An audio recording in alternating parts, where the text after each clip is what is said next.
OCP because it's really dedicated to pharma market and electronic markets with high purity phosphoric acid starting from P4, polyphosphoric acid, sodium hypophosphite, potassium hypophosphate, and calcium phosphate.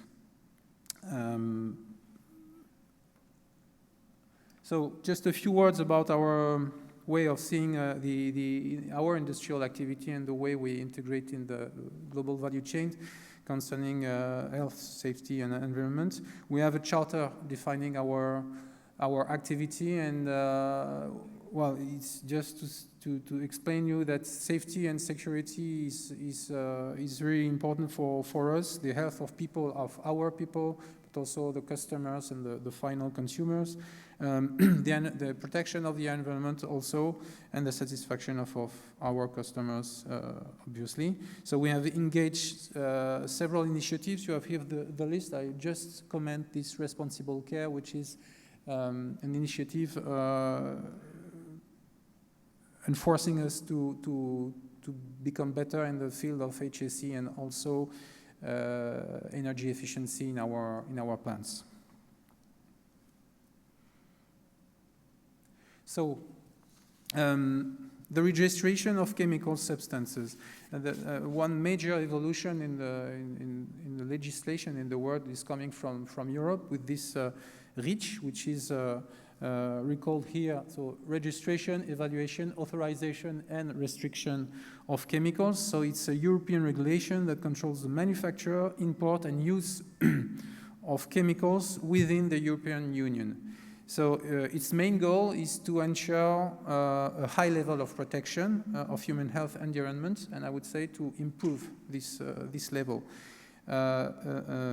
Really key actor in this legislation is the EK, so the European Chemical Agency, and I will explain to you the role played by EK.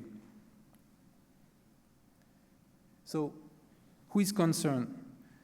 All the products that are produced and used in Europe are concerned. So as it is all the products used, it's also all the products which are imported, which are products abroad and which are imported in Europe. And this concerns all the products with a consumption of more than 1 ton per year. So it's really going into every corner to find the products, and you will see that it's demanding a lot of data to assess the risk of using these chemicals.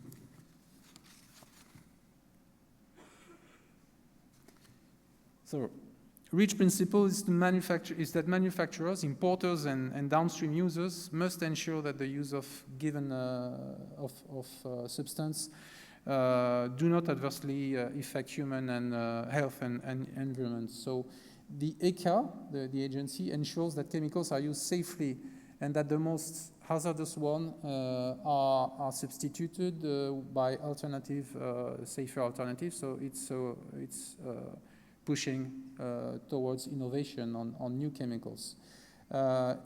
EK is also centralizing all the information that is generated in the registration dossier. You will have a flow sheet then after on that, and checks the quality and the completeness of the dossier. If the registration dossier is not completed, you cannot sell your product in Europe. And the evaluation of the substance and the enforcement of this regulation is not the task of EK. EK is a sort of facilitator. It's the task of each member state in Europe. The decisions are owned by the member state. So here is the timeline about the REACH process, which started in 2007, but effectively for the chemical companies, they were allowed to give the data for the registration dossier in June 2008. And you see here that the duration of the data generation is depending on the tonnage of the products, but also, I will have to go into these details, also on the type of hazard related to the substances. the principle is that we start with the products that will have the biggest impact on health and the environment. So the biggest tonnage, more than 1,000 per year, so typically fertilizers. Also products that are very toxic for the environment with a threshold of 100 tons. And for carcinogenic, mutagenic, or reprotoxic products, it's going to 1 ton per year. So, and for the other products, more time was given, but you see that next year, by mid-next year, all the products above 1 ton per year will have to pass through this process.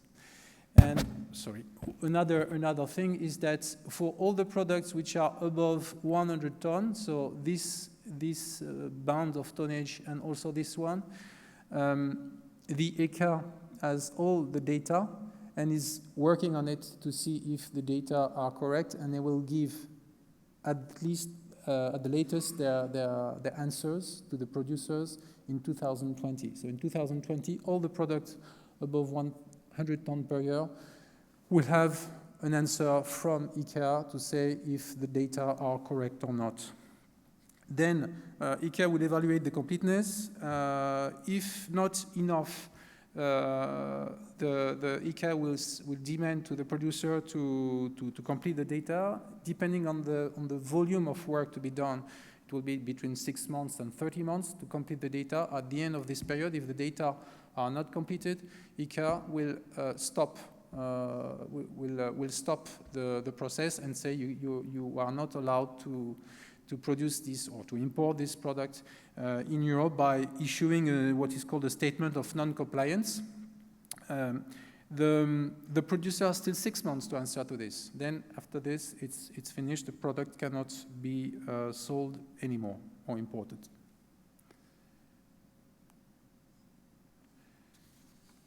So in terms of REACH, we have to discuss about substances because everything is based on substances. A substance can be a chemical that is made by a manufacturing process, but also generated from waste, and also it can be a product existing in the nature. So ammonium nitrate is obviously a produced chemical, so it's entering into REACH definition of substance. A substance does not necessarily mean a single component. It can be a mixture of components, but with some restrictions. For example, impurities and additives can be embraced in the definition of the substance, but with restriction, that is, the additives are necessary for the stability of the product, chemical or physical stability. You cannot add what you want inside and say it's an additive. It really should be an additive for the stability. And also the impurities which are not intended, then they are considered as making the substance. And yeah, there is also the substance of unknown or variable composition, like for example the biological material, like for example the vegetal-based products with distribution of chains, fatty chain, things like that. It's comprised it's acceptable as substance for each.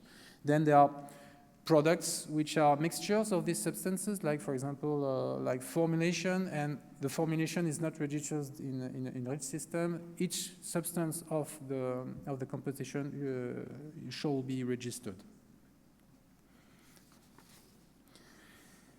So the first step is the identification of the substance. So identification is giving a chemical name to the product and also defining the structure, and this is based on chemical analysis of the structure using NMR, infrared spectrum, X-ray diffraction, mass spectroscopy. So, and at the end of this process, a specific number is given to the substance, and for one substance there is just one specific number. There can be no overlap on that. So, and here you have all the information that are needed to assess the physical, chemical properties of the product and also its danger in terms of use. So this generation of data is the main cost of the REACH dossier. It's about 90% of all the costs, and it takes time. And this data about the substance is submitted into the dossier for classification and assessment of hazard. We will see that on the next slide. So once all the data are generated, they are used to assess the danger, the hazard of the substance. So it's intrinsic danger. And this is done through another legislation, which is classification, labeling, and packaging, which is related to United Nations global harmonized system. So it's compatible with this. It's international. It's recognized. And at the end of this step, you have the danger pictograms for the chemical products, which will be found, for example, on the MSDS. So this is the main slide in fact, of this presentation concerning the registration in REACH. The chemical assessment is the process that identifies and describes the conditions under which the manufacturing and use of a substance is safe. So, and the main steps are hazard assessment, the exposure assessment, and with these two components, we can define the risk characterization. And at the end, when the risk characterization is done, EK can decide if the products, if the data are enough and the product is safe or not. So this is summarized here. So you generate the data here, the physical chemical properties. You assess the hazard concerning the substance, and especially with the data, you define the threshold of danger of the substance. I mean, a concentration in the atmosphere, for example, above which it is not safe anymore. And these thresholds are very important for the risk analysis. Then there are some assessment on persistent, bioaccumulable, toxic products that are taken into account. So, and here there is a sieve. If the product is dangerous, then you need to make the risk characterization. If the product is not dangerous, it is not labeled, then you go out of this process and you have the right to sell your product. If the product is not safe, then the risk characterization is necessary, and you use exposure scenario. So exposure scenario means an interaction between the producer of the product and its users. I mean, the producer of the product has to know how the user will use the product so that the producer is able to evaluate the exposure scenario, to define, for example, the concentrations that will be present in the air, in the water, in the soil for the product. And once this concentration is defined, it is compared to this threshold level for safety.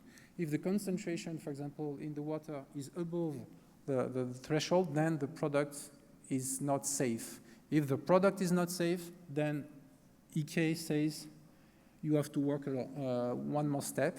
For example, making more tests, more precise tests to diminish the risk, or also take security management steps like individual protection equipments or collective protection equipments, or diminishing the number of people which are exposed or the duration of the exposition, things like that. So this is really important, because without this step of reducing the risk, the product won't be accepted. Then when this is done, at the end, if the risk is controlled, the document is safely stored in what is called the chemical safety report, which is accessible to EK, not to the users.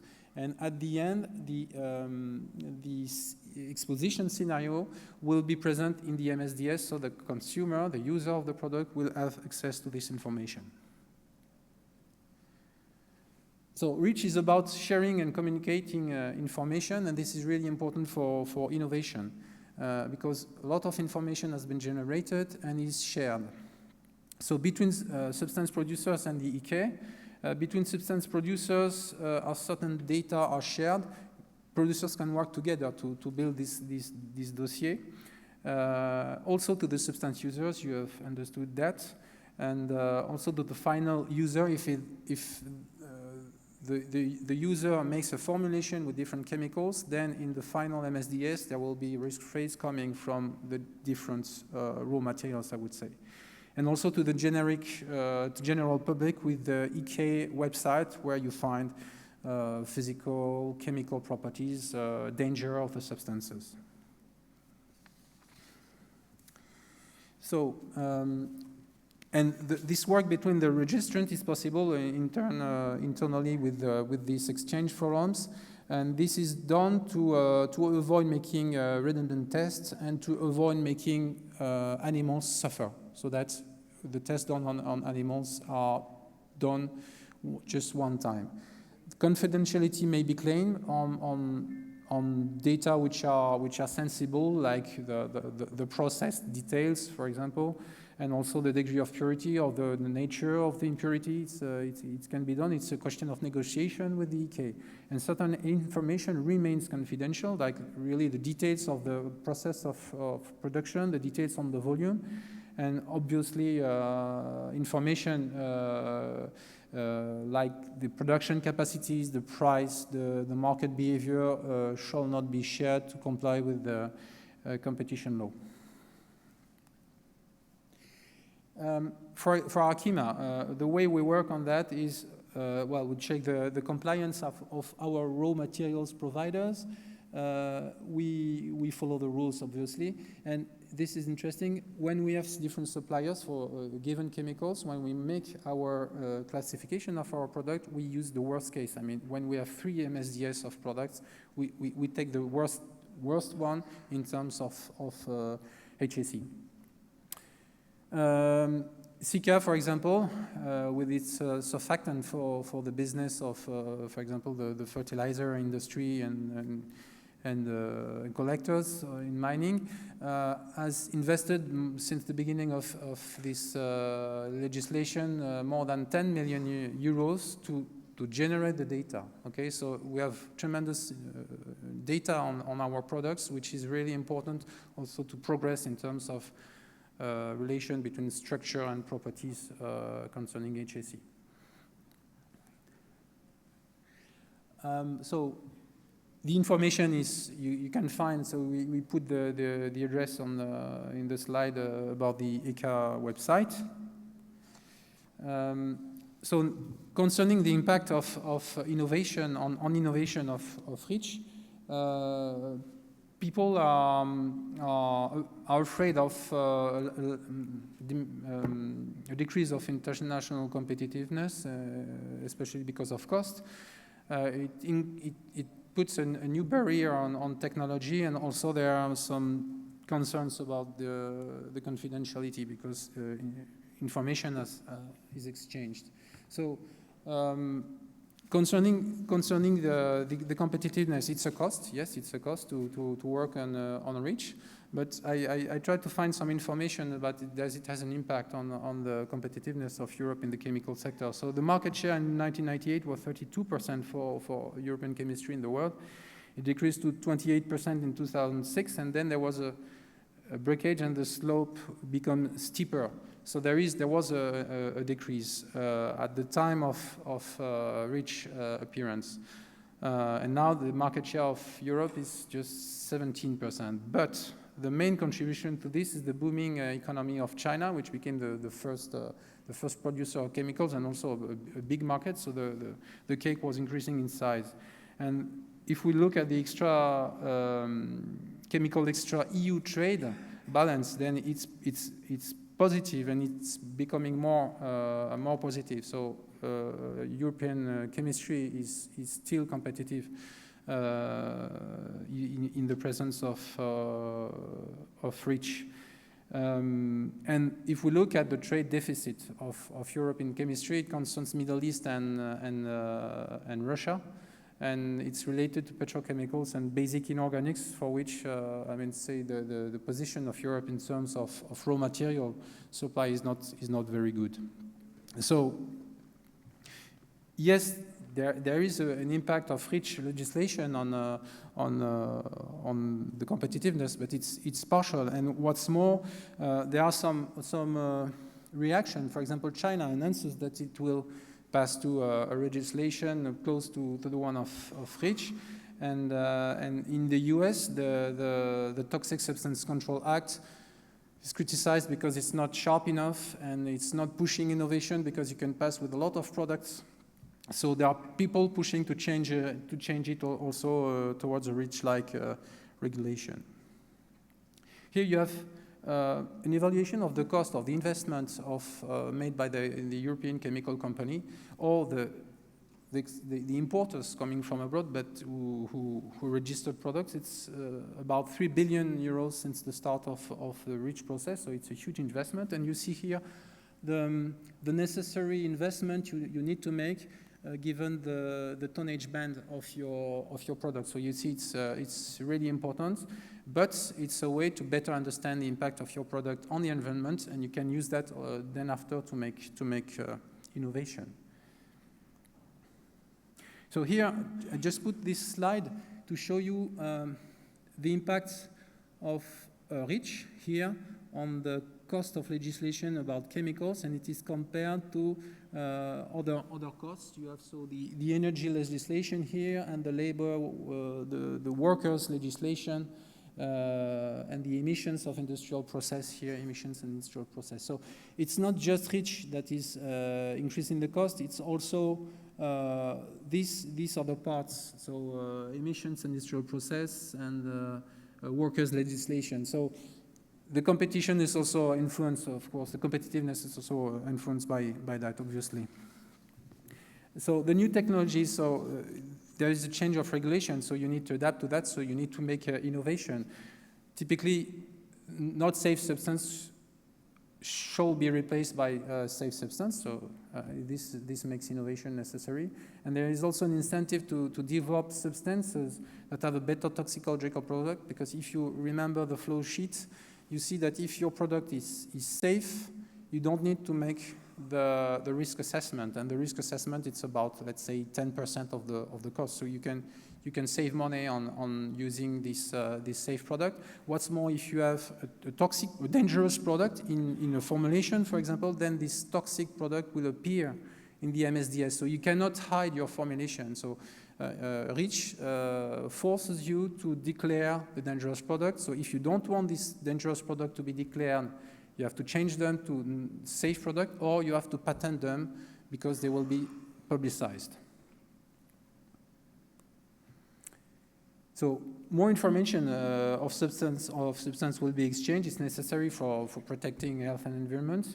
Not all the information is exchanged. There is a negotiation with EK. However, more and more information is available, and for the community, I mean, on the website, you can find in the EK website, you can find a lot of information. So, and this is an investment from Europe to go towards more innovation. And obviously, as it is all declared, it pushes towards more intellectual property activity. So here we have put the number of patents during 1997 and this year, but the last years are not. We cannot take them into account because the patents are not visible. But you see for the USA, the trend concerning the patents found where the word fertilizer is included in the title or the claims of the patents. So you see this trend, and so REACH legislation appeared that, and you see here for Europe that there is no break in the curve concerning this. So we cannot say there is a negative impact on innovation. This is the same trend for, if we go into details about chemistry, because I'm a chemist, and fertilizer, so the word fertilizer and chemical in the title or the claims of the patents, it's the same trend. REACH appeared there, and you see that the trend is still positive.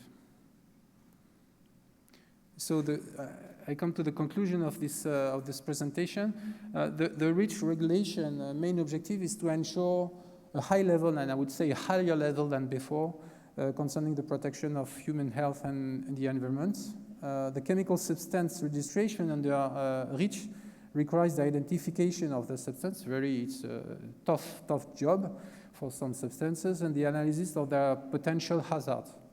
It also required that this information be shared between the different players and the population in general.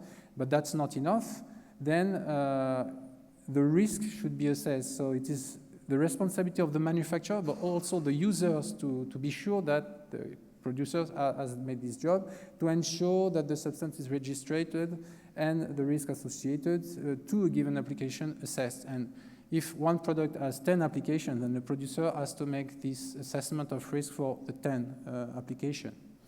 The fertilizer industry plays usually the role of manufacturer and downstream user at the same time of chemical raw materials. So it is fully involved in the REACH process if produced in Europe or imported in Europe. And REACH can have a significant impact on innovation. However, it also guarantees that the impact on human health and environment is taken into account since the beginning of the development, and this exchange of information pushes towards innovation because we know better our products simply because of that. And if we look at the patent activity related to the fertilizer industry, we see no negative trend of the impact of REACH on the innovation in this field. So thank you very much for your attention.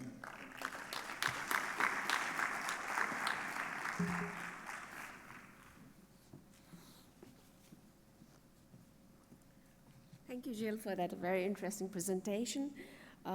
We have a few minutes for some questions, so if the audience have some questions, maybe Gilles can take them.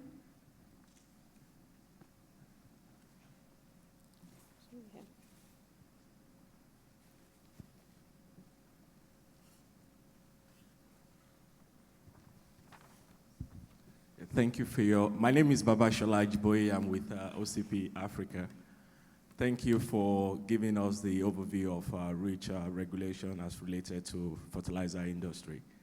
My question is related to the functional properties of some elements in crop production. So take nickel, for example. Nickel has a very unique function in crop production. It's an essential micronutrient. However, I know there was, at the launching of REACH, there was a big focus on the carcinogenicity of nickel. So I just wanted to understand where things are right now concerning nickel carcinogenicity, and if there is a potential to have nickel-based products going forward. Yeah, thank you. I'm not a specialist of that, but I will try to answer. So there are lists of, I did not mention this, but of substance of very high concern. There is a list of this product, and this list is discussed and is actualized when new information is coming. And for example, I know that chromium is inside this list. Chromium salt also, for example, you can say I will dilute the risk of chromium by making a salt with a fatty acid, which is safe, biodegradable, etc. But the salt, because it contains chromium, still remains a very high concern. So for nickel, I don't know precisely. I'm sorry for that, but maybe I can give you more information with our regulation department. But it's not. It's a question of dosage. So if the product is below 0.1%, the nickel, for example, is below 0.1% in the fertilizer, then it's not concerned by REACH. So it's really important, it's in the identification of the product, it's really important to identify the chemical composition of the product, and once it is done, you compare with this type of threshold, 0.1%, even for carcinogenic product, it's 0.1%. If you are below the threshold, then you don't have to justify the use. Any other questions? There's a question there, center.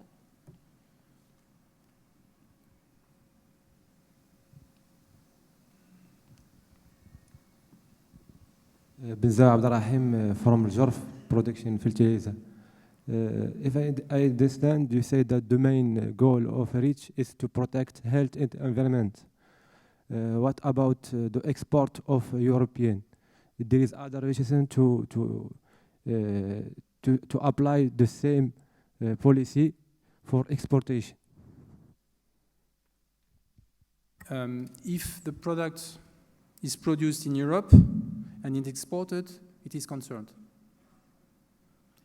Because it is produced in Europe, there are dangers and risks related to its use, transportation, etc. So the risk assessment is also should be considered by the producer, even if it's for export.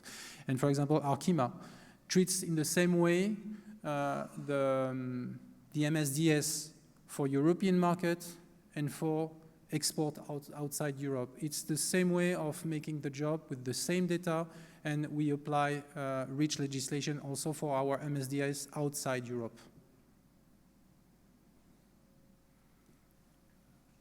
Any other questions? That was a very interesting presentation, and actually, Jill, I had a lot of questions, but with concern for time, I'll catch up with you later. With that, let us give Jill a big hand. Thank you.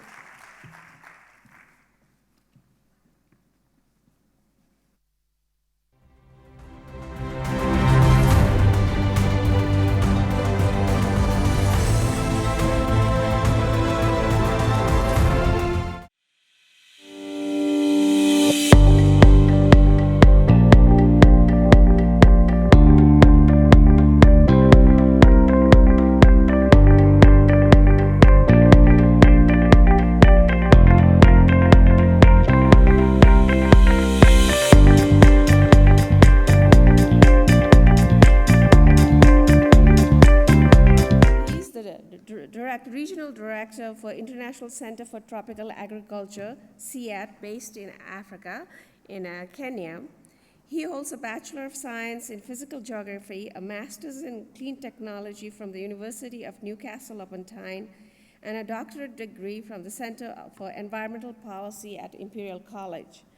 He has been a Louis Bacon Environmental Leadership Fellow in the Master of Public Administration program at Harvard University Kennedy School of Government, and prior to joining SYMPHOS, he was a technical advisor on environmental policy to the Honorable Minister of Agriculture and Rural Development in Nigeria. He was also the team leader of the Environment and Climate Change Unit in the ministry there. Dr. Araba began his professional career with the Newcastle City Council in the UK, where he worked on waste recycling and environmental policy. He has also worked at the African Development Bank with the Gender, Climate Change, and Sustainability Unit.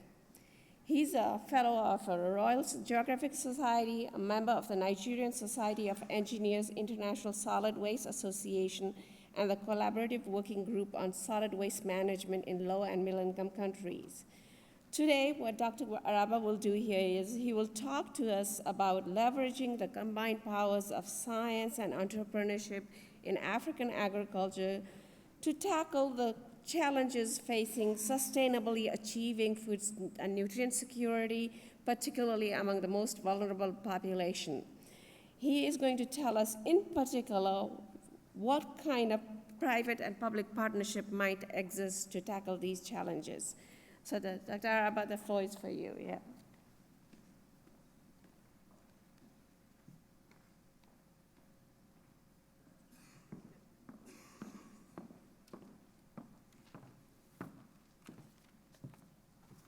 Thank you very much. Good morning, everyone. Wow. Good morning, everyone. Okay. Well, okay, it's up there. So my name is Debisi Araba. I come from the International Center for Tropical Agriculture. I'd like to thank you very much for inviting me to be here with you. I've come a long way from Nairobi to speak with you about leveraging the combined powers of science and entrepreneurship in African agriculture transformation. No mean feat. I bring you warm greetings from my colleagues at my primary constituency, the International Center for Tropical Agriculture, SYMPHOS. It's got its global headquarters in Cali, Colombia, and the African headquarters in Nairobi, Kenya. This year, SYMPHOS celebrates its 50th anniversary, and we have extended a warm invitation to our gracious hosts, OCP, to join us in Nairobi on the 29th of May as SYMPHOS celebrates 50 years of innovation and achievement in agriculture. As a CGIAR scientist, this is a pretty exciting time for us, especially for those of us working in Africa. For the last 50 years, SYAT has been at the forefront of innovative research in agriculture, focused on improving the livelihood of rural farmers, increasing agriculture productivity, and reducing the negative impacts of agriculture on the environment. We have a rich history of collaboration with the private sector, national governments, and other research and academic institutions. A very strong example of this is the Pan-African Bean Research Alliance, PABRA, set up by SYAT over 20 years ago to coordinate research within national research institutions across 31 countries, involving over 570 partners in the bean value chain across Africa. Transforming agriculture in Africa has so many numerous dimensions and drivers. I will touch on a few of them today. Battle lines are being drawn as we speak by national governments, private industry such as yours, and the research community that is well represented in this room today as well. We're in a race against time to tackle pervasive low unemployment rates, coupled with mass rural-urban migration and its increasing pressure on infrastructure and services, as well, of course, as the youth population bulge that we're experiencing in Africa. Meanwhile, we're also working to ensure that healthy and nutritious food is efficiently produced and available for the 9 billion people who will inhabit this earth by 2050. In the face of emerging shocks and stresses, including diseases and pests, one good example, of course, is the fall armyworm that's devastating croplands in East and Southern Africa. This is exacerbated by the impact of drought and extreme weather. I trust that my statement, "We are already experiencing climate change," is not a radical statement. Neither is it a controversial one. Otherwise, I might as well rip up my notes and change the topic of my speech this morning. Climate change, ladies and gentlemen, is here with us. It is a reality that we must acknowledge and face head-on. I am pleased that in this regard, SYAT leads important efforts to institutionalize climate-smart agriculture technologies and decision-making policy support around the world with different partners, cut across research institutions and the private sector alike. I now crave your indulgence to address the concerns and interests of the private sector, which is an important partner and player in transforming African agriculture. As I know your interests are broad, diverse, and rich in ideas and value. Now, a mentor of mine once told me that the first rule of agribusiness is to know your market. You do not lay down investments in hope. There is a deep and nuanced understanding of what the market currently requires, how their tastes may change, and what impact externalities may have on their future demand and on your investment priorities.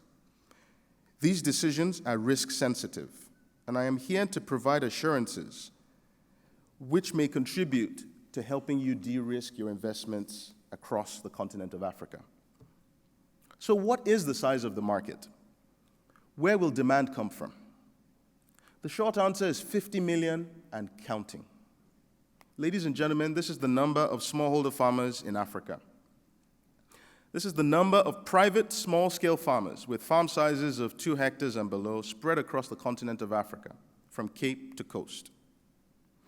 They are a massively underserved market, and unlocking the demand potential within this group will be key to growing any serious agriculture inputs business across the continent of Africa.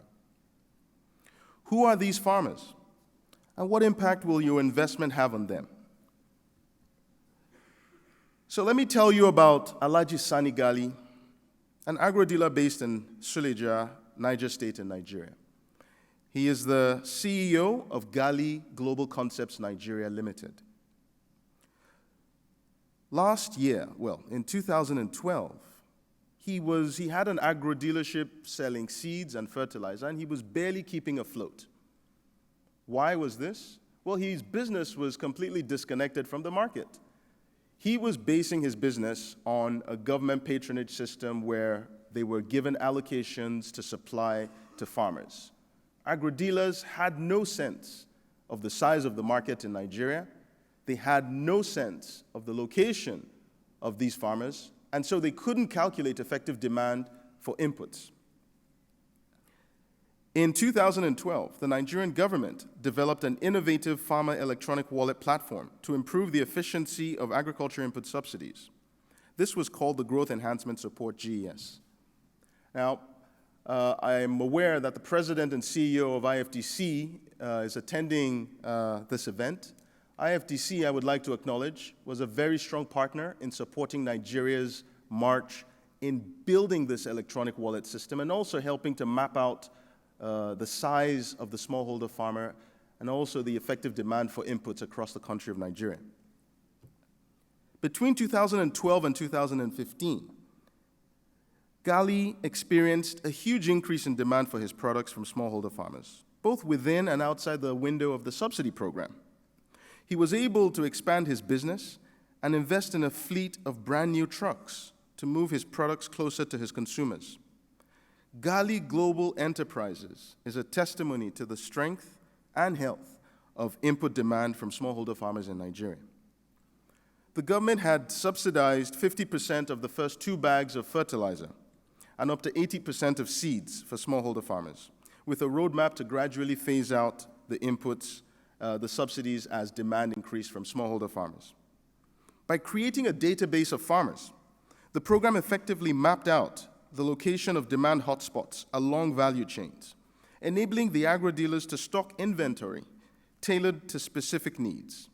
This sent signals upstream to the suppliers of agriculture inputs to step up production and supply to the market. By 2013, fertilizer companies in Nigeria had sold $100 million worth of fertilizers directly to farmers. Farmers purchased $100 million worth of fertilizer from the agro-dealers. Seed companies sold $10 million worth of seeds. Commercial banks lent $20 million to the seed companies, fertilizer companies, and agro-dealers. So domestic demand for fertilizer also increased from about 900,000 metric tons in 2011 to 1.4 million metric tons by 2014. The number of seed companies rose from 11 to 70 in the first year alone, and production of seed domestically doubled to about 50,000 metric tons. This led to the production of an additional 21 million metric tons of food in Nigeria by 2015, an increase in seed demand by over 200,000 metric tons, and banks lent over $250 million in total to agro-dealers. Crucially, flow of investments to fertilizer production companies increased as well. We had about $4 billion worth of investment decision or investment commitments to Notori, Indorama, and Dangote fertilizer industries. Now, investments by Dangote, Notori, and Indorama that I had mentioned earlier highlight that with the right market signals, private investment will respond to supply drivers. Yes, the GES was a major catalyst that spurred other players in the sector. What should not be downplayed, however, is that once the farmers began to use improved seeds and fertilizers on their farms and saw the productivity improvements, they went back to the agro-dealers and purchased even more inputs with their own money, well beyond what the input subsidy program could have provided for. I could also tell you the story of Haji Aladi Baladi, a rice farmer in Bakolori, a farming community in Zamfara State, northwest Nigeria. Ladi is famously quoted as stating that now with the GES, men can no longer cheat me.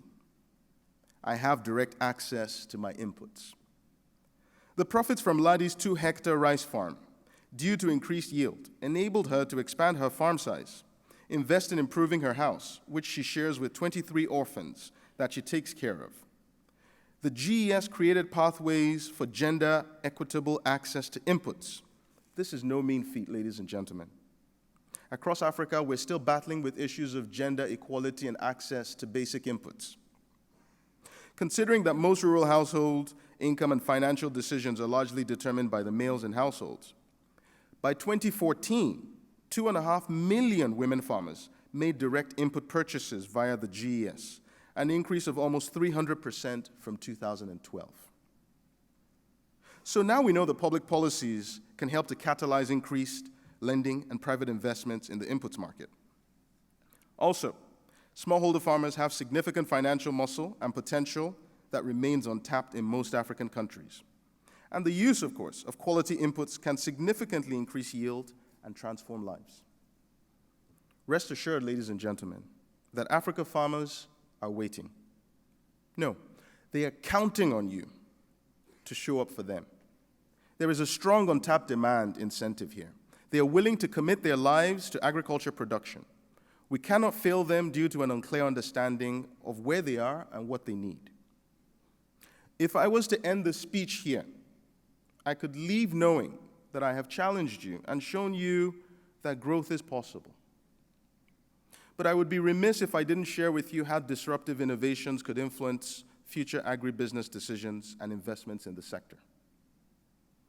Clay Christensen, who coined the word in context, this famous word, disruption, describes disruption as a process whereby a smaller company with fewer resources is able to successfully challenge established incumbent businesses. Specifically, as incumbents focus on improving their products and services for the most demanding and usually most profitable customers, they exceed the needs of some segments and ignore the needs of others. Now, who are these others? The next story begins with the humble, ubiquitous mobile phone. This innovation is in a very short period, created the means for more people to communicate wirelessly. This also decoupled the conditionality of being anchored to a single location during telephone communications. Stratified device payment and call billing plans have also expanded mobile telephony access to a previously underserved or uncaptured market. This is what disruption looks like. Opening up a product or service to those who aspire from afar. Mobile phone networks have done more to connect and integrate communities, countries, and regions across Africa than any other infrastructure to date. A recent Pew research showed that 89% of adults now own a smartphone or basic cell phone in South Africa and Nigeria, 83% in Senegal and Ghana, 82% in Kenya, 73% in Tanzania, and 65% in Uganda. Now, if this doesn't move you, these are astounding figures, especially when we consider that landlines was the primary means of telephony until the early 2000s, with just about 1% of the population owning landlines. This number continues to decline. There are now over 220 million smartphone users across the continent of Africa, with projected increase to about 720 million in just 3 years by 2020. The mobile phone began life as a solution to wireless communication. Innovators, like those of you in this room, backed by a recent surge in internet penetration, have transformed it into a platform with currently seemingly unlimited possibilities in multiple economic sectors.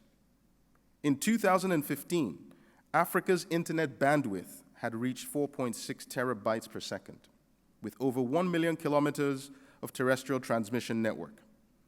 This is projected to exceed 7 terabytes per second this year. Ladies and gentlemen, we are a continent on the move. A friend of mine and professor at the Harvard Kennedy School, Callistus Juma, in his recent book, Innovation and Its Enemies, argues that technology and the embedded business models are more likely to be accepted if they promote shared benefits and economic inclusion.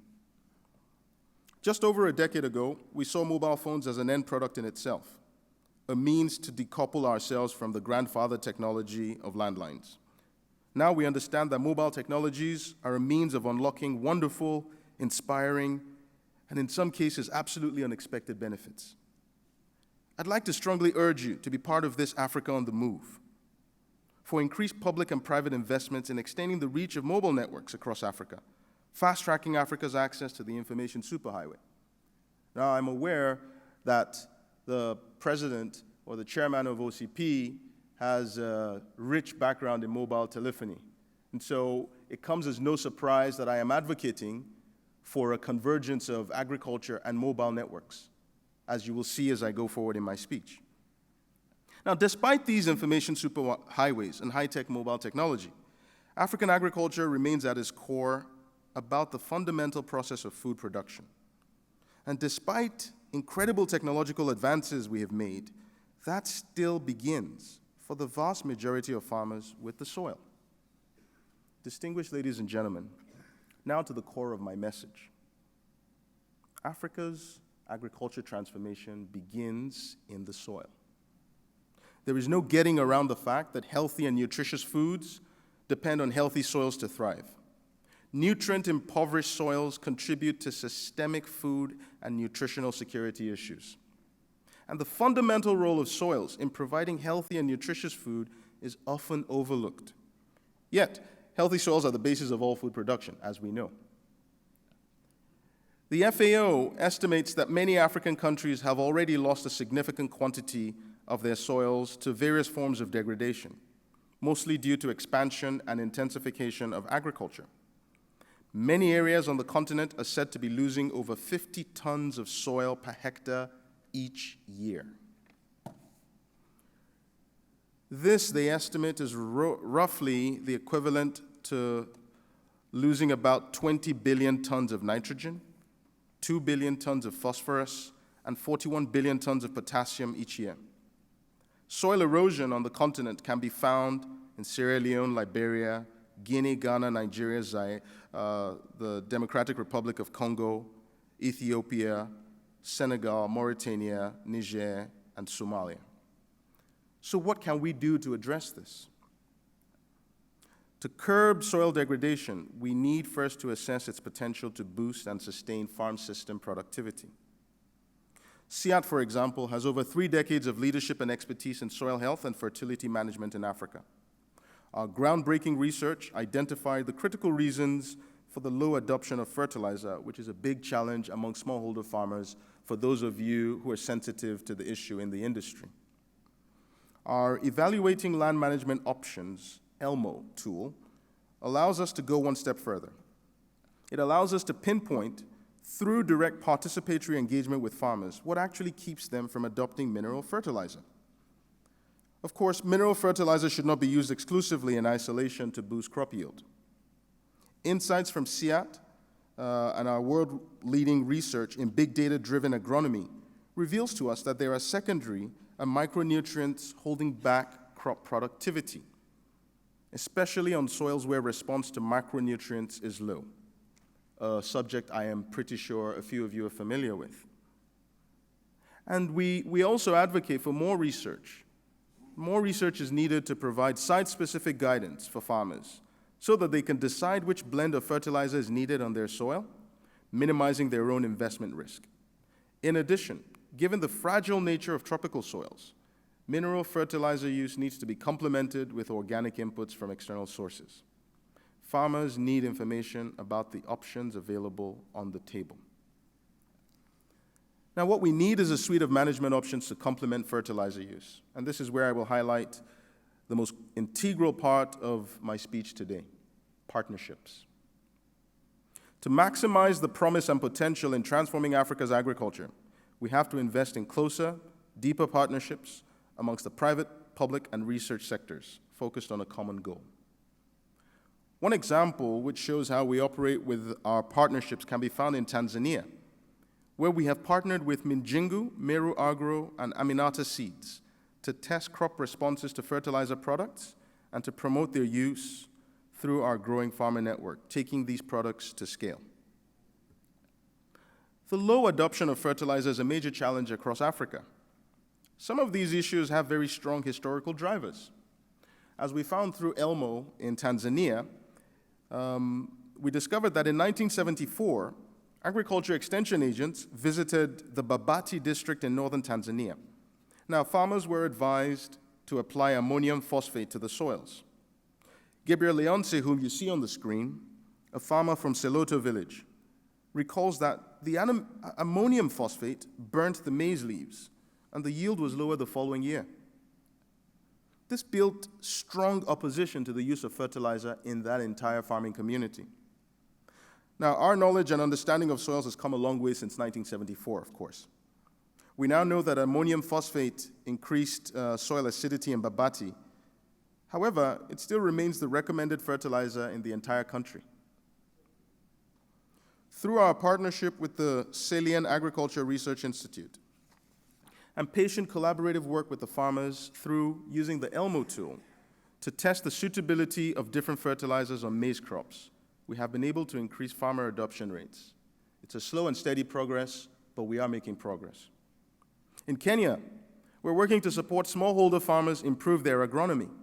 Since 2000, Agre Opio, another maize farmer in Kenya, has had his harvest jump from around 90 kilograms to more than a ton. Over the years, he has paid close attention to what the researchers at the long-term trials have been doing to conserve soils, apply mulching, and plant nitrogen-fixing trees like Tephrosia in improving his yields. I quote him, "I do farming because there are no jobs here. And with farming, I have a source of income for my family. Now we grow extra foods like pineapple to supplement our income." 5 recent rapid assessments on climate-smart soils, supported by the German Development Corporation, show that even small soil management practices can have huge impacts in offsetting carbon elsewhere. A further example of our partnership is through the extensive network of top agronomists and soil scientists, formerly known as AFNet. Our partnership with technology companies, for example, Soil Cares, based in the Netherlands, incorporates the use of soil infrared spectroscopy to analyze the main macronutrients needed, soil's pH value, and its organic content. It then provides customized fertilization advice to farmers. We also work with a broad range of stakeholders to develop improved soil fertility information and management techniques, and to build institutional capacity. In Morocco, this could potentially be with this building where we are now, Mohammed VI. Now, what are the implications of all of these on the wider industry? Ladies and gentlemen, we're living in an age where innovation is happening at the speed of thought. In our lifetimes, we have witnessed unimaginable breakthroughs in computer processing, data management, and through big data analytics and machine learning algorithms, we're approaching a convergence of ideas, technologies, and sectors to deliver bespoke, farm-specific input interventions within the production hub of food systems. As the technological breakthroughs reduce the cost of services, we will see these value propositions available to all smallholder farmers across the continent. This is when we can truly claim to witness disruptions in agro-input and agro-advisory services. The CGIAR, the network within which SIAT belongs, was set up in the mid-1960s to solve big problems in agriculture in developing countries. Some of you in this room might have heard of a farmer from Iowa called Norman Borlaug, and the amazing work he did with farmers in Mexico, transferring that to Pakistan and India, and the convergence of ideas from the Ford and Rockefeller Foundations to set up the International Rice Research Institute in the Philippines, the very first of the CGIAR centers. Now, these centers, 15 of them collectively, globally, were set up to solve big problems, but we can't do it alone. I have complete faith in the power and innovative capacities in this room to chart paths to a glorious future for the agriculture sector. As we continue to witness global mergers and acquisitions in the input sector, I would like to lay down a special challenge to you, distinguished ladies and gentlemen, to begin to see yourselves beyond fertilizer companies and see yourselves as complete input solution providers, occupying the entire production hub of the food system, going beyond material inputs to agro-advisories and other climate risk mitigation products. Surely we will reap rewards. Our accounts will be in the black, and we will make our boards and shareholders happy. The pie is big enough for everyone. Let's do it for the millions of Ladi Baladis, the Senegalese, the Agri-Opios, and the Caribbean Leonces across Africa. I call on you, distinguished ladies and gentlemen, to help them on their paths to economic prosperity and to be part of this agriculture transformation in Africa. I thank you for your time.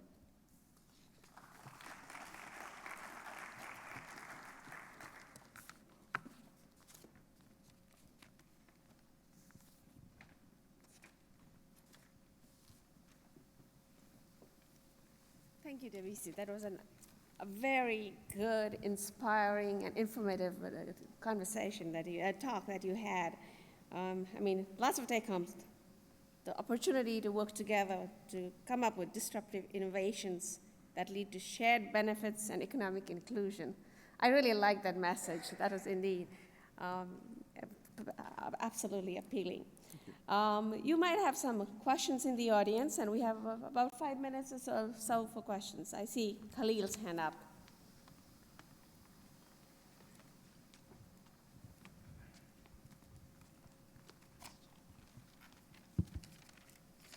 Well, thank you for your excellent presentations. You really tried to make a tour all over Africa. Well, my first question is with respect to fertilizer rate applied per hectare. I think since the Abuja Declaration, all African countries want to bring the rate of application to 50 kilograms per hectare. Well, up to now, I think many countries are far below this rate.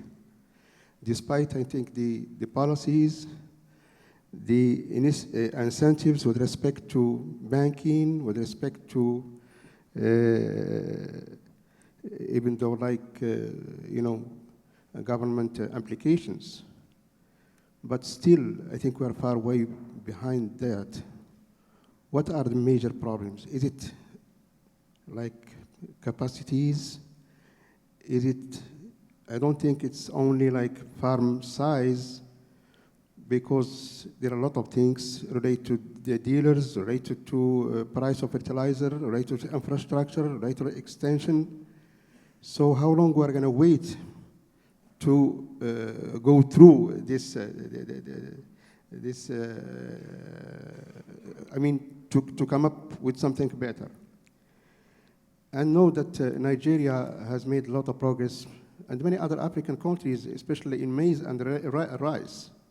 And we may start experiencing the green revolution in Africa, which will be very important for feeding the world. I think Africa by 2050 has to increase its food production by 170% in order to secure its food. The second question is related to the cooperation or partnership between South-South. You know, lately there was the COP22 at Marrakesh, and there are a lot of things that were addressed, especially with respect to African adaptation of agriculture, African adaptation. And there are a lot of items related to soil degradation. As you mentioned, I mean, the numbers are frightening with respect to soil depletion, soil degradation, and people are just leaving land and going through other things for forests or something like this. So how do you see this partnership in the future with respect to some other and many interventions that were made through other international programs that, I mean, had a lot of projects, but there were no continuity, no recapitulation. And do you think that as long as the governments are not really implicated in this business for increasing the productivity and increasing the fertilizer use, will this be happening in the future or not? Thank you. Okay, one more question. There's Mercy.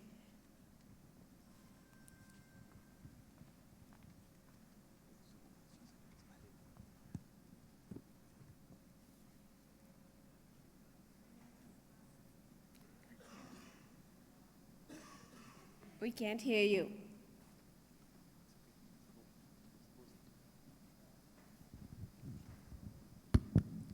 Thank you. Thank you for the presentation. My name is Masi Nyambura. I work for the UM6B University. And mine is more of a comment, but also a question, and it's related to the last question that was just asked.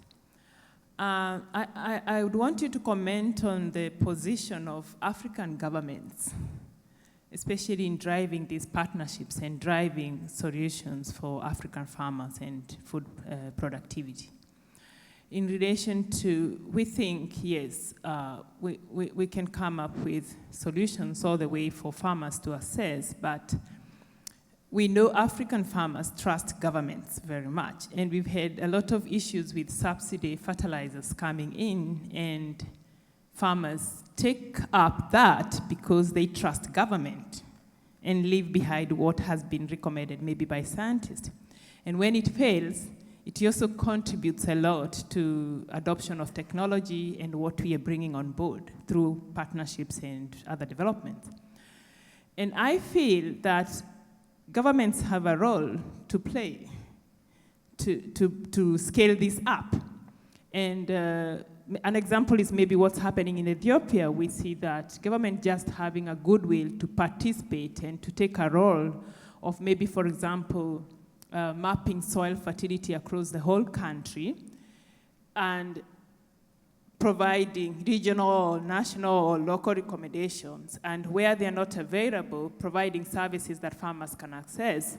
And I think, for me, that's the best way to go, that because testing soils is expensive for African farmers. If governments can engage to provide a platform where they have those regional recommendations, and then can go down to tell farmers, this is what is limiting and this is what you need to test to, then that way we're able to scale it up much faster. So maybe you could comment on some of the experiences with governments or what we could do to have governments and African governments driving these partnerships as well. Thank you. If there is a really short third question, we could add that too, and then he could answer for all. So is there anybody else with a burning short question? I don't see any hands, so go ahead. Okay, all right. Thank you very much. I'll start with the first question. And of course, like I mentioned in my presentation, we're still experiencing very low rate of use and also low adoption rates of fertilizer across Africa. Recent estimates give it put it at about 8 kilograms a hectare. Now, there's no silver bullet here. It's going to be a long, hard slog. So one example that I gave in the presentation was Elmo. We are finding that beyond technical barriers to fertilizer adoption, we have quite a few social barriers that aren't quite accounted for in national strategies, even private sector marketing strategies. And so Elmo helps us to really map out what's going on. So for example, in Tanzania, it was that incident in Babati, it was what happened in 1974. You know, one extension agent came with the wrong advice and the farmers just built up a mistrust. I can give you another example of what happened in Nigeria. So prior to 2011, because of the way the input subsidy system was structured, government was the sole purchaser of inputs. So government used to buy the fertilizer and distribute to farmers. Over the decades, you know, the big C, we don't really like to call it, but let's talk about it. You know, corruption played a big role in destroying the input subsidy system in Nigeria before 2011.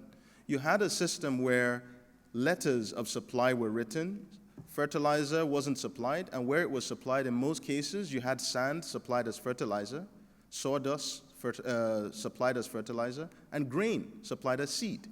And so that also built up within the farmers decades of mistrust of improved materials. So this had absolutely nothing to do with a company or their marketing strategy or extension advisories. It was corruption. Corruption fed into the system and perverted what was otherwise, what otherwise could have been a good driver or a strong driver for input adoption.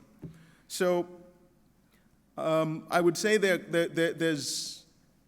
I would go back to partnerships as really the solution to ensuring that we focus on the Abuja Declaration and get farmers to improve the rate of adoption and also you know, maximizing the potential of fertilizer use on their farms.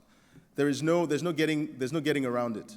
We have so much to do, and we're just going to do it one country at a time, one farmer at a time, one farmer at a time. But it's a slow process, but I think we're making progress.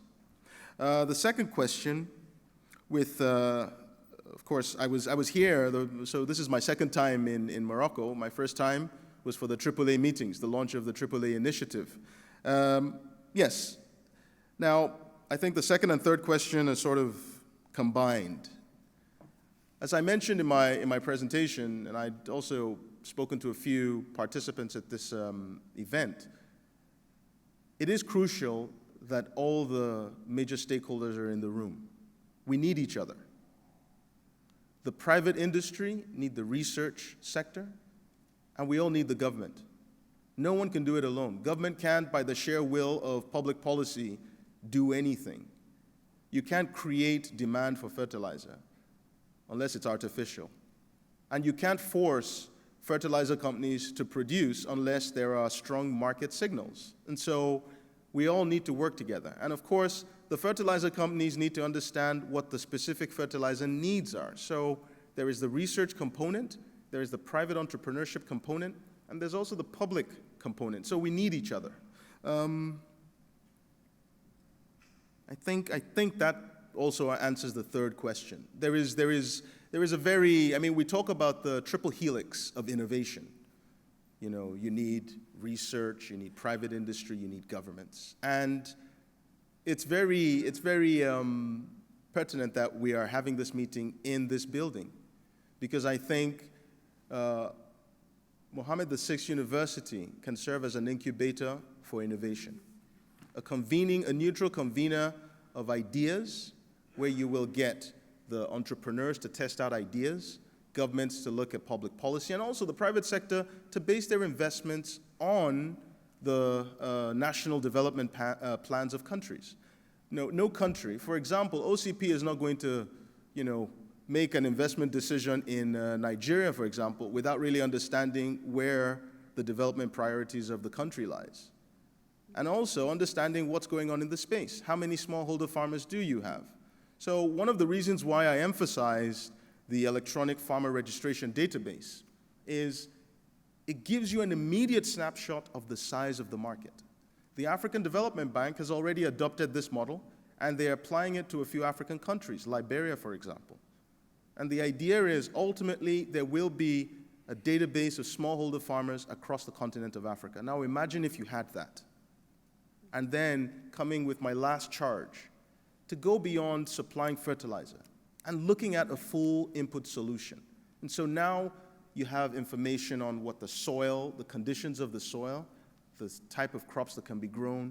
You can get specific, crop-specific, farm-specific blends at the farmer level. The technologies to do this are available now.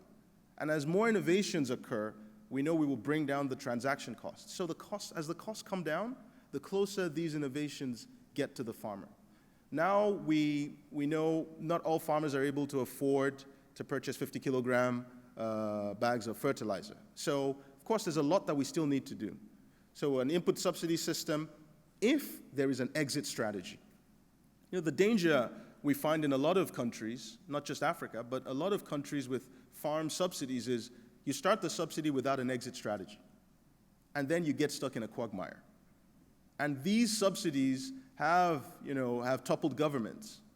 So we will look at supporting national governments in designing subsidies with a very clear path to exit the system, with the aim of one, creating a market, effective demand for the products, but also enabling the farmers to test the efficacy of the products, increasing further demand outside of the subsidy windows.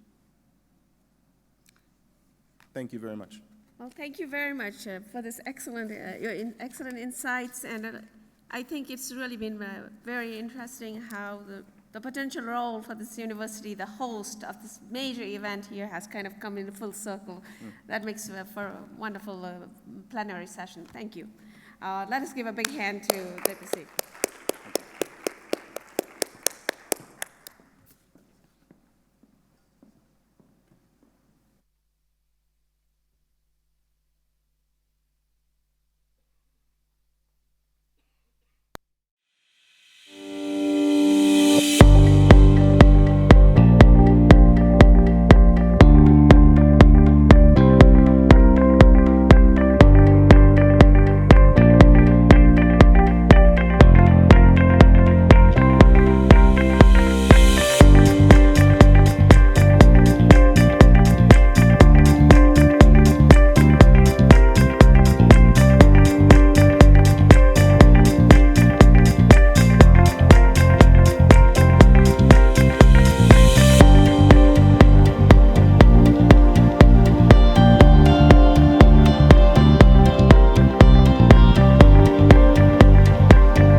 currently pursuing my executive MBA at Africa Business School of Mohammed VI Polytechnic University, which focuses on some of the pressing challenges facing the African continent. This program, which is truly transformative, is designed to prepare the next generation of African leaders who are culturally aware and socially driven.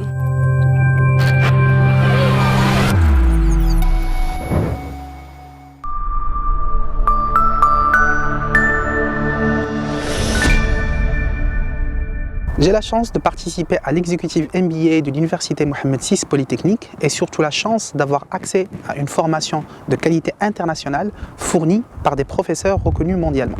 L'objectif de l'Africa Business School est de former les futurs leaders africains. Car en fin de compte, l'Afrique n'est pas seulement une source des ressources naturelles ou de la main-d'œuvre à bas prix, mais surtout, demain, le contributeur à l'excellence académique, scientifique et business au niveau mondial.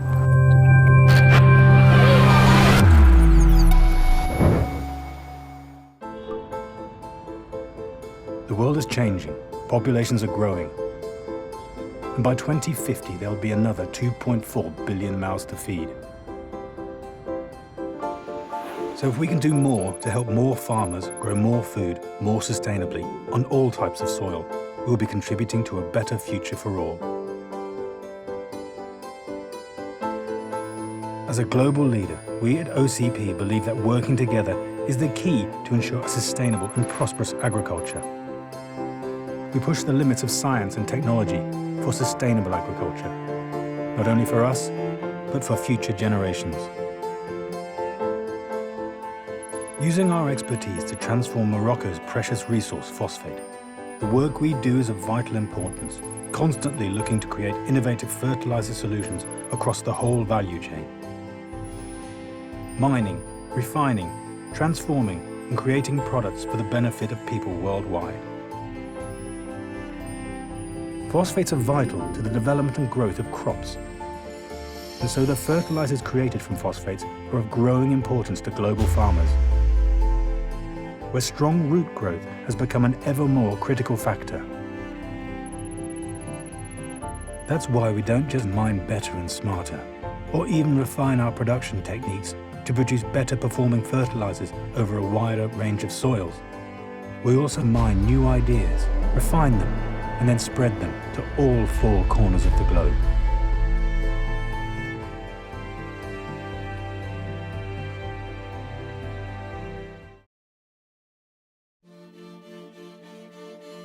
En donnant en 2012 le coup d'envoi de la construction de l'Université Mohammed VI Polytechnique, Sa Majesté le Roi, que Dieu le glorifie, lançait un modèle innovant et intégré de complexes universitaires. Située dans la commune de Ben Guerir, au cœur de la ville verte Mohammed VI, l'université s'inscrit dans un projet d'espace urbain qui privilégie la qualité de vie et le dynamisme économique. Elle s'appuie sur les infrastructures de la ville verte et rayonne autour d'un écosystème de pôles d'excellence créateurs de synergie. Fondée pour la recherche et le développement, l'université propose un agenda qui répond aux défis économiques et sociaux du Maroc et du continent tout entier. Elle offre un environnement exceptionnel qui favorise l'expérimentation et les formations de pointe et ambitionne d'attirer les étudiants les plus brillants. L'objectif, devenir une université de classe mondiale au service de l'Afrique. En contribuant à la formation des futurs leaders du continent, l'université mobilise des chercheurs de haut niveau, parmi lesquels des membres de la diaspora marocaine qui ont fait leurs preuves à l'étranger.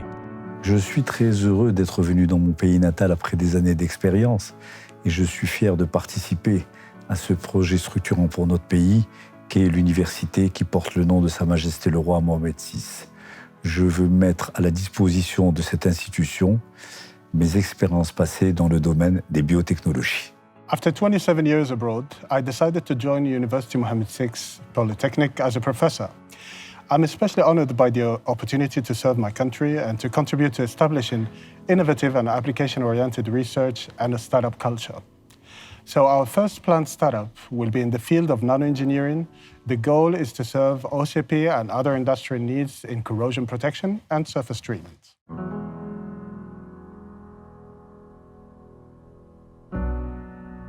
Les défis sont nombreux.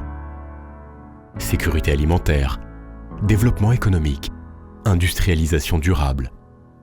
l'université adopte une approche qui stimule l'expérimentation, l'interdisciplinarité et l'esprit d'entreprise. Avec un objectif, valoriser les résultats de la recherche-développement en fonction des besoins de chaque territoire. Dans une démarche de développement de partenariat, l'université a déployé des programmes de recherche avec des universités et instituts spécialisés au Maroc et dans le monde. Des programmes qui devraient contribuer à transformer le Maroc en un pays à l'avant-garde de l'innovation et participer à la diffusion du savoir en Afrique. We would like actually to concentrate on digital soil fertility mapping and addressing key soil health and fertility issues in target countries where OCP is working. Les Living Labs, sites d'expérimentation de l'université, sont la pierre angulaire de ces programmes.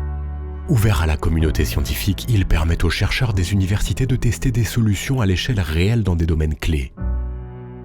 La ville verte propose un modèle urbanistique à forte valeur ajoutée écologique, avec une gestion optimisée des effluents. Le Green Energy Park accompagne le Maroc dans la mise en œuvre de son plan national de développement des énergies renouvelables. La Advanced Technology Mining Platform offre la possibilité de tester de nouvelles techniques d'extraction et de valorisation du minerai. Le Chemical Hub de Safi est un lieu d'expérimentation pour la fabrication des engrais de demain.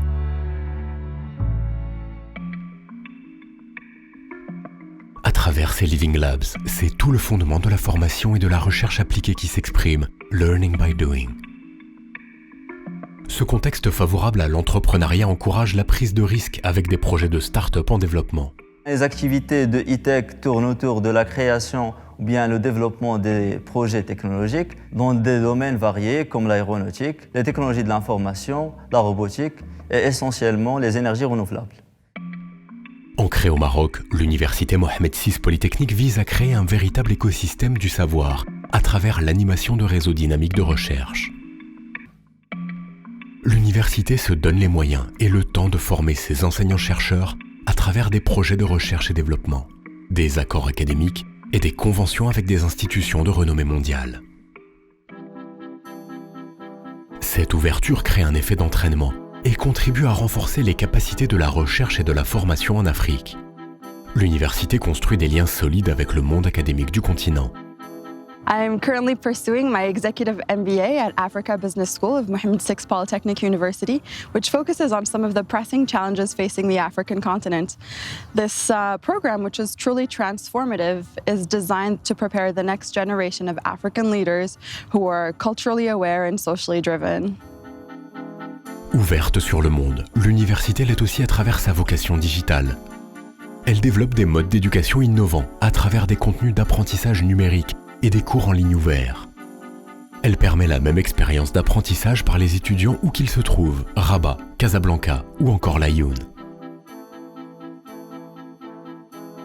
Institution citoyenne et responsable, l'université veille au partage du savoir au profit des communautés, en adoptant une politique de recrutement socialement inclusive fondée sur le mérite. Comme un grand nombre de mes camarades, nous bénéficions de bourses, c'est-à-dire que notre université est basée sur un modèle social très juste qui bénéficie à une grande majorité des étudiants et qui nous permet de vivre dans un campus très agréable. C'est une formation dans l'ensemble très diversifiée qui permettrait donc à chaque ingénieur-manager, futur ingénieur-manager de se retrouver, mais aussi de s'épanouir dans un environnement qui offre de belles conditions de vie universitaire, que ce soit au niveau du logement, restauration ou encore le centre sportif de haut niveau. Premier projet marocain mené sous la certification internationale LEED, qui atteste de son excellence environnementale. Le campus de l'université offre des infrastructures, des équipements et des espaces de vie favorables à l'épanouissement de tous ses membres. Cité du savoir, de la recherche et de l'innovation.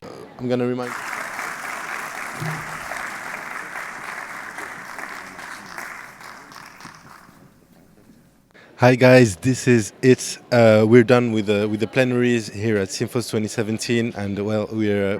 L'université Mohamed VI Polytechnique est fière de traduire la vision de Sa Majesté le Roi en faveur du développement durable du Royaume du Maroc et du continent africain.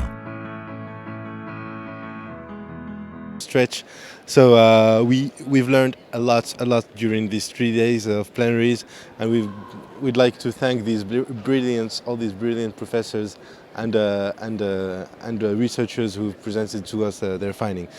So just as a reminder, I'm going to remind you of the different plenaries that we had, and don't forget you can watch them later on YouTube. We are going to upload them to our channel, so stay tuned there. So on the first day we had of course Professor Sriram Ramakrishna from the Center for Nanofibers and Nanotechnology in Singapore, who talked to us about innovation for sustainability, a big central theme here at SYMPHOS 2017 and really appropriate for opening.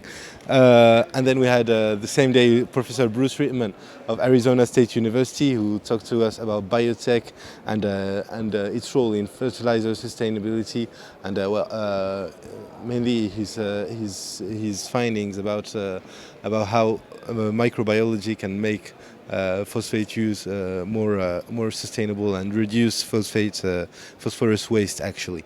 So and then we had a professor from here from the Mohammed VI Polytechnic University in Bengurir, Professor Dr. Khalid Amin, who talked to us about high energy and high power electrodes for auto battery applications. So it's a very innovative application for phosphorus use, and it was a very interesting presentation as well.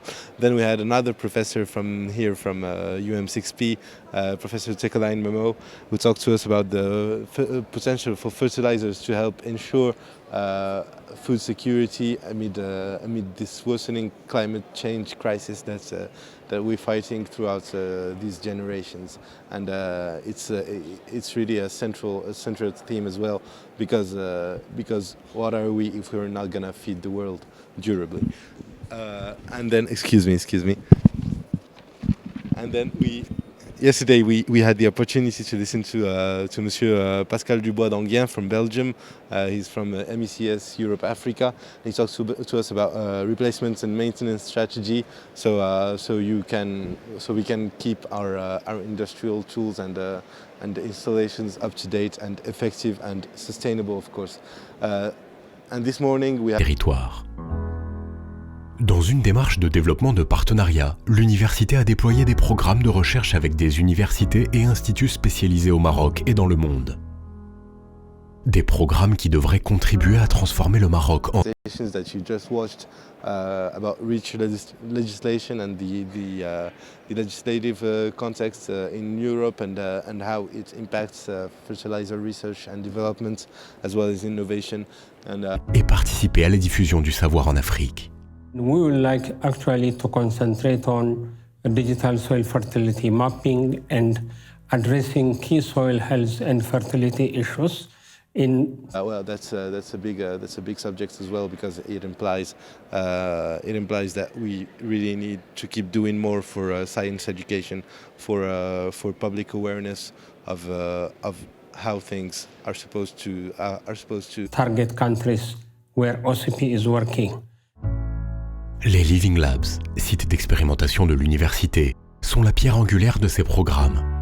Ouverts à la communauté scientifique, ils permettent aux chercheurs des universités de tester des solutions à l'échelle réelle dans des... And why we need fertilizers and fertilizer research to keep advancing to our more food secure future. And the last one was from Professor Araba from Kenya, who talks to us about the combined powers of science and entrepreneurship to help address soil health and crop productivity as well. And well, it's a vital field as well. And he mainly focuses on Africa, on tropical regions and agriculture. And we think that's just what's needed: really localized solutions and make them adapted to every country, every region of every country, in order to ensure food security locally and food independence as well. And well, that's about it. We'll upload the videos to YouTube soon, so stay tuned, activate notifications on YouTube, and do not forget to tweet at us using #SymphosLive, #SymphosLive. We're still live. Des domaines clés. La ville verte propose un modèle urbanistique à forte valeur ajoutée écologique, avec une gestion optimisée des effluents. Le Green Energy Park accompagne le Maroc dans la mise en œuvre de son plan national de développement des énergies renouvelables. La Advanced Technology Mining Platform offre la possibilité de tester de nouvelles techniques d'extraction et de valorisation du minerai. Le Chemical Hub de Safi est un lieu d'expérimentation pour la fabrication des engrais de demain.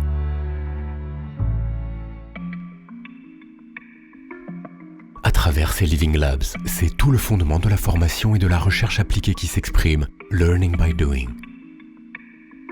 Ce contexte favorable à l'entrepreneuriat encourage la prise de risque avec des projets de start-up en développement. Les activités de e-tech tournent autour de la création ou bien le développement des projets technologiques dans des domaines variés comme l'aéronautique, les technologies de l'information, la robotique et essentiellement les énergies renouvelables. Ancrée au Maroc, l'université Mohamed VI Polytechnique vise à créer un véritable écosystème du savoir à travers l'animation.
In the fertilizer industry, he has a thorough knowledge of the fertilizer production process, and his experience is at the end of the design and the startup work.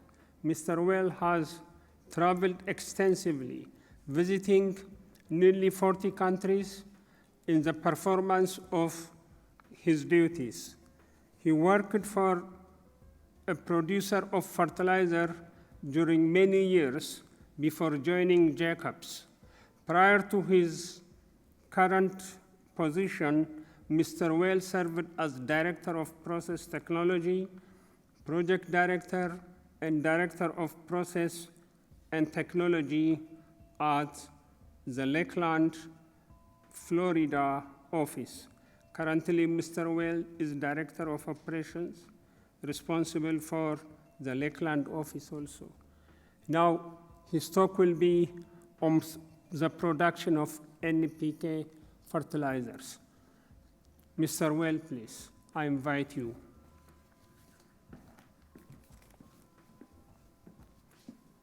Thank you, sir. How do I get my presenter? There we go. Okay, thank you very much. Good morning, ladies and gentlemen. The topic of my conversation today is NPK. And by the end of it, I hope that you understand that NPK is a completely different animal than DAP or MAP. And so throughout the presentation, what I'm going to be doing is to compare NPK production with that of products like DAP or MAP.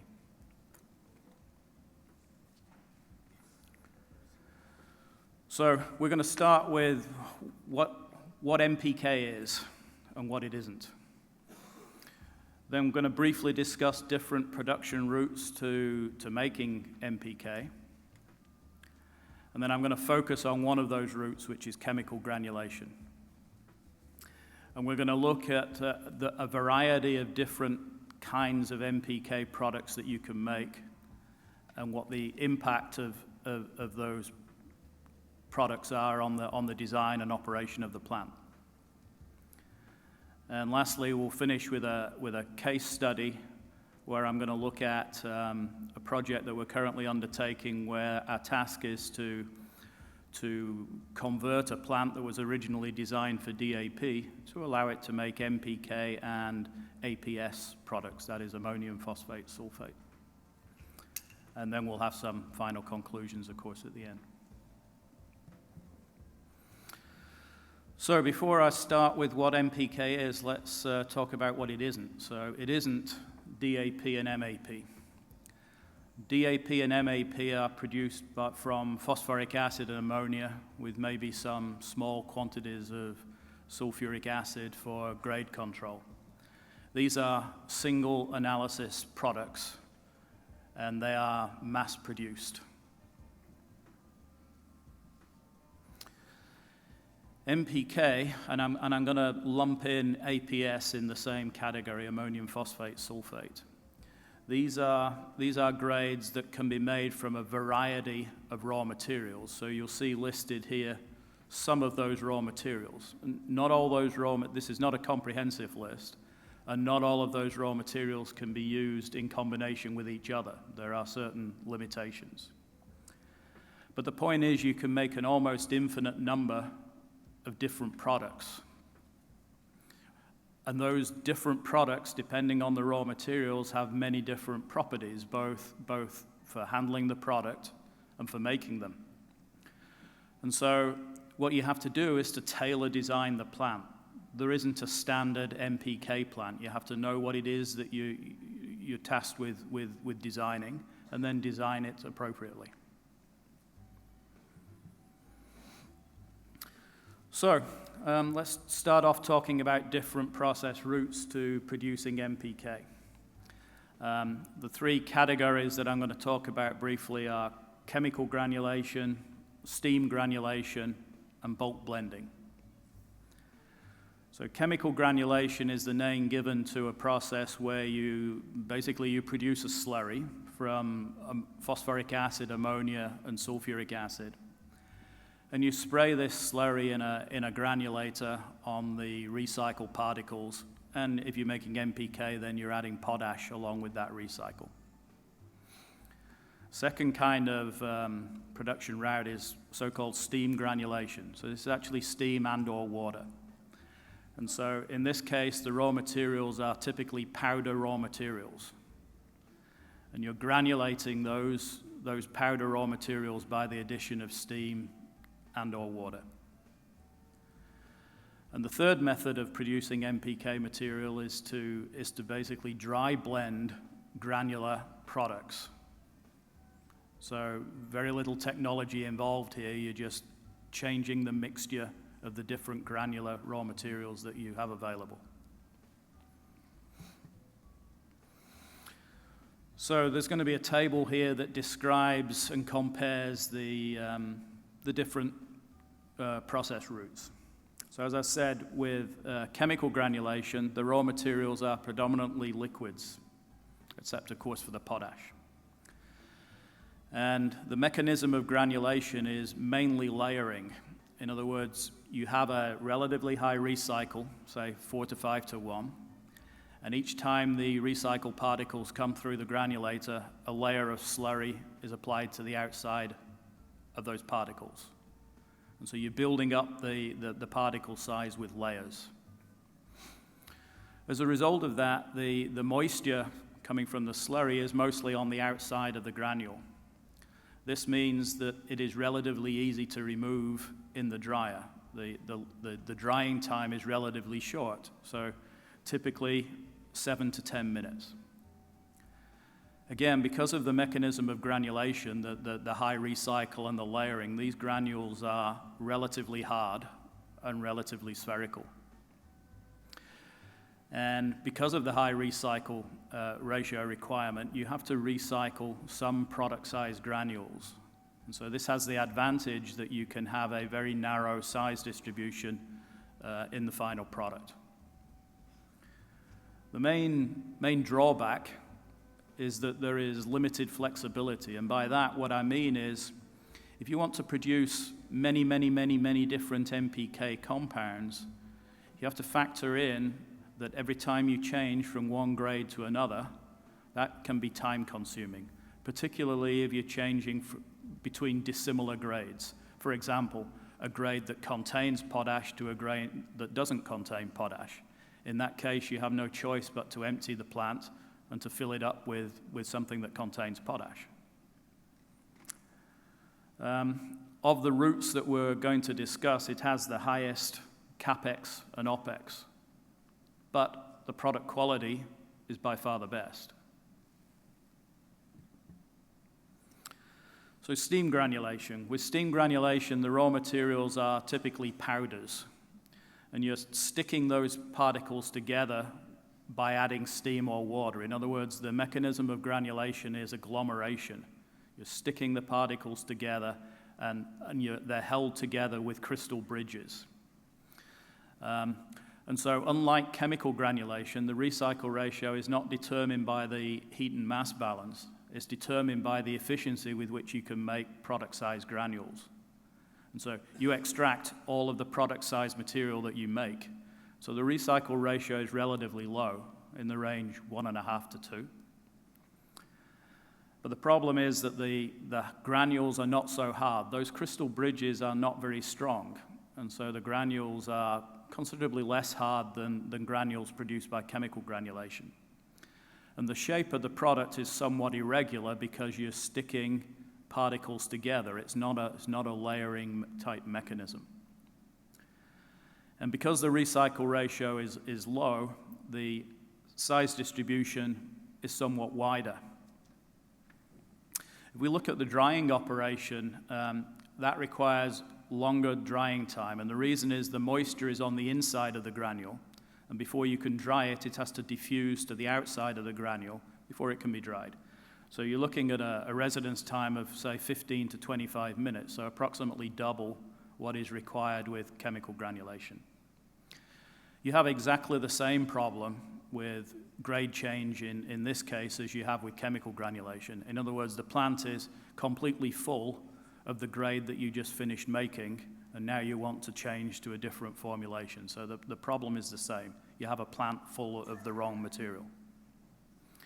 As far as CapEx and OpEx is concerned, it's in between chemical granulation and bulk blending. So with bulk blending, the raw materials are granular, and so you've had to pay a premium price for those materials. You've had to pay for somebody else to granulate those raw materials for you. So by far the cheapest raw materials, of course, are the liquids. The powders are in the middle, and the granular raw materials here are the most expensive. And you're simply dry blending these granules, and so it is very, very simple. There is zero recycle ratio. The hardness, the shape, and the size distribution depend completely on the quality of the raw materials that you purchased. But the point is, each granule is not going to have the same chemical composition, or the same shape, or the same color. The good news is that it is very, very flexible. There is almost no residence time in the blending operation, and so to change from one grade to another is very, very simple. I mean, you can make very small batches. So if you want to make 100 different NPK products in a year, this is the kind of process that you need to consider.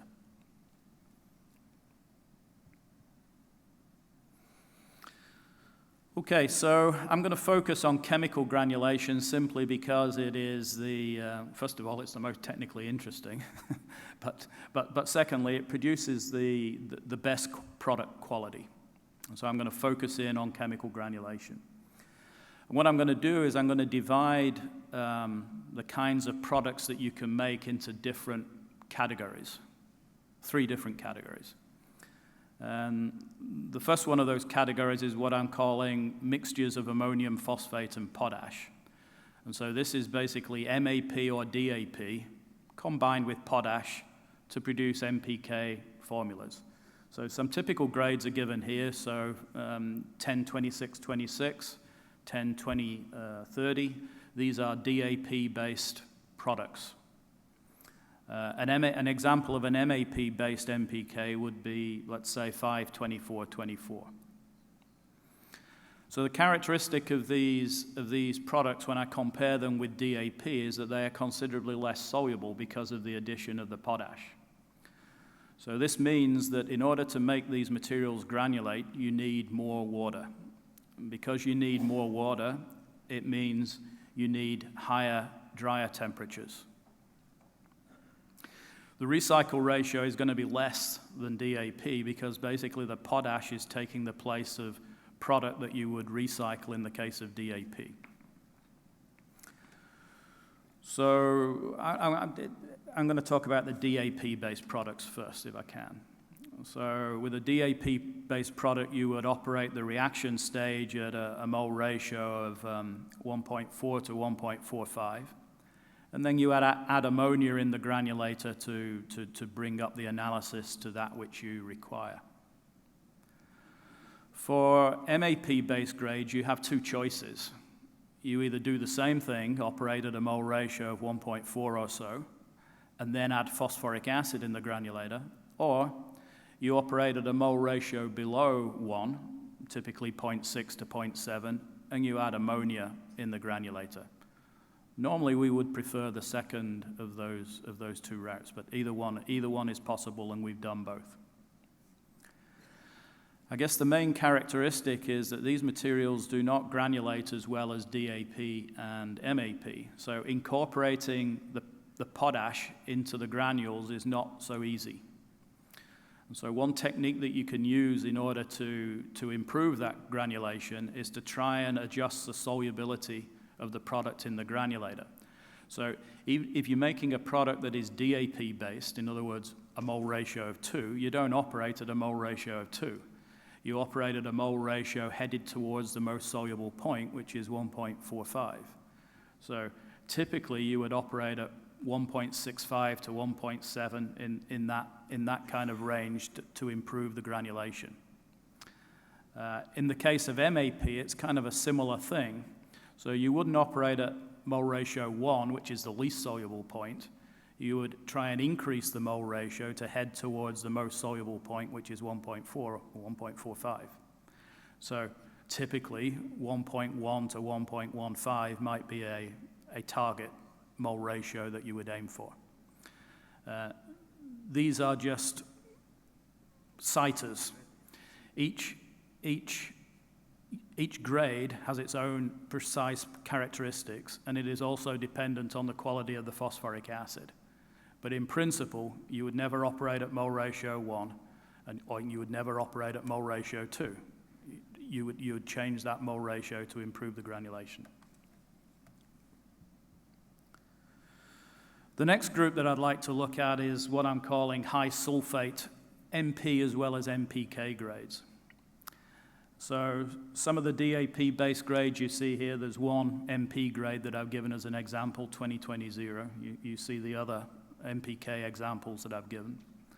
And an MAP-based typical MP grade would be 1620-0 instead of 2020-0. And you see an example here of an MAP-based NPK. So the main characteristic of these grades is that the heat of reaction is significantly greater than it is when you are producing DAP, and particularly when you're producing MAP. So if I take 2020-0, for example, the heat of reaction is almost 40% higher than it is in the case of DAP. What it means is you are evaporating a lot more water from the phosphoric acid. So the plant has to be designed to evacuate that hugely increased amount of steam that you generate in the reaction. What I've found is, so there's two choices. You either operate, again, at 1.4 or 1.45 mole ratio, or you operate below at 0.6 to 0.65. And what I've found by practical experience is if you try and operate at 1.4 to 1.45, you need an awful lot of water in the reactor to make that slurry pumpable. And so the production rate is very low, or the recycle ratio is very high. And so we found it better to operate below mole ratio 1, so typically 0.6 to 0.65. And what you'll see is the slurry is a lot more fluid at that condition. You can operate with a lot lower water content, therefore with a lower recycle ratio. Similar to NPK, the ammonium phosphate potash mixtures, you don't operate either at mole ratio 1 or mole ratio 2. Again, the same kind of thing, maybe not quite so extreme as it is with those grades that contain such a large amount of potash. In the case of the DAP grades, depending on the analysis of the phosphoric acid, you may actually need to add a little bit of urea in order to achieve the final nitrogen content in the product. In the case of the MAP grades, 1620-0 for sure, you have to add some kind of diluent. Just mixing sulfuric acid, phosphoric acid, and ammonia is going to give you a higher analysis than 1620-0. So in summary, the main characteristic is the huge amount of steam that you generate, and of course the plant has to be designed for that. The next and the last category that I'm going to look at is high urea grades. And so typical grades would be 19-19-19 if it's an NPK, or 28-28-0 if it's an MP grade. So these grades contain very large quantities of urea of the order 30 to 35%. The effect of the urea is to increase dramatically the solubility of the mixture. And so that means that the granulation proceeds at a very low water content than any of these products that we've talked about so far. These products also have very, very low melting points. And so when you design the dryer, you have to design it to operate with low temperatures so that you don't get melting. That means that the drying rate is not so high. And therefore, you need longer residence times in the dryer to counter that effect. You also need higher dryer airflows because the temperatures that you can tolerate at the inlet of the dryer are very, very low compared with the other grades. And the last characteristic is that these grades have a very, very low critical relative humidity. So depending on grade, they could be of the order of 35%. In other words, if the water content in the air is higher than 35%, it will pick up moisture.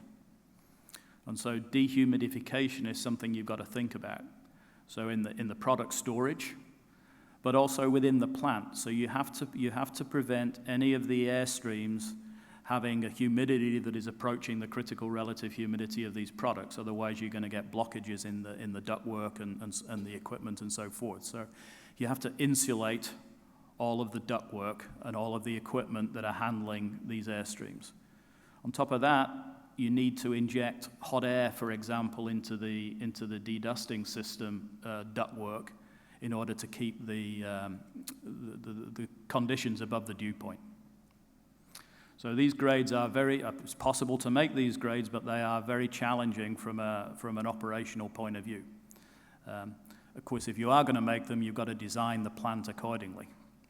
And it will be a completely different design of plant than if you were not making these kinds of grades.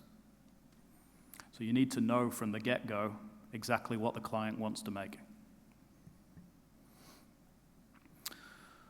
Okay, so now I'm going to look briefly at a case history. We've just started on a project to convert a plant that was designed to make DAP and some NPKs, but not NPKs using urea. None of the products that the plant was designed for had large feeds of sulfuric acid, I mean, almost nothing. And our objectives, our task given to us by our clients is, number one, they want to increase the capacity from the same equipment, more or less. Number two, they want to remove the bottlenecks, particularly when producing these APS grades. One of the big bottlenecks is the air evacuation system in the reaction granulator system caused by the huge heat of reaction that I referred to earlier. Next objective is to improve the product quality. What I mean by that is the size distribution and the shape of the product. And lastly, as if those three weren't enough, lastly, we have to reduce emissions from the plant. So those were our tasks. So the first thing we have to do is we have to replace the reactor, and we have to replace the reactor granulator scrubbing system. So the reactor is nowhere near large enough, A, because we have to increase the rate, but B, because we're going to be producing grades that produce maybe 40% more steam than the grades for which the plant was designed. And so we need an airflow system that is considerably larger, which means that the scrubbing system needs to be replaced. And this allows us also to address the fourth task, which is to improve the emissions, reduce the emissions from the plant. And so we're going to install a dual mole ratio scrubbing system to replace the single mole ratio scrubbing system that they currently have.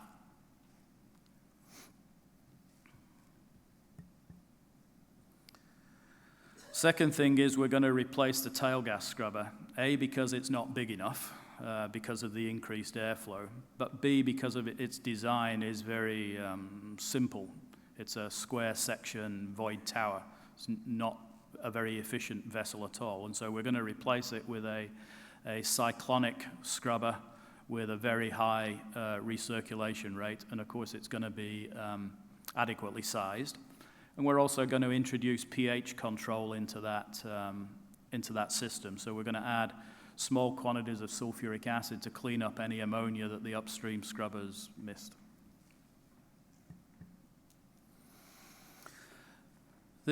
One of the problems that they have is, as I mentioned, is product quality. In other words, the size and shape of the product.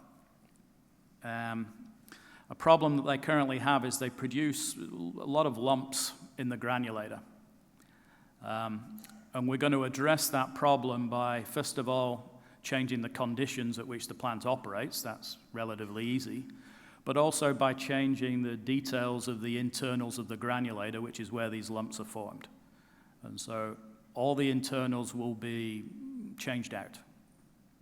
And the objective is to prevent the formation of these lumps and to prevent these lumps going down the chute into the dryer, up the elevator, and blocking up the inlet to the screens, which is a problem that they currently face, which is why one of the reasons why they have less good product size than they would like.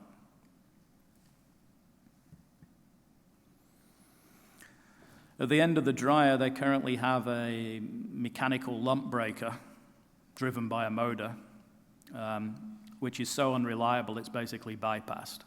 And so the lumps are just allowed to pass through the dryer and block up the entrance to the screens. And so we're going to modify the discharge of the granulator to install an integral grizzly. And basically the lumps can't get out until they are broken up just by lifting and dropping and lifting and dropping. When they're small enough to fit through the grizzly bars, then they can go forward. So it's a way of crushing the lumps without using a motor-driven device, which is prone to many, many mechanical problems. Next thing is we're going to refurbish the existing screen feed system. And the objective is to achieve equal distribution between each of the screens and then equal distribution across the width of each of those screens. And so that screen feed system will be refurbished. Secondly, we need to install a robust system for controlling the recycle. What they currently have is not very satisfactory. And we need to be able to control the recycle so that we can control the granulation so that we can improve the product quality. And even when we've done all that, considering that we're going to increase the capacity of the plant, we're going to add a polishing screen. So we found a space within the plant where we can add a polishing screen. This will be a double-deck polishing screen to remove any oversize or fines that the upstream screens have missed.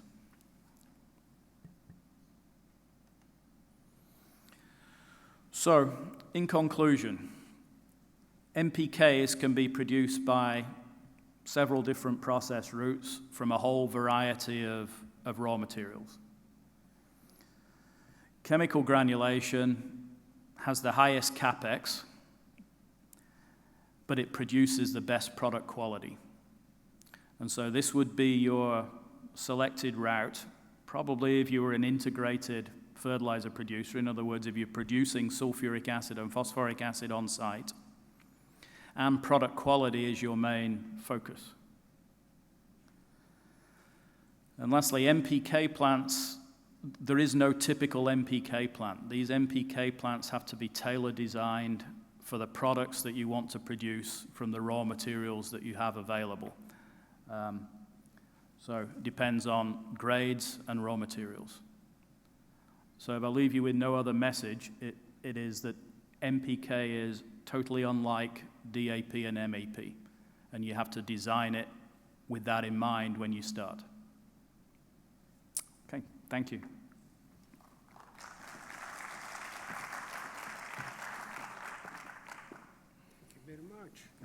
Thank you. Thank you, Mr. Owell. He has really given us a very good speech. For me, it was very educational, indeed. So let's entertain from 2 to 3 questions, and then he will answer them, and then we go to the next speaker. Before we go to the next speaker, please raise your hands. Yeah. Mm-hmm. Good morning. Thank you for this presentation. My name is Khalid Raheli from SABIC. Actually, is there any difference in the application? What is the best for plant uptake? Is it chemical or dry or steam granulation? Is there any different? This is the first question. Is it clear, the first one? So you're asking whether there's been any distribution after you apply it to the soil. Is there any different in the distribution? Is there any benefit for which one is better for a plant uptake? I see. Okay. Yes. Okay. Clear. This is the first one. The second question is, what is the trend now in fertilizer marketing? Is going with the physical blending or with the chemical reactor?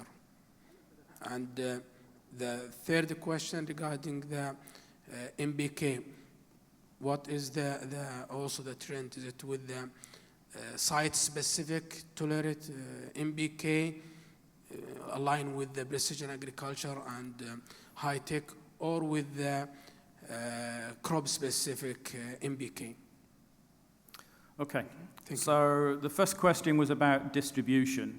And so I guess the difference between products produced with chemical granulation and steam granulation would be the size and shape of the product. So with steam granulation, the sphericity is lower and size distribution is typically wider. And so if you're spreading the fertilizer with a mechanical spreader, you're going to get less even distribution with a product produced by steam granulation than you are by chemical granulation. So you can do field tests to demonstrate that. So yes, there's a difference. Second question was about the trends. Was that the? So first of all, for Africa anyway, there is a trend or a demand for NPK products rather than DAP or MAP products. Whether those products should be produced by chemical granulation or by bulk blending, I guess, depends on the particular circumstances. So it's a question of what the market is that you're targeting, how many grades you want to produce. If you want to produce 50 different grades in a year, then probably you ought to look at bulk blending. You could even have a combination of chemical granulation and bulk blending. So to avoid some of the quality issues that I referred to in the case of bulk blending, the different shapes and size and color and so forth, what you could do is, instead of buying granular potash and granular ammonium sulfate and granular DAP, you could make what I call bases.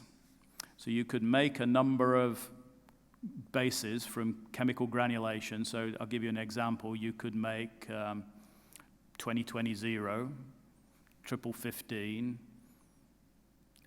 5-24-24, things like that. And all those grades would have similar quality, similar product size distributions, similar shape.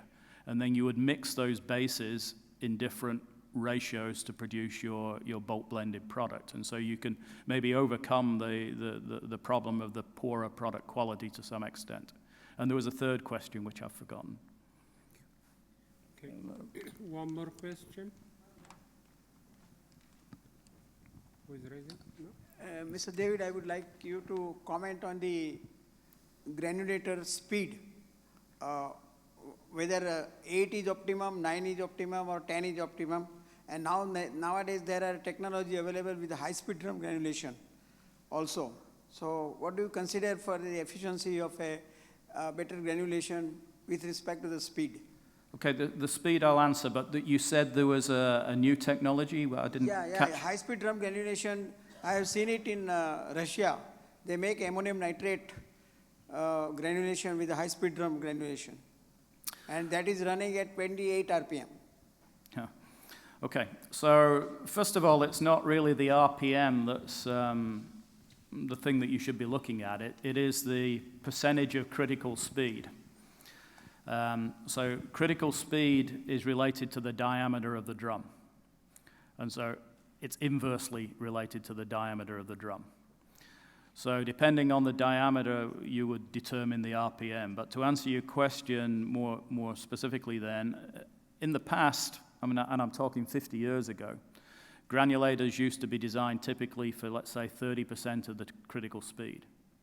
And gradually over time, that speed has crept up. And so 40% of the critical speed is now a standard number, I would say.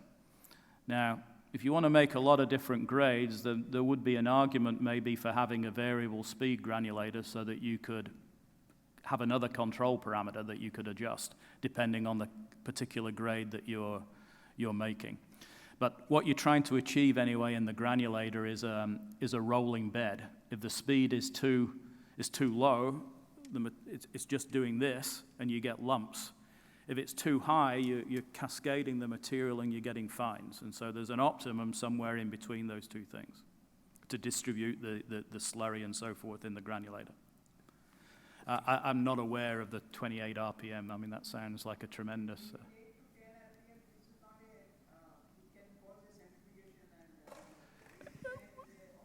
Well, like I said, it depends on the diameter of the drum, but yes, 8, 9, 10 RPM is a typical speed. But its percentage of the critical speed is the way it should be looked at. Okay. I think time is running. We'll not entertain any question from the podium, from the audience, but I have one silly question for you. Okay. Well, as a chairman, I have to also give the opportunity for myself. As we explore Africa, NPK is not going to be the preferred fertilizer, compound fertilizer, or even blend. In Ethiopia, we completed digital soil fertility survey. We customized our fertilizers, and we found out that if we are going to blend with K, that will be harming actually the soil. How much K can we really provide through NPK for a K deficient soil? Therefore, K is recommended as a straight fertilizer in those areas where it's needed. And we are actually going for NPS-based fertilizers, compound or blended. How do you see this, please? As a designer, it makes it very easy because now you don't have to granulate the potash into the final product. You're simply going to bulk blend it. So I'm not sure I quite understood why you were doing that, to be honest. I mean, if you're going to put the potash in there anyway, whether it's as a bulk... That's not enough. But if you blend K, you are only, the maximum we could provide was 12 kilograms of potash in the blended one. And 12K is nowhere. K is required as much as nitrogen. I agree, but why? What I don't understand is why you would prefer to blend that K requirement rather than... No, we are not blending. We stopped actually blending, and we are going for compound fertilizers. For example, NPS boron is the most popular fertilizer in Ethiopia. Okay. Next is NPS zinc. If we are including K, then we'll lose the other micronutrients. So how are you going to apply the K? Just separately? Yes. Okay. No problem. Thank you, Mr. Well. Okay. Thank you very much. We have really enjoyed the speech. Now, I relieve you. Okay. And then I will invite actually the next speaker. Who is the next speaker?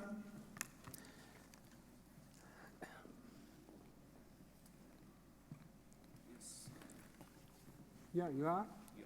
Okay. Let me say a few things about you. Sorry? Okay. I will introduce you a bit.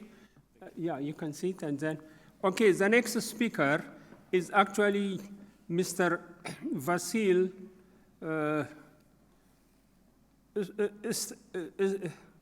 Istatiev, who is also very experienced in solving plant problems, commissioning and optimization of activities through a large number of international projects in Europe, North Africa, Middle East, and Asia. He has over 25 years of experience in the treatment of several types of phosphate rock. His major expertise and activities are in the field of technical solution, actually phosphate, calcium, food phosphates, phosphate fertilizers, and phosphoric acid treatment at technical and actually feeding level. Mr. Vasil is the manager of BC Consult Limited and consultant for OCP in the production of phosphate fertilizers in MSE and MP1. So we are going to hear from Mr. Vasil, actually, and I invite you, sir, to the podium. Thank you, sir. Excellent speech. Thank you. Thank you. Just one thing. We will talk not for fertilizers, we will talk for feed phosphates. The phosphate, calcium phosphate, which is used for active animal breeding and active animal feed. Okay, in the next minutes, we'll try to take your attention for one walk through the available processes for production of calcium phosphates. Probably we must to step back almost 100 years.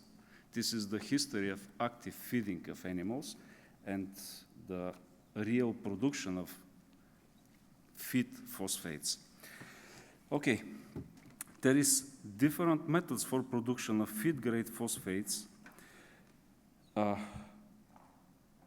Mainly depend on the needs of animal of phosphorus in available for digestibility and solubility form and clear from undesirable elements like fluorine, calcium, fluorine, cadmium, arsenicum, mercury, and other undesirable elements, which are the normal part of the natural phosphate rocks. Okay, let's start.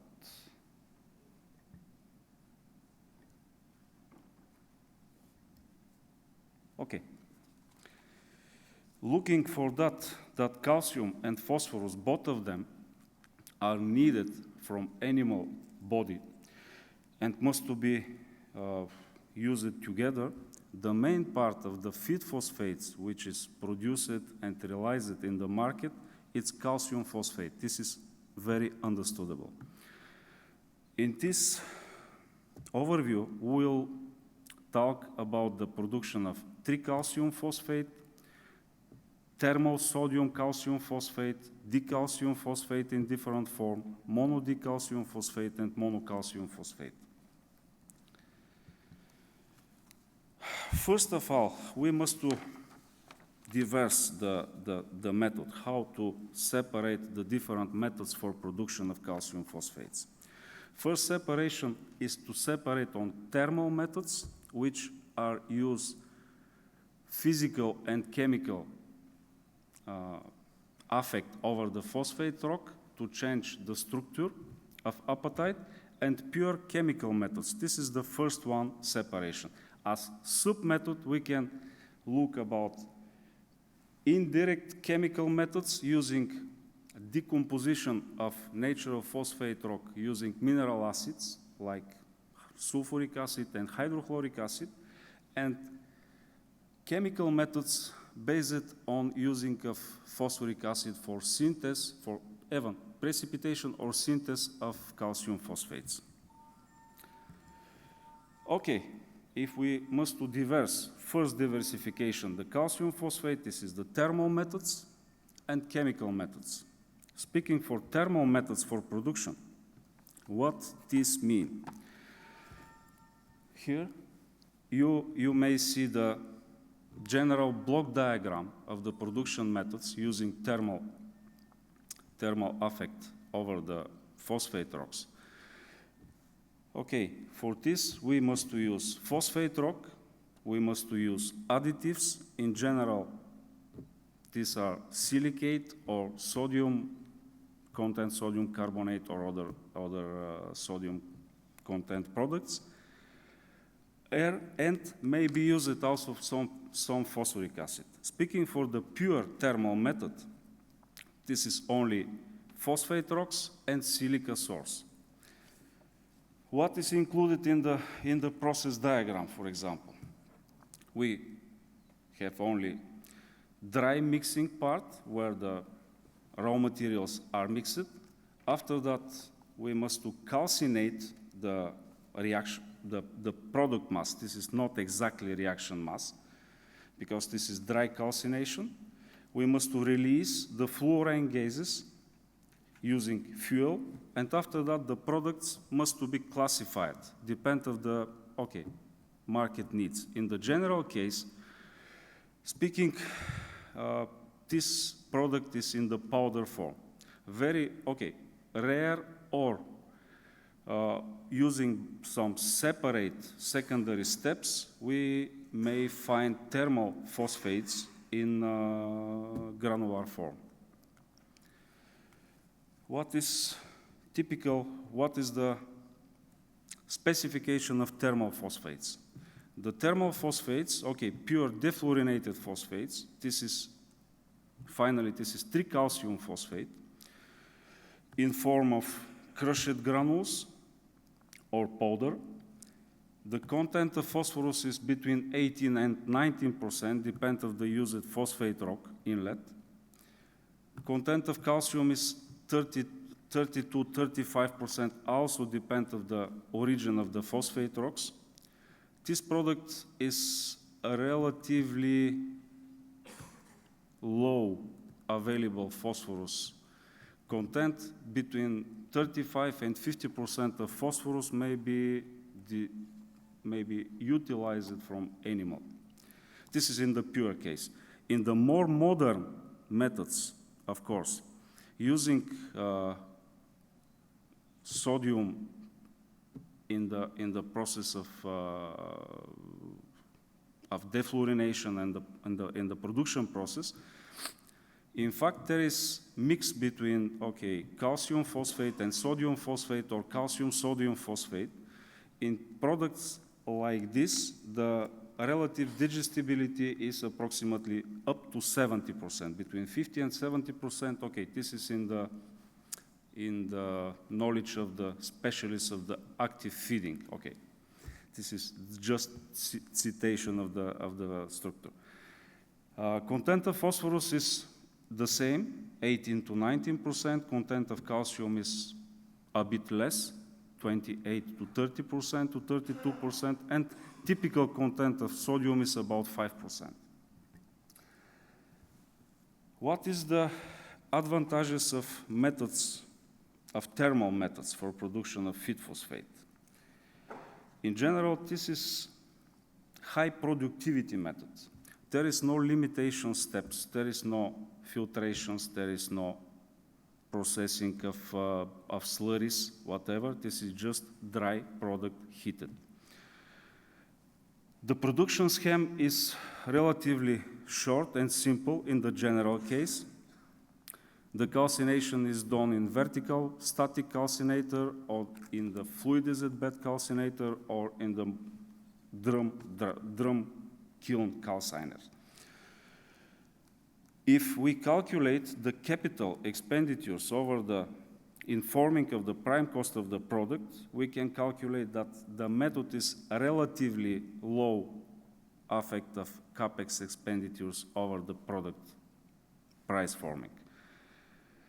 Relatively low weight of the raw materials used, because in fact this method may process high-grade phosphate rock with, okay, the preferable is low heavy metals content. Even some of them are released and minimized during the calcination process, but the preferred one are naturally low heavy metals content.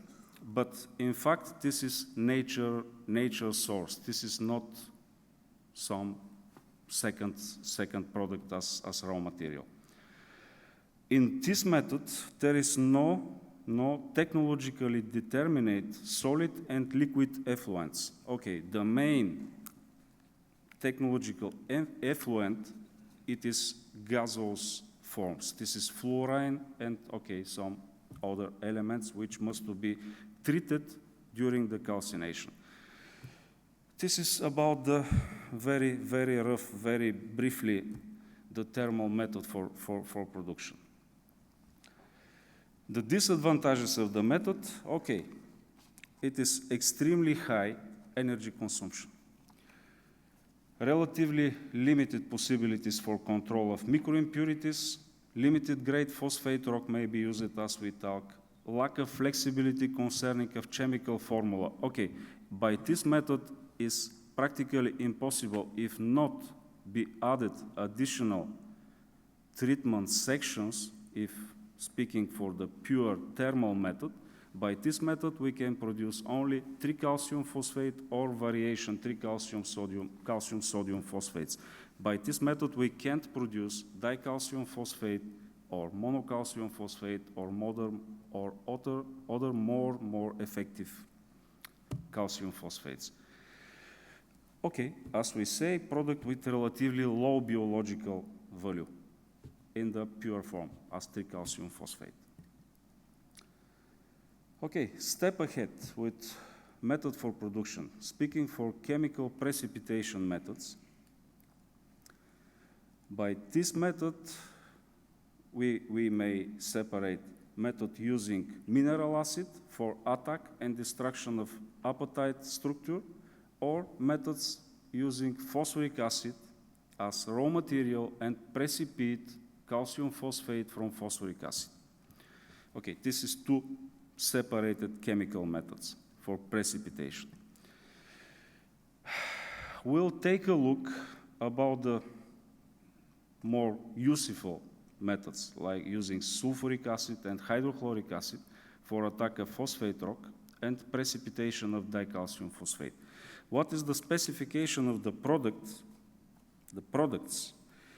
produced by this method? In fact, the quality of the product is identical. There is no matter what kind of acid we will use. We'll use sulfuric acid for attack, or we will use hydrochloric acid for attack. The product is one. The product produced by this method is precipitate dicalcium phosphate, most probably in the main case, this is in dehydrate formulation. Dehydrate formulation is preferable, depending on the good digestibility of the product.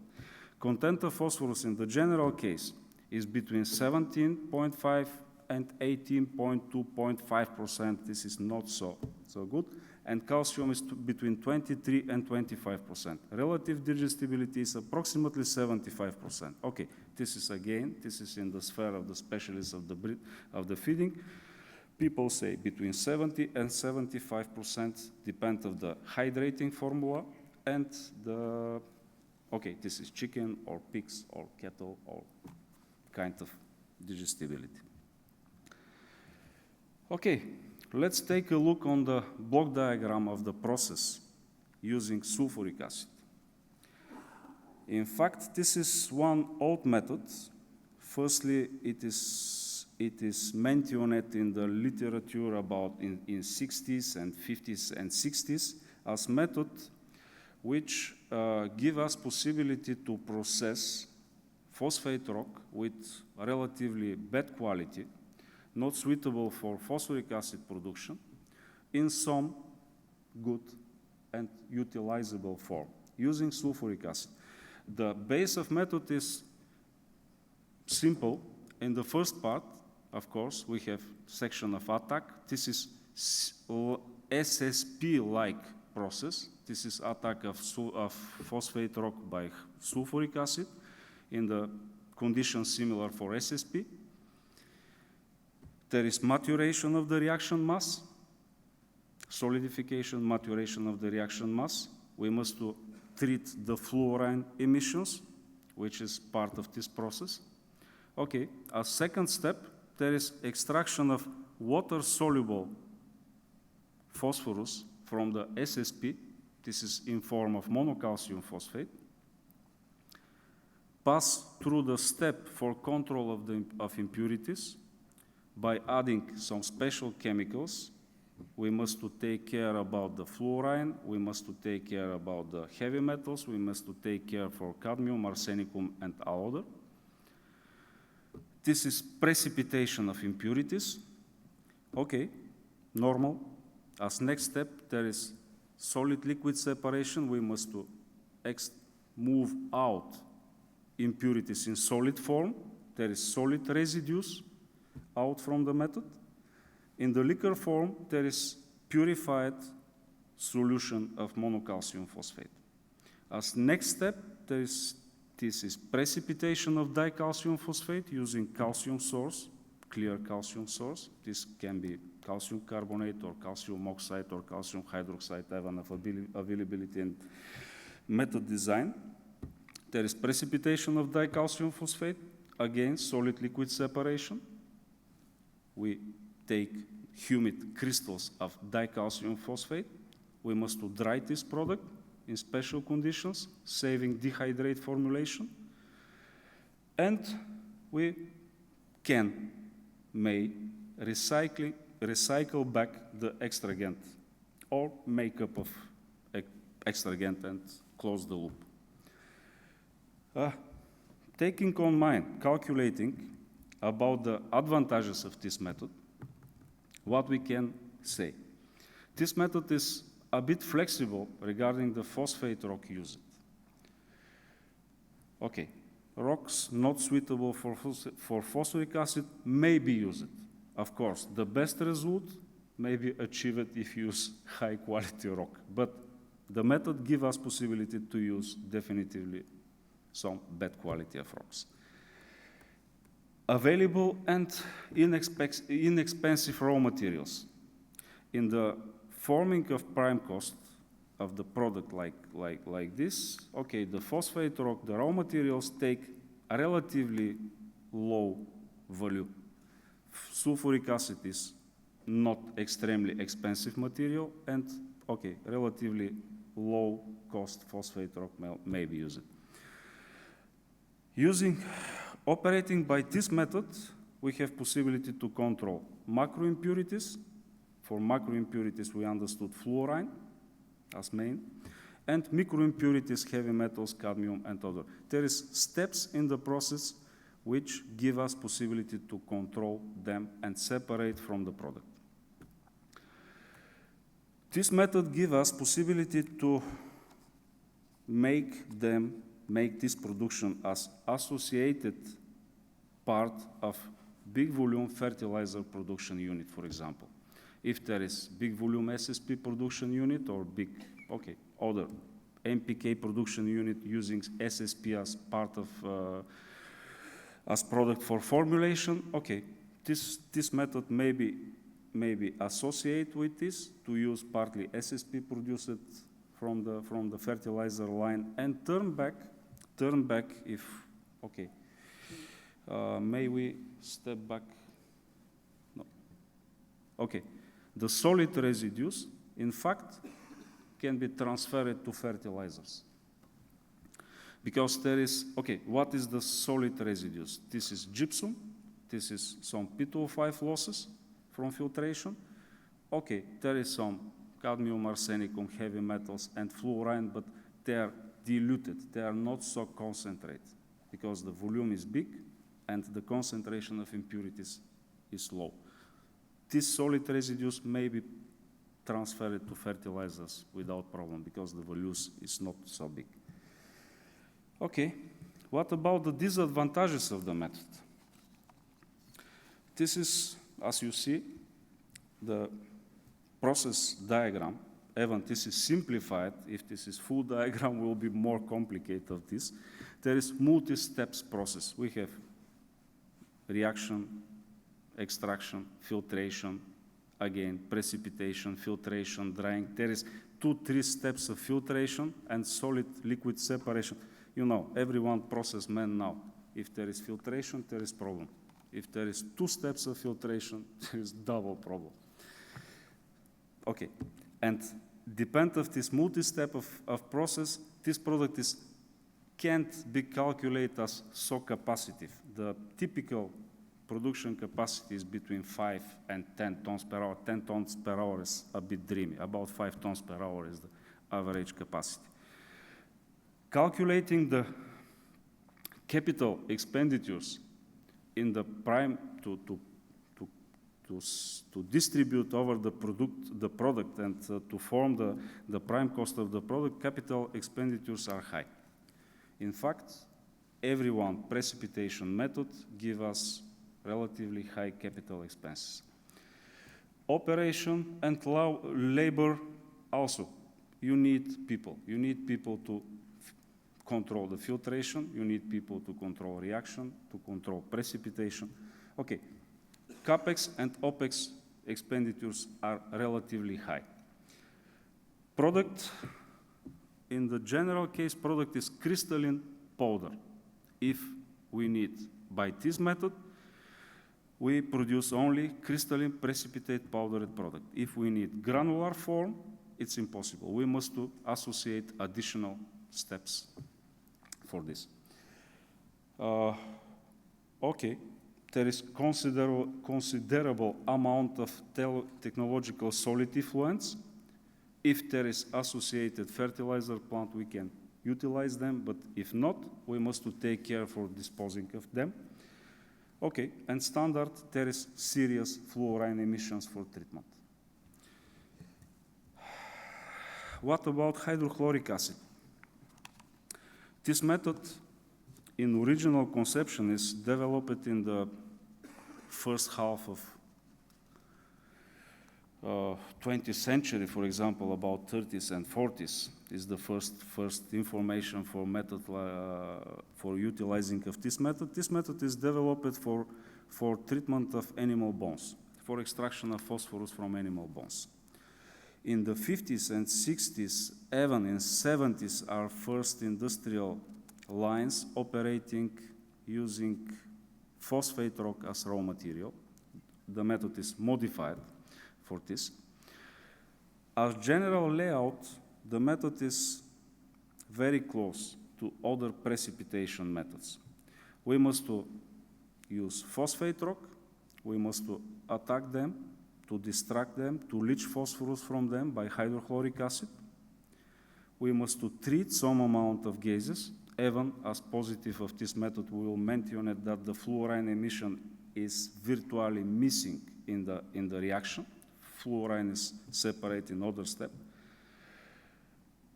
Okay, we have step for treatment of impurities, for decreasing of cadmium, arsenicum content, and control of fluorine. There is steps for solid-liquid separation. We must move out from the system solid impurities, all impurities in solid form, out from the system. Second step, this is precipitation of dicalcium phosphate, because in fact this is liquor of monocalcium phosphate solution in different concentration. Okay, after that is solid liquid separation of dicalcium phosphate, of precipitate dicalcium phosphate. We must dry them in special conditions, saving dehydrate molecule. And after that, we must take care about the treatment of mother liquors.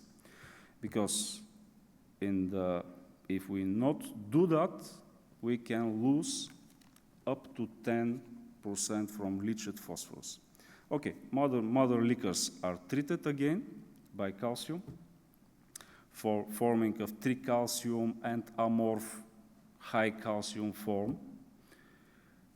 They are recycled back in the leaching process, and we have out liquid residues. In fact, this is calcium chloride solution with different concentration, depend of the process parameters. There is solid residues and liquid residues. What is the advantages of hydrochloric acid method? By this method, in fact, we can process any phosphorus content raw material. We can process bones with 0.2, 0.3% phosphorus content up to high-grade phosphate rock. Of course, the best results are achieved when high-quality phosphate is used, because this directly affects on the volume and the capacity of solid residues which must be treated. By this method, we can use relatively inexpensive raw material, low-quality phosphate rock.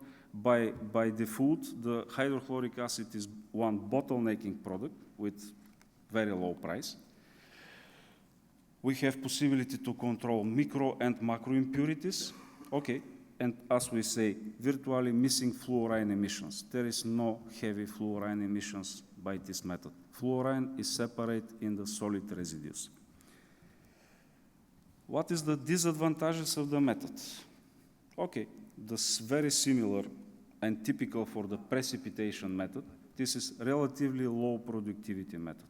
Okay, the same. The typical unit line is about 5 to 7 to 8 tons per hour. There is exception in one line to produce more than 10 tons per hour. Never. Too many steps. Solid liquid separation. Product is in the powdered form only. Relatively high capex, high opex, multi-steps process, diluted technological liquors. This means high volume of pump, high dimensions of the pipelines, high dimensions of the tank, calculating per 1 ton of product. The active components in the liquors are low concentrated. Of course, there is some special anti-corrosion requirements, but there is no high temperature, there is no very dangerous conditions. But you know, if there is mixture between between phosphoric acid and chlorides, situation is a bit delicate. Okay, there is considerable amount of technological solid and liquid effluents for disposing. In the general case, they may be realized, but to be realized as final product, the expenses to make them in sellable form are over than the price of the end product. In the general case, they must be disposed. Okay, what about the precipitation method using phosphoric acid? There is method for precipitation and method using high concentrated phosphoric acid, as we say, direct synthesized calcium phosphates. Speaking for precipitation of phosphoric acid, okay, we can precipitate crude, wet, fertilizer grade, filter grade, unpurified phosphoric acid, or pre-treated, pre-purified feed grade phosphoric acid. What about the layouts of the plants like this? Okay, specification of the product. In fact, the product is the same. This is mono product. We have dicalcium phosphate in dehydrate formula. This is crystalline, powdered form. In fact, this is absolutely identical with the product produced by hydrochloric acid leaching a phosphate rock or by sulfuric acid attack. The product is the same. This is precipitate dicalcium phosphate in dehydrate formula in the best case. Content of phosphorus and calcium is the same, 17.5, 18.5% of phosphorus, content of calcium, the best case, 23, 25%. Relative digestibility, about 75%. The layout using the wet phosphoric acid, unpurified phosphoric acid, the total plant layout is very close with the layout if we use sulfuric acid for attack of the rock or hydrochloric acid of the rock. There is first stage, pretreatment of phosphoric acid, where we must decrease preliminary. Okay. Preliminary decreasing of fluorine and sulfates in phosphoric acid. We must save some step for impurity control, adding some special chemicals for control of cadmium, arsenicum, and other. Solid liquid separation to separate the all precipitated impurities from the first step. Extraction of pure liquor of monocalcium phosphate. Precipitation of dicalcium phosphate by calcium source. Solid liquid separation. Drying of separated dicalcium phosphate. Mother liquors treatment, closing the loop in the system. Okay. What is the advantages? Okay, any grade of phosphoric acid may be used, filter quality or different concentration level or some effluents of content phosphoric acid, because in fact we use very diluted phosphoric acid for this method. There is possibility for control, virtually missing fluorine emission, virtually missing technological liquid effluents, because we close the loop of the system and there is only water, in fact. No liquid effluents different from water. There is absence of solid residue for disposing if there is associated fertilizer unit as co-product. Or we can make this by 2 steps, double precipitation to precipitate dicalcium phosphate fertilizer grade in the first step to realize them as fertilizer, direct fertilizer, and to precipitate feed grade phosphate as second step. Okay, shortages is relatively very similar, multi-step process, liquid effluents, high OPEX, CAPEX related to the other methods, and additionally, relatively high weight of raw materials of phosphoric acid in the prime cost forming. Product is in the powdered form, crystalline. Okay, what about if we use purified phosphoric acid? Layout is very simple. Broadly speaking, this may be food-grade acid or pharma-grade acid, and we will have product with food or pharma-grade. The end product is direct projection of the quality of phosphoric acid used in lab. Layout is very simple. There is missed totally the pretreatment sections. There is direct precipitation of dicalcium phosphate, solid-liquid separation, drying of dicalcium phosphate, and mother liquors treatment. In the well-designed layout, okay, in fact, there is no any liquid effluents out. But low capital as advantages, low capital, low operation and labor expenditures. There is no any special anti-corrosion requirements. There is absence of fluorine emission, absence of technological liquid effluents, absence of solid residues. The method is pure. Disadvantage. Okay, the product is direct projection of the quality of phosphoric acid. No possibility for secondary control of purity. Extremely high weight of raw material because work with high grade, high cost phosphoric acid. Relatively inaccessible raw material. Okay, you must have special treated phosphoric acid. Product is in the powdered form. Okay, step to the end. Direct methods for direct synthesis using high concentration phosphoric acid and calcium source in different form. This may be calcium carbonate, millet, or calcium oxide, or mixture of them, any kind. What is typical for the products? By these methods, we can produce dicalcium phosphate, monodicalcium phosphate, monocalcium phosphate, European grade, American grade, whatever. This product is multi-product. The end product is not only one chemical formulation. In fact, we have mixture between, okay, speaking for dicalcium phosphate, this product contains 75 to 90% dicalcium phosphate, contains 5 to 15% monocalcium phosphate, and 5 to 15% calcium carbonate or other ballasts inside. Typical content of phosphorus is 18.5%. Content of calcium is about 23-25%. This is controllable during the process. And typical is that relative digestibility of product like this is a bit higher than the precipitate dicalcium phosphate because the kick of water-soluble monocalcium phosphate in the formulation. Physical conditions, this may be powder or microgranular form. Similar, if we're speaking for monodicalcium phosphate, this is only different content of between dicalcium phosphate and monocalcium phosphate in the formulation. In fact, if this is monodicalcium phosphate, this is 1 mole monocalcium phosphate to 1 mole dicalcium phosphate.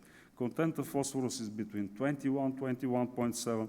Content of calcium is 17, 19. Relative digestibility is grow up. Powder, microgranular, mini-granular formula. Monocalcium phosphate, again, 2 moles monocalcium phosphate to 1 mole dicalcium phosphate. In the general case, speaking for European quality of monocalcium phosphate, this is 22.7% phosphorus, 22.5, 22.7, or 21.5 speaking for American quality. Calcium content is between 15 and 17. Relative digestibility is on the top. This is 85 to 92%. Physical conditions, microgranular or mini-granular. Monocalcium phosphate in powder form is not so nice. Okay, there is simple layout speaking for DCP precipitation. We have phosphoric acid, calcium source, controlled reaction conditions. Typical is that this high mechanical effect over the reaction mass. During the solidification and partly granulation of the reaction mass, we have drying, classification, no more. Gases for treatment as option. If we use calcium carbonate, there is only CO2. Product is direct projection of the quality of the phosphoric acid. There is no steps for additional purification during the process. Okay, speaking for the combo layout, in fact, this is the line able to produce TCP and MCP. In the first one layout, there is virtually missed the granulation loop. In speaking for MCP, difference is that the granulation loop is obligatory because we must take care about the granules, size, classification, recycling. Raw materials are phosphoric acid, calcium source, granulation, drying section, and classification of the product. Typical for layout as this is there is possible variation of the methods where the energy consumption to be absolutely minimum. Typical for this, all these layouts for production, they are extremely productive, calculating, okay, related to all other methods. There is no limitation steps. There is typical, you can say, fertilizer layout, low energy consumption, low capital and operation and labor expenditures calculated to the capacity of production. There is absence of special anti-corrosion requirement, absence of fluorine emission, absence of technological liquid effluents, absence of solid residues. This is in the last 20 years, probably 80% of the calcium phosphates produced and sold are by this method. What is the disadvantages of this method? Okay, no possibility for additional control of impurities, extremely high weight of raw material in the prime cost forming, okay, and relatively inaccessible raw material. You need pre-treated phosphoric acid with special concentration and special conditions. Other combo methods. If there is production of defluorinated phosphate, which are difficult for realization in the market, okay, we may use defluorinated phosphate rocks with some small amount of phosphoric acid, using the MCP layout to produce MDCP and MCP, or precipitate DCP in the same conditions. This was a bit long walk. I try to run fast. Will not make some big conclusions for this. In general, we can produce feed-grade calcium phosphate by different methods, depend on the available raw materials. The best one, probably, I not give the best for any one case. The best one is depend on the available resources. But the last years are dominated from phosphoric acid, pre-treated phosphoric acid production methods. Thank you for your attention. Yeah. Try to fast. Thank you, Mr. Vasil. Excellent speech on the production and treatment processes. You'll be here. Of pea-based fertilizers. Time is not with us, but let's give a chance for a maximum of 2 questions. If there is some questions. One here and one there. Anybody? There is no question. There is no question. Thank you very much. Thank you. Thank you. Thank you again. Thank you, sir. Okay, the next speaker. Yeah.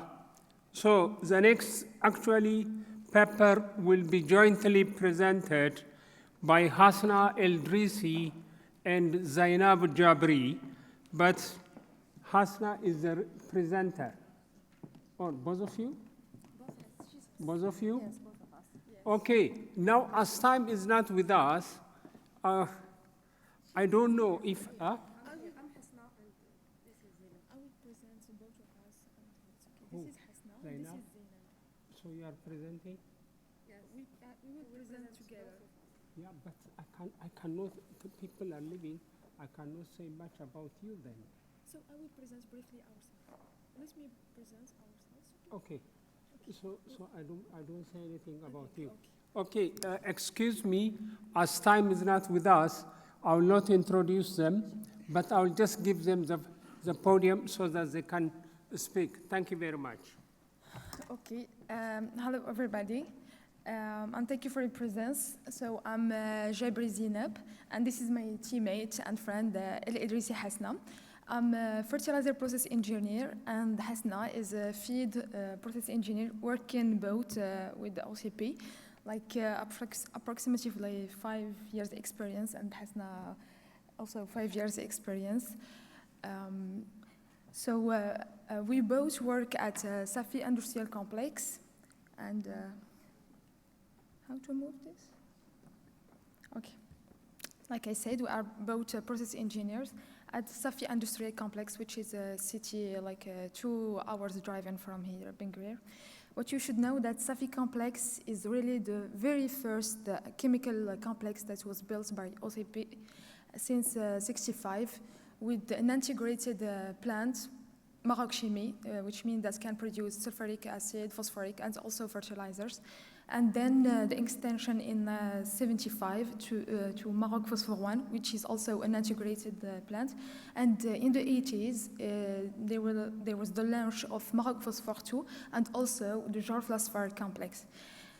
So today, me and Hasna will try to present to you first what is the role and interest into using feed phosphate, and how to recognize a good quality of feed phosphate.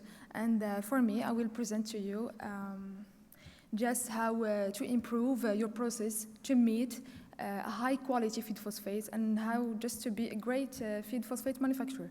Thank you. So Hasna.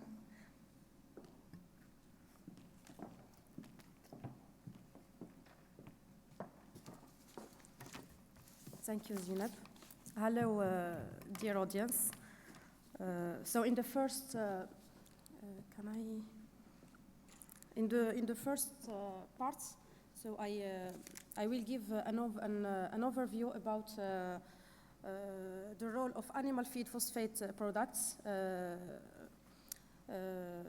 First, I will talk why phosphorus and calcium are important for animal nutrition. What are the requirements of phosphorus? How phosphorus is supplying to the animals? What are the key factors of inorganic feed phosphate quality? And finally, I will give a short overview about OCP feed production. So firstly, why phosphorus and calcium are important for animal nutrition. So phosphorus has a metabolic role in many cellular functions, and he is the major constituent of bone, like for human people. So we find that 80% of the phosphorus is in bone and teeth. The calcium also is very important. Its main function is in skeleton, with 99% of the calcium is in the body is found as in the skeleton. So we note here that to have a good normal growth, good reproduction, lactation, and gestation, we must give to the animal an adequate phosphorus with calcium. So we must balance phosphorus and calcium to have good nutrition. How to? No. Yes. So relatively to this role to this importance of phosphorus for animal nutrition,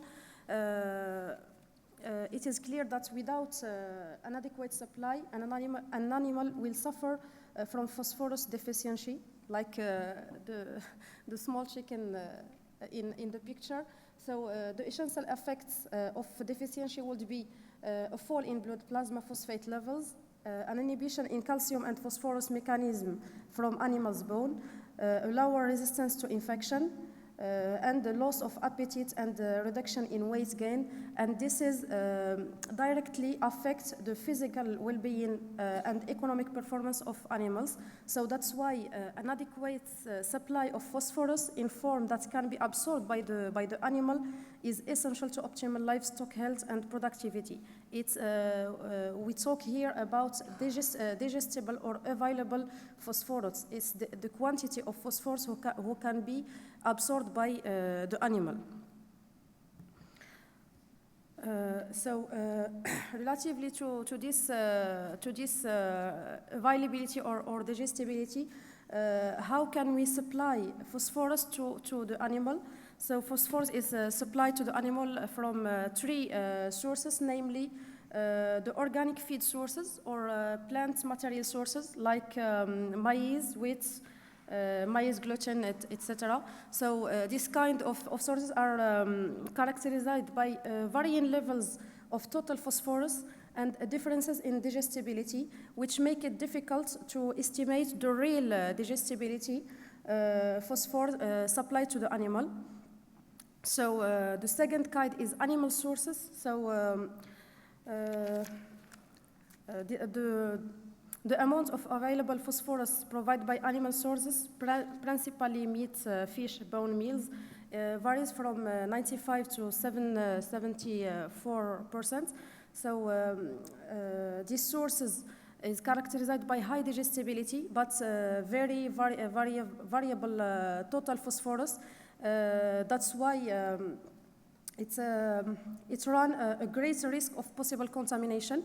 So we note here that this kind is prohibited by European Union or European relatively to this problem of contamination. So the third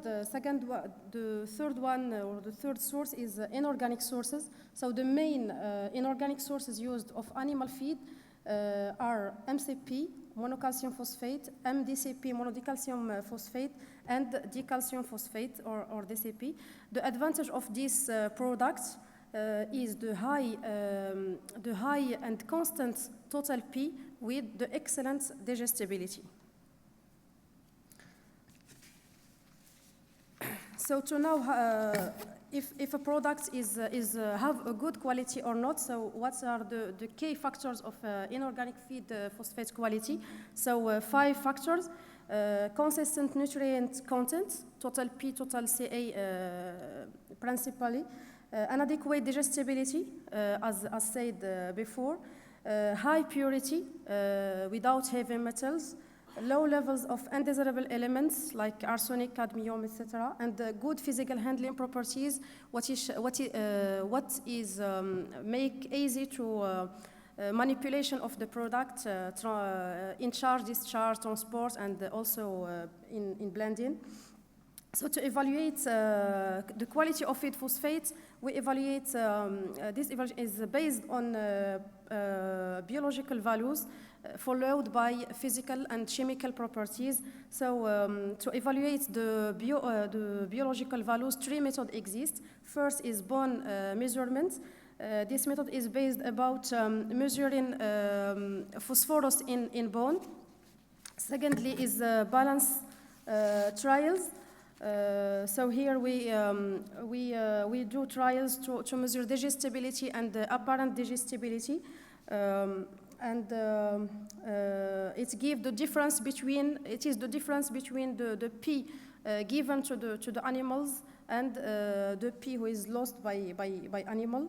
The third method is in vitro tests or solubility. So here the solubility of feed phosphate in 2% citric acid provides an indication about the level of phosphorus availability, and the solubility in alkaline ammonium citrate points to the chemical nature of the products and shows the presence of 3 calcium phosphate. So if we combine the two solubilities, if both are greater than 95%, we conclude that the products have a high quality, digestibility and chemical quality.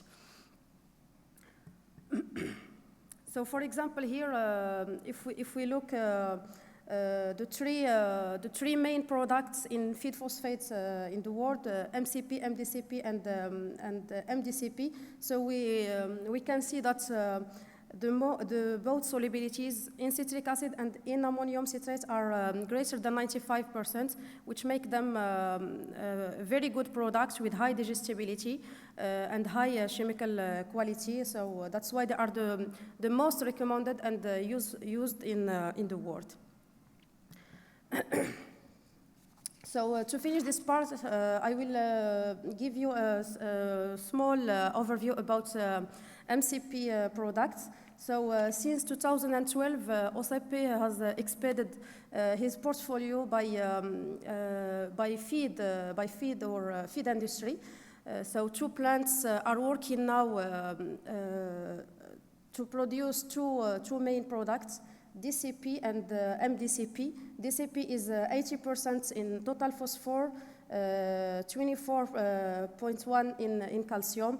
MDCP is 21.1% in phosphor and 70.1 minimum in Ca calcium, with a solubility in acid citric over than 95%, which make the product having very excellent digestibility. Regarding to the MDCP existing in the world, or MDCP standards, which has 90% minimum in solubility in acid citric. So Zinab will continue by the overview about the impact of performance process. So thank you, Hasna. So just relatively to what just was saying, Hasna, is that feed phosphate quality is not only depend on the content of P total, but also about in which form this P is available in the product. This means it should be soluble, should be digestible, should be better absorbed by the body of the animal. So this is the duty of the manufacturer to guarantee this high quality, but also duty of the customer farmer or the blender to ask for this special quality for high digestible P content and calcium content in the feed phosphate. So production of feed phosphate generally perform into different operations, reaction or granulation, depends on you want to produce powder or a granular, drying, screening, and then cooling. So to transform a mineral form of P to a more available form of P, this is made into the reaction section. So like I said, manufacturer should invest more effort into improving their reaction area. So improving reaction, this means also improving process reactivity.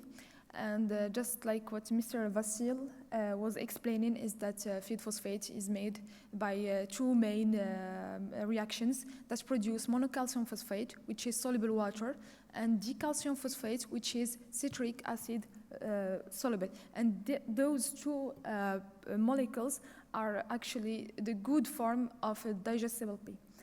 So improving process reactivity, this could, like I said, 1, advance your P solubility, reach high P content, reduce production costs, decrease wastage and especially pollution, environment pollution due to non-digestible P, and prevent manufacturing and storage issues like lamping and caking. So, process reactivity, improved how? There's some key, I'm sure there's a lot of many parameters, but the key factors I think that are adequate temperature in your reaction section, adequate retention time, and especially adequate raw material. So for the adequate temperature, most of reactions, if we increase temperature, also the conversion rate increases, and the feed phosphate reaction also don't make the exception. So increasing the temperature, this is just advantageous for reactivity, but still we have to be make attention to the thermal condition, because feed phosphate molecules are very sensitive to the temperature. We should operate in good temperature, but not so high, not to attain the critical temperature, to not start any dehydration of the products. And this is very dangerous for the product, for the quality product. So very, very high temperature could lead to some series of dehydration of the product and starting producing some orthophosphate, which, like I said, very dangerous for the product. So the idea is just to attain the optimum temperature to have a good or optimal reaction rate. So, like a best practice, heating up phosphoric acid. So instead of maybe thinking about adding some steam or other practices to increase your temperature, and like I said, this could have some dangerous consequences, why not heating your phosphoric acid to a temperature so the first mixing between calcium source and phosphoric acid will be more effective. So this is a procedure that has proven their efficiency. This is in one part. Second part, like neutralization of acid with the calcium phosphate. This is calcium source. This is a very exothermic reaction. So, okay, pay attention to not attend to the limit temperature, but also I should have a good temperature and take advantage of this exothermic temperature, which means taking advantage of what we call self-evaporation. And this means that we will reduce our moisture content, the bound water into the molecule, and will reduce our energy consumption, fuel or gas, in the drying section. So, to summarize, temperature in reactors should be kept stable enough to achieve an optimized moisture content and also a high reactivity rate. So for the retention time actually depends on every process, and this is a main parameter that will be fixed in the design of the process. So I will not talk about it now, but I will move to raw material quality. So raw material quality, like I said, are very important in every process, but this is very special for feed phosphate, for this nutritional element. So high purity of your raw material mean high reactivity.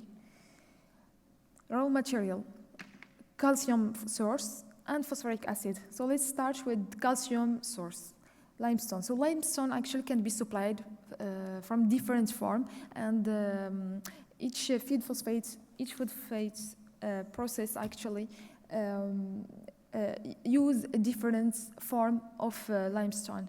And it depends, of course, on the availability of the limestone, the price also, and the purity. So like I said, manufacturers should absolutely ask for the highest quality and the purest calcium source.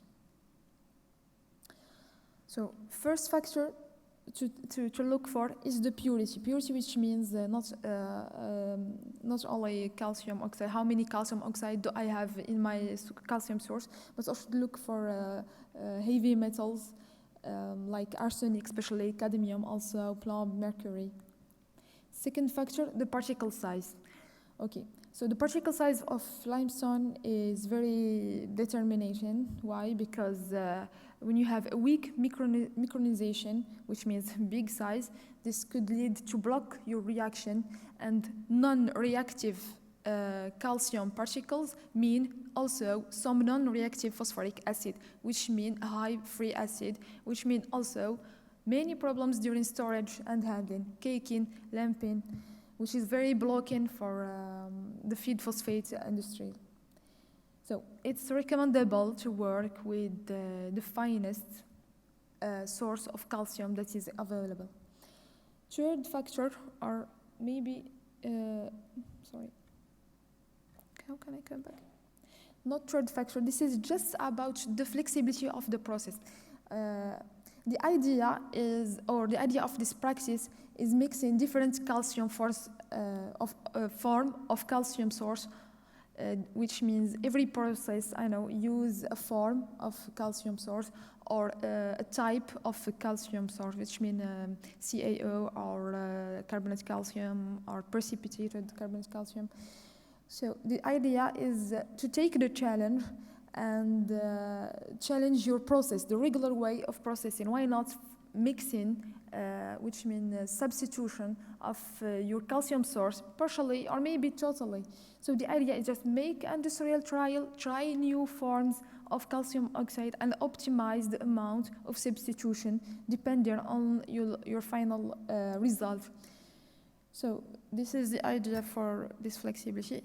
For phosphoric acid, so phosphoric acid is a product that is used in for many aims, but for feed phosphate, the main issue is to look for a pure phosphoric acid.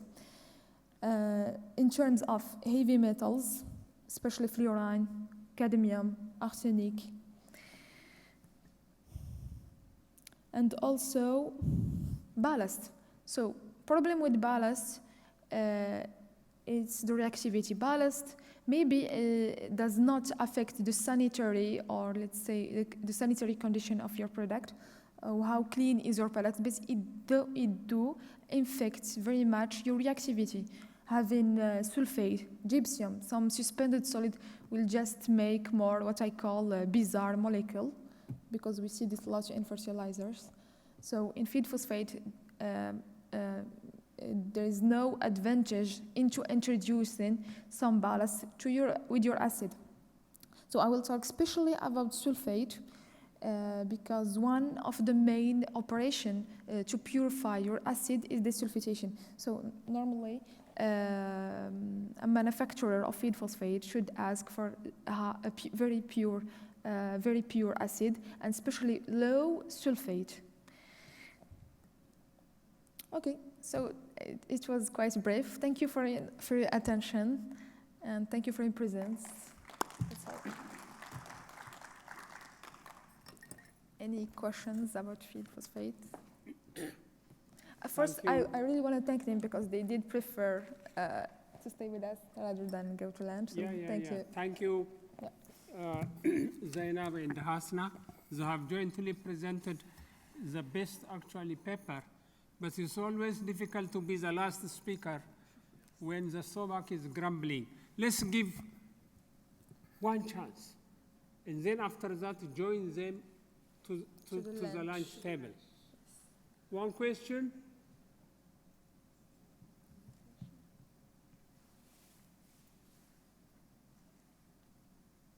No question?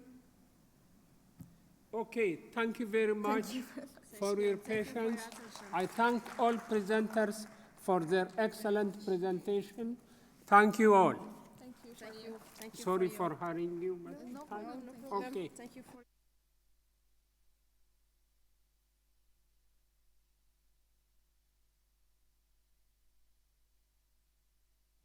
You have to put 10 to 15% of carbon, and then also kind of. Hi guys, this is it. We're done with the plenaries here at SYMPHOS 2017, and well, we're in our final stretch. So we've learned a lot during these 3 days of plenaries, and we'd like to thank all these brilliant professors and researchers who presented to us their finding. So just as a reminder, I'm going to remind you of the different plenaries that we had, and don't forget you can watch them later on YouTube. We are going to upload them to our channel, so stay tuned there. So on the first day we had, of course, Professor Sriram Ramakrishna from the Center for Nanofibers and Nanotechnology in Singapore, who talked to us about innovation for sustainability, a big central theme here at SYMPHOS 2017 and really appropriate for opening. And then we had the same day Professor Bruce Rittman of Arizona State University, who talked to us about biotech and its role in fertilizer sustainability, and mainly his findings about how microbiology can make phosphate use more sustainable and reduce phosphorus waste actually. So and then we had a professor from here from the Mohammed VI Polytechnic University in Bengurir, Professor Dr. Khalil Amin, who talked to us about high energy and high power electrodes for auto battery applications. So you know, it's a very innovative application for phosphorus use, and it was a very interesting presentation as well.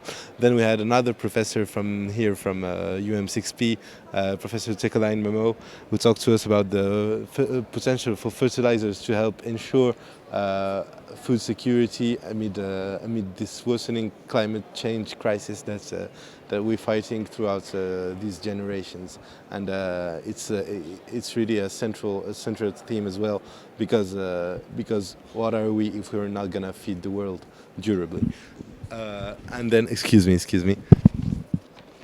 And then yesterday we had the opportunity to listen to Monsieur Pascal Dubois d'Anguien from Belgium. He's from MECS Europe Africa. He talks to us about replacements and maintenance strategy, so we can keep our industrial tools and installations up to date and effective and sustainable, of course.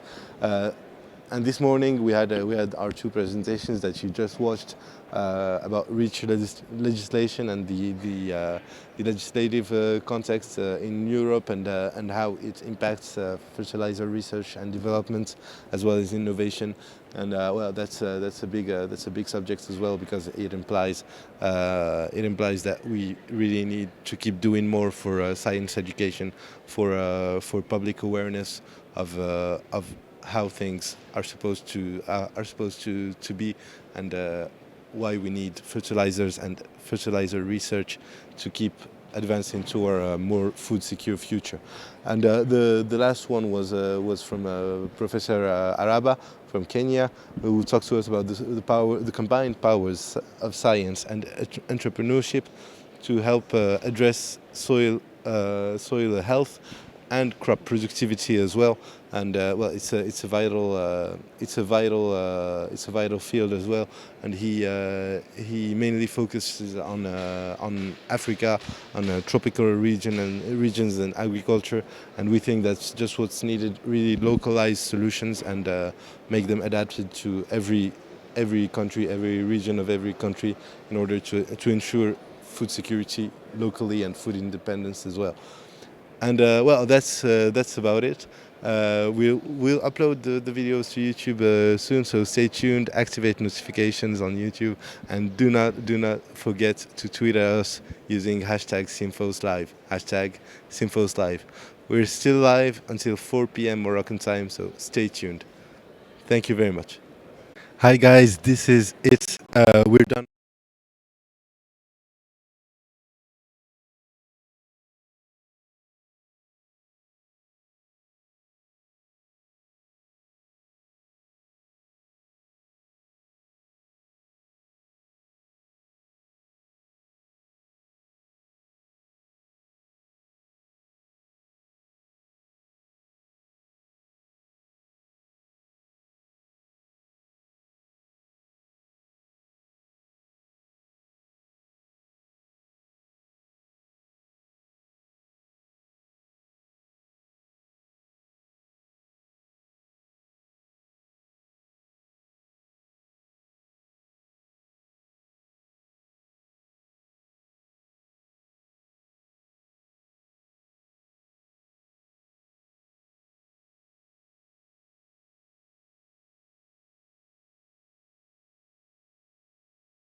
Au même niveau que beaucoup de pays de l'Afrique subsaharienne.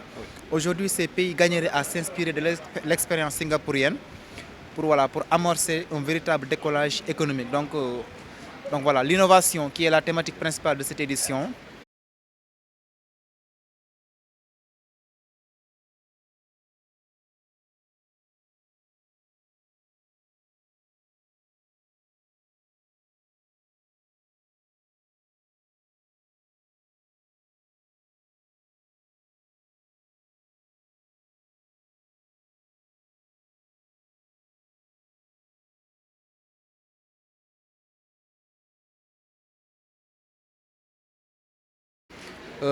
Qui est également comment un concept sur lequel les pays africains doivent s'appuyer pour véritablement mettre en place l'émergence, pour que ça ne soit pas pour que ça ne soit pas uniquement un concept creux, mais que ça se reflète dans la réalité, sur le terrain, pour que ça puisse profiter aux populations africaines, pour que la croissance soit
populations are growing. And by 2050, there'll be another 2.4 billion mouths to feed. So if we can do more to help more farmers grow more food more sustainably on all types of soil, we'll be contributing to a better future for all. As a global leader, we at OCP believe that working together is the key to ensure a sustainable and prosperous agriculture. We push the limits of science and technology for sustainable agriculture, not only for us, but for future generations. Using our expertise to transform Morocco's precious resource, phosphate, the work we do is of vital importance, constantly looking to create innovative fertilizer solutions across the whole value chain. Mining, refining, transforming, and creating products for the benefit of people worldwide. Phosphates are vital to the development and growth of crops, and so the fertilizers created from phosphates are of growing importance to global farmers, where strong root growth has become an ever more critical factor. That's why we don't just mine better and smarter, or even refine our production techniques to produce better performing fertilizers over a wider range of soils. We also mine new ideas, refine them, and then spread them to all four corners of the globe.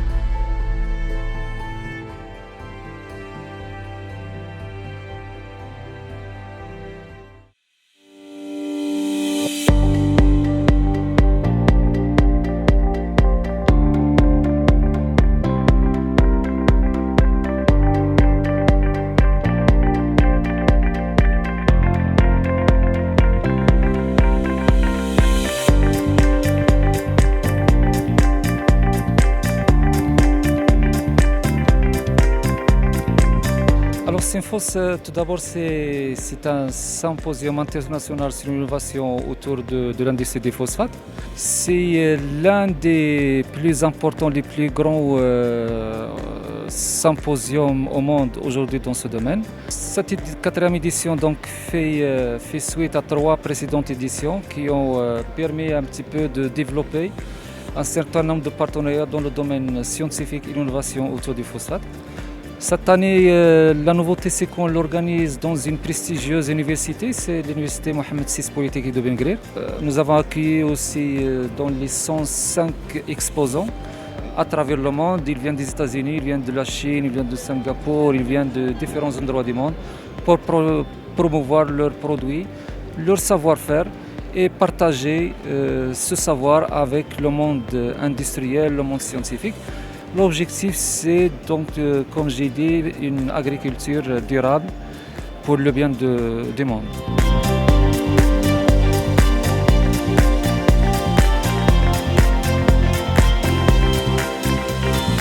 When I first came here, of course, this is my first visit, and the moment I alighted here, I realized, and it really fascinated me, what you are putting bricks to build a future, and I think it's really fascinating, and I believe the rest of the world would need to know more about it. And I also understood that these institutions are also trying to integrate as many people as possible from Africa for the innovation, which I think is a really eye-opener for me, and I learned it today, and I feel very happy, and I'm glad to be part of it.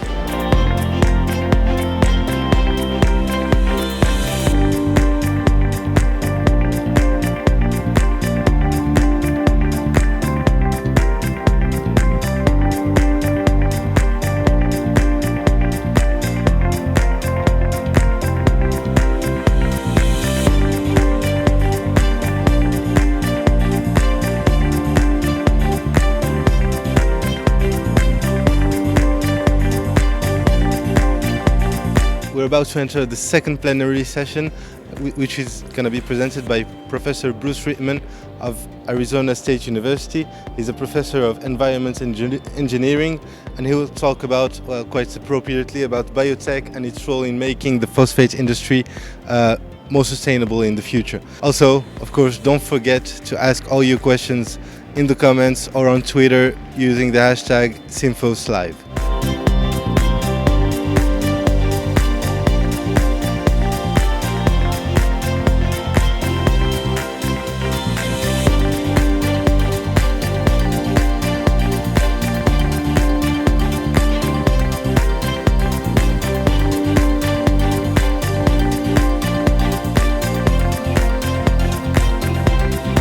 Tune in to our live feed on YouTube and on LinkedIn.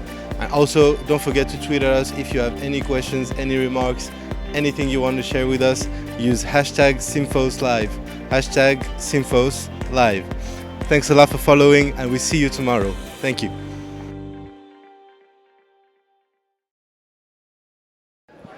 Hello, we're live here from SYMPHOS 2017, and we're with Mr. Benoît Magny from France, and we're just gonna ask him a couple of questions about what he thought about this morning plenary sessions.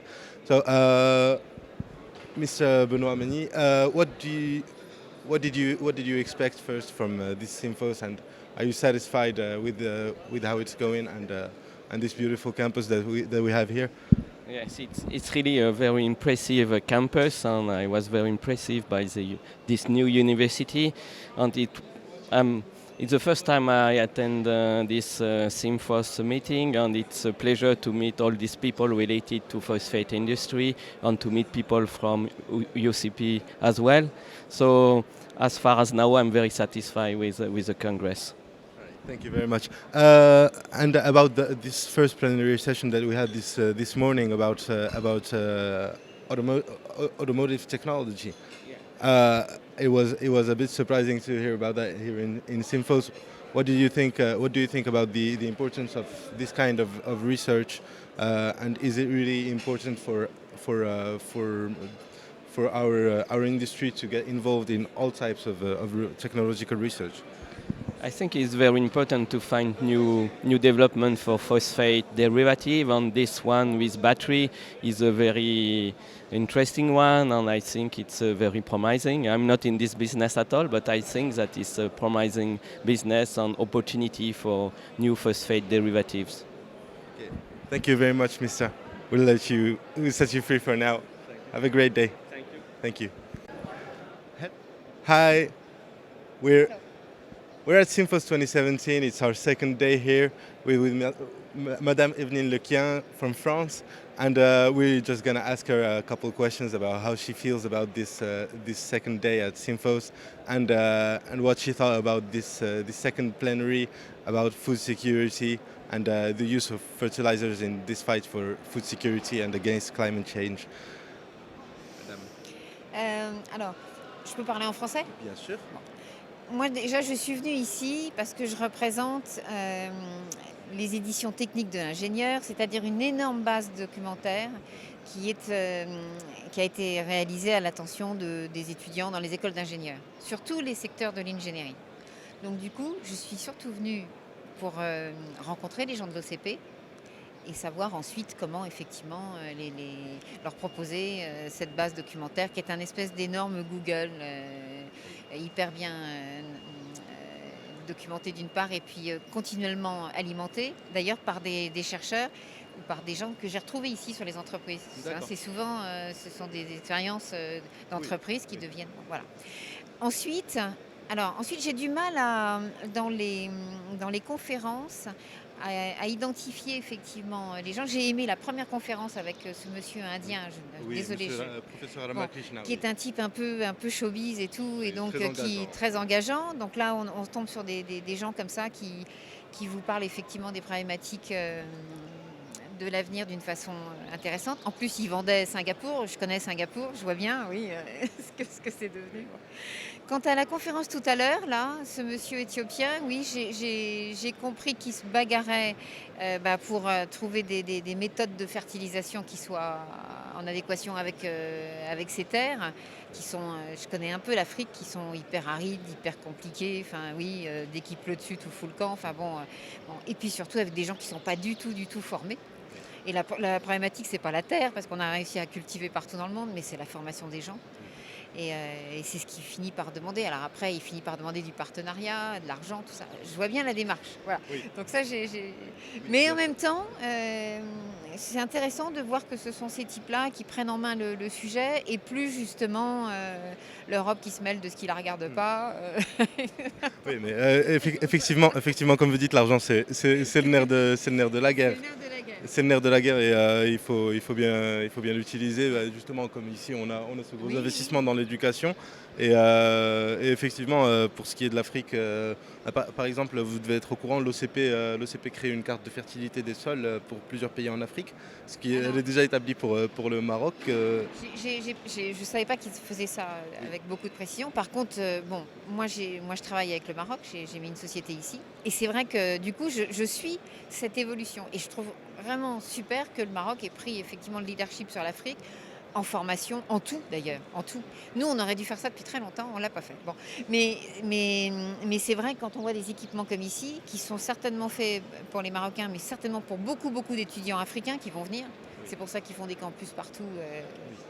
J'ai eu la chance de visiter quasiment toutes les universités, là, les nouvelles sorties au Maroc. Et c'est vrai que c'est des campus magnifiques pour tout le continent. Donc, Mais ce qui est intéressant, à chaque fois qu'on vient ici, c'est cette espèce d'énergie, d'engagement que l'OCP prend. Et du coup, ça effectivement déroule derrière des tas de gens qui arrivent. Moi, je rencontre les gens dans le bus ou ailleurs, enfin, même dans les trucs. Bon, il y a des Chinois, il y a des Indiens, il y a toute une délégation russe qui est là. Et finalement, c'est eux qui commencent à... C'est bien qu'on puisse avoir de l'optimisme voilà, pour ces chantiers qui sont quand même assez difficiles, assez challenging pour l'avenir. Enfin, voilà ce que je peux en dire. Hein. Mais en plus, je suis vraiment... je fais du commercial en fait dans ça. Oui. Moi, hein.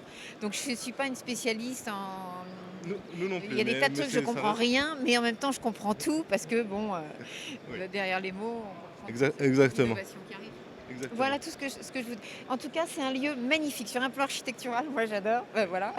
C'est aussi important. Et puis c'est toujours superbement bien organisé ce que fait l'OCP, ce que font les événements au Maroc en général. Beaucoup. Voilà. Merci beaucoup, madame. Bonne journée et bonne suite au SYMPHOS. En donnant en 2012 le coup d'envoi de la construction de l'université Mohamed VI Polytechnique, Sa Majesté le Roi, que Dieu le glorifie, lançait un modèle innovant et intégré de complexes universitaires. Située dans la commune de Ben Guerir, au cœur de la ville verte Mohamed VI, l'université s'inscrit dans un projet d'espace urbain qui privilégie la qualité de vie et le dynamisme économique. Elle s'appuie sur les infrastructures de la ville verte et rayonne autour d'un écosystème de pôles d'excellence créateurs de synergie. Fondée pour la recherche et le développement, l'université propose un agenda qui répond aux défis économiques et sociaux du Maroc et du continent tout entier. Elle offre un environnement exceptionnel qui favorise l'expérimentation et les formations de pointe et ambitionne d'attirer les étudiants les plus brillants. L'objectif, devenir une université de classe mondiale au service de l'Afrique. En contribuant à la formation des futurs leaders du continent, l'université mobilise des chercheurs de haut niveau, parmi lesquels des membres de la diaspora marocaine qui ont fait leurs preuves à l'étranger. Je suis très heureux d'être venu dans mon pays natal après des années d'expérience et je suis fier de participer à ce projet structurant pour notre pays qu'est l'université qui porte le nom de Sa Majesté le Roi Mohamed VI. Je veux mettre à la disposition de cette institution mes expériences passées dans le domaine des biotechnologies. After 27 years abroad, I decided to join University Mohamed VI Polytechnic as a professor. I'm especially honored by the opportunity to serve my country and to contribute to establishing innovative and application-oriented research and a startup culture. So our first planned startup will be in the field of nanoengineering. The goal is to serve OCP and other industrial needs in corrosion protection and surface treatment.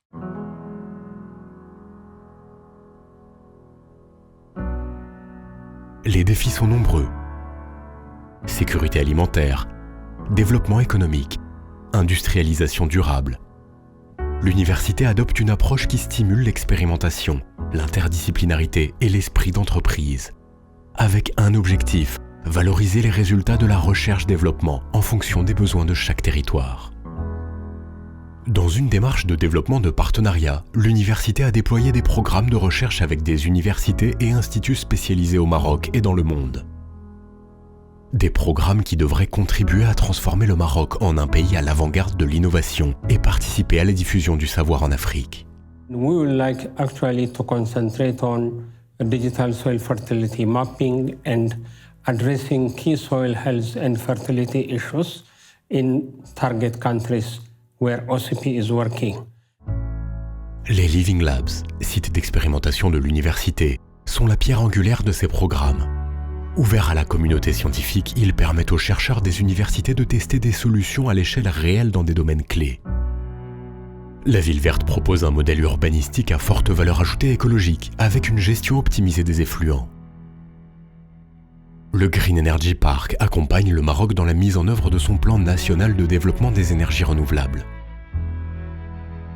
La Advanced Technology Mining Platform offre la possibilité de tester de nouvelles techniques d'extraction et de valorisation du minerai. Le Chemical Hub de Safi est un lieu d'expérimentation pour la fabrication des engrais de demain.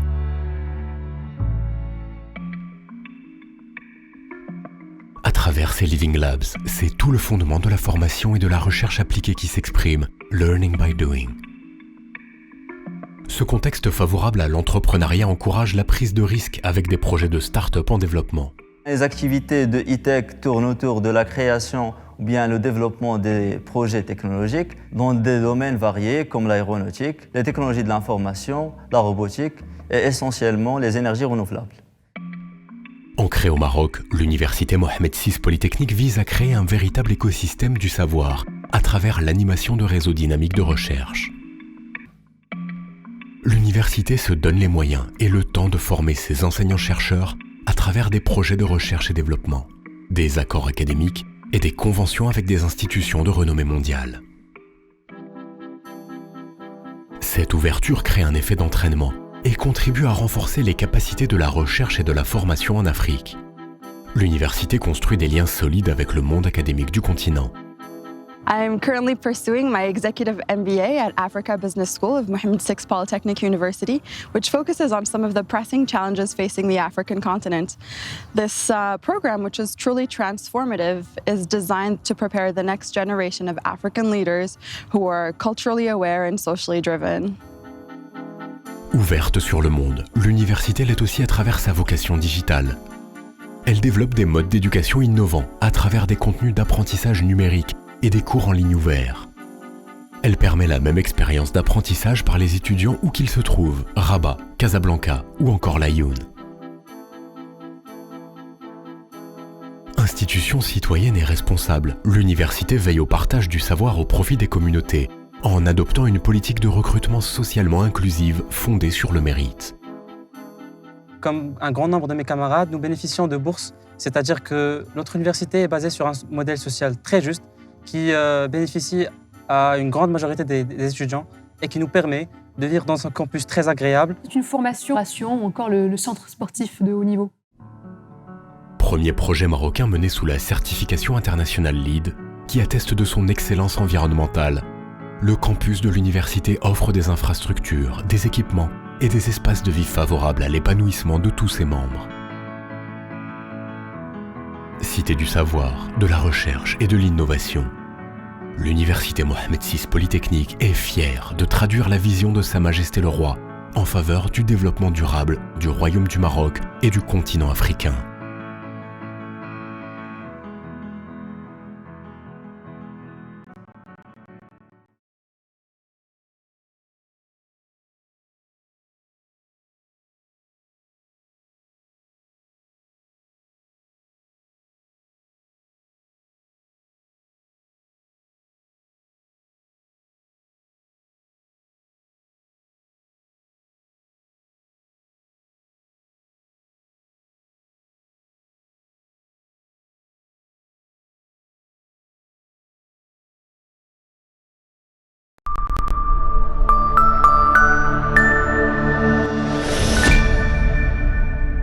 J'ai la chance de participer à l'exécutif MBA de l'Université Mohammed VI Polytechnique et surtout la chance d'avoir accès à une formation de qualité internationale fournie par des professeurs reconnus mondialement. L'objectif de l'Africa Business School est de former les futurs leaders africains. Car en fin de compte, l'Afrique n'est pas seulement une source des ressources naturelles ou de la main-d'œuvre à bas prix, mais surtout, demain, le contributeur à l'excellence académique, scientifique et business au niveau mondial.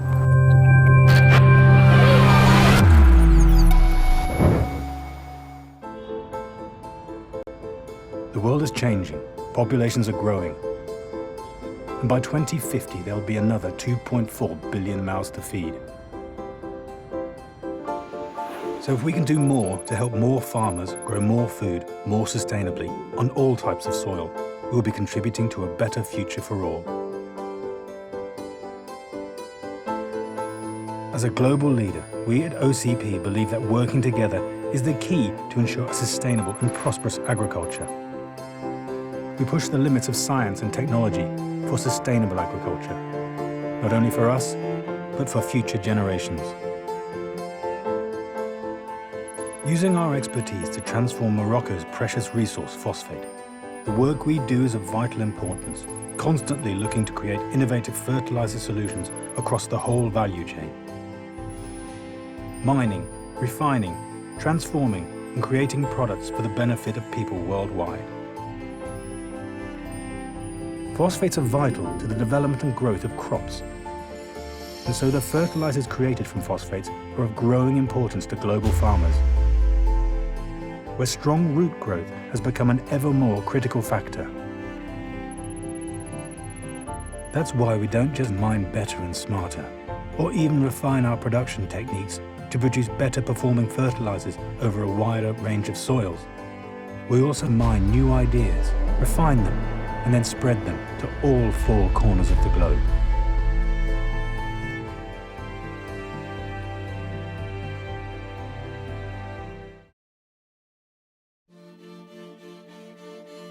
En donnant en 2012 le coup d'envoi de la construction de l'Université Mohammed VI Polytechnique, Sa Majesté le Roi, que Dieu le glorifie, lançait un modèle innovant et intégré de complexes universitaires. Située dans la commune de Ben Guerir, au cœur de la ville verte Mohammed VI, l'université s'inscrit dans un projet d'espace urbain qui privilégie la qualité de vie et le dynamisme économique. Elle s'appuie sur les infrastructures de la ville verte et rayonne autour d'un écosystème de pôles d'excellence créateurs de synergie. Fondée pour la recherche et le développement, l'université propose un agenda qui répond aux défis économiques et sociaux du Maroc et du continent tout entier.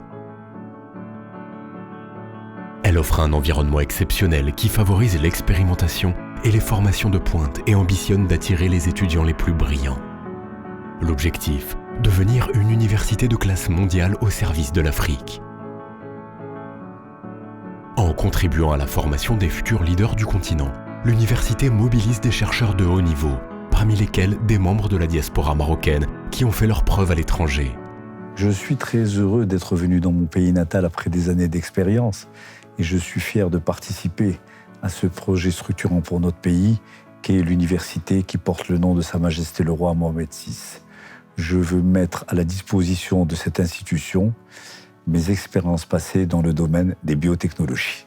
After 27 years abroad, I decided to join University Mohammed VI Polytechnic as a professor. I'm especially honored by the opportunity to serve my country and to contribute to establishing innovative and application-oriented research and a startup culture. So our first planned startup will be in the field of nanoengineering. The goal is to serve OCP and other industrial needs in corrosion protection and surface treatment.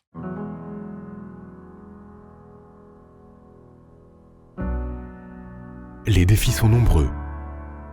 Sécurité alimentaire, développement économique, industrialisation durable. L'université adopte une approche qui stimule l'expérimentation, l'interdisciplinarité et l'esprit d'entreprise. Avec un objectif, valoriser les résultats de la recherche-développement en fonction des besoins de chaque territoire. Dans une démarche de développement de partenariat, l'université a déployé des programmes de recherche avec des universités et instituts spécialisés au Maroc et dans le monde. Des programmes qui devraient contribuer à transformer le Maroc en un pays à l'avant-garde de l'innovation et participer à la diffusion du savoir en Afrique. We would like actually to concentrate on digital soil fertility mapping and addressing key soil health and fertility issues in target countries where OCP is working. Les Living Labs, sites d'expérimentation de l'université, sont la pierre angulaire de ces programmes. Ouverts à la communauté scientifique, ils permettent aux chercheurs des universités de tester des solutions à l'échelle réelle dans des domaines clés. La ville verte propose un modèle urbanistique à forte valeur ajoutée écologique, avec une gestion optimisée des effluents. Le Green Energy Park accompagne le Maroc dans la mise en œuvre de son plan national de développement des énergies renouvelables. La Advanced Technology Mining Platform offre la possibilité de tester de nouvelles techniques d'extraction et de valorisation du minerai. Le Chemical Hub de Safi est un lieu d'expérimentation pour la fabrication des engrais de demain.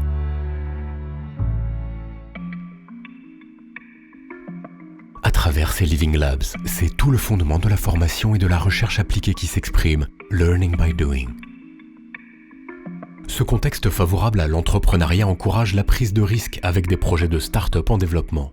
Les activités de e-tech tournent autour de la création ou bien le développement des projets technologiques dans des domaines variés comme l'aéronautique, les technologies de l'information, la robotique et essentiellement les énergies renouvelables. Ancrée au Maroc, l'université Mohamed VI Polytechnique vise à créer un véritable écosystème du savoir à travers l'animation de réseaux dynamiques de recherche. L'université se donne les moyens et le temps de former ses enseignants-chercheurs à travers des projets de recherche et développement, des accords académiques et des conventions avec des institutions de renommée mondiale. Cette ouverture crée un effet d'entraînement et contribue à renforcer les capacités de la recherche et de la formation en Afrique. L'université construit des liens solides avec le monde académique du continent. I'm currently pursuing my executive MBA at Africa Business School of Mohammed VI Polytechnic University, which focuses on some of the pressing challenges facing the African continent. This program, which is truly transformative, is designed to prepare the next generation of African leaders who are culturally aware and socially driven. Ouverte sur le monde, l'université l'est aussi à travers sa vocation digitale. Elle développe des modes d'éducation innovants à travers des contenus d'apprentissage numérique et des cours en ligne ouverts. Elle permet la même expérience d'apprentissage par les étudiants où qu'ils se trouvent, Rabat, Casablanca ou encore Laayoune. Institution citoyenne et responsable, l'université veille au partage du savoir au profit des communautés, en adoptant une politique de recrutement socialement inclusive fondée sur le mérite. Comme un grand nombre de mes camarades, nous bénéficions de bourses, c'est-à-dire que notre université est basée sur un modèle social très juste qui bénéficie à une grande majorité des étudiants et qui nous permet de vivre dans un campus très agréable. C'est une formation dans l'ensemble très diversifiée qui permettrait donc à chaque ingénieur-manager, futur ingénieur-manager, de se retrouver, mais aussi de s'épanouir dans un environnement qui offre de belles conditions de vie universitaire, que ce soit au niveau du logement, restauration ou encore le centre sportif de haut niveau. Premier projet marocain mené sous la certification internationale LEED, qui atteste de son excellence environnementale. Le campus de l'université offre des infrastructures, des équipements et des espaces de vie favorables à l'épanouissement de tous ses membres. Cité du savoir, de la recherche et de l'innovation, l'université Mohamed VI Polytechnique est fière de traduire la vision de Sa Majesté le Roi en faveur du développement durable du Royaume du Maroc et du continent africain.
J'ai la chance de participer à l'exécutive MBA de l'Université Mohammed VI Polytechnique et surtout la chance d'avoir accès à une formation de qualité internationale fournie par des professeurs reconnus mondialement. L'objectif de l'Africa Business School est de former les futurs leaders africains. Car en fin de compte, l'Afrique n'est pas seulement une source des ressources naturelles ou de la main-d'œuvre à bas prix, mais surtout, demain, le contributeur à l'excellence académique, scientifique et business au niveau mondial.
world is changing, populations are growing. And by 2050, there'll be another 2.4 billion mouths to feed. So if we can do more to help more farmers grow more food more sustainably on all types of soil, we'll be contributing to a better future for all. As a global leader, we at OCP believe that working together is the key to ensure a sustainable and prosperous agriculture. We push the limits of science and technology for sustainable agriculture, not only for us, but for future generations. Using our expertise to transform Morocco's precious resource, phosphate, the work we do is of vital importance, constantly looking to create innovative fertilizer solutions across the whole value chain. Mining, refining, transforming, and creating products for the benefit of people worldwide. Phosphates are vital to the development and growth of crops, and so the fertilizers created from phosphates are of growing importance to global farmers, where strong root growth has become an ever more critical factor. That's why we don't just mine better and smarter, or even refine our production techniques to produce better performing fertilizers over a wider range of soils. We also mine new ideas, refine them, and then spread them to all four corners of the globe.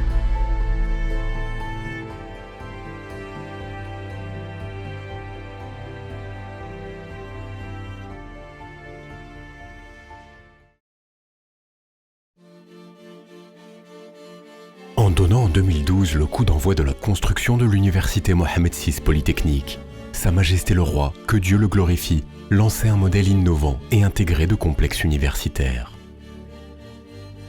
Située dans la commune de Ben Guerir, au cœur de la ville verte Mohamed VI, l'université s'inscrit dans un projet d'espace urbain qui privilégie la qualité de vie et le dynamisme économique.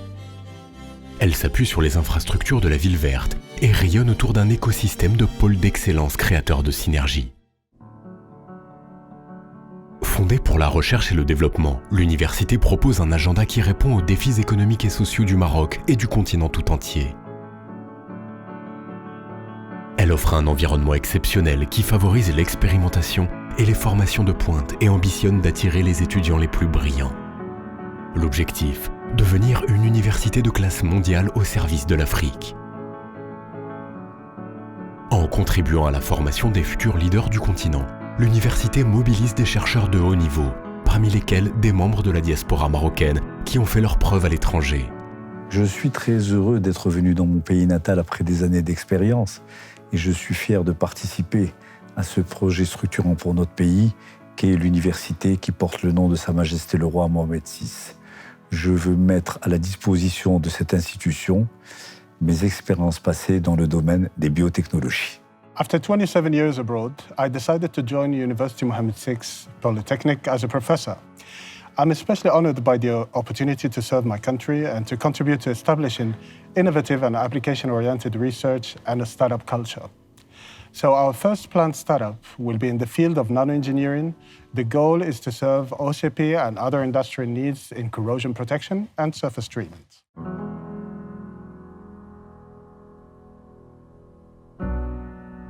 Les défis sont nombreux. Sécurité alimentaire, développement économique, industrialisation durable. L'université adopte une approche qui stimule l'expérimentation, l'interdisciplinarité et l'esprit d'entreprise. Avec un objectif, valoriser les résultats de la recherche-développement en fonction des besoins de chaque territoire.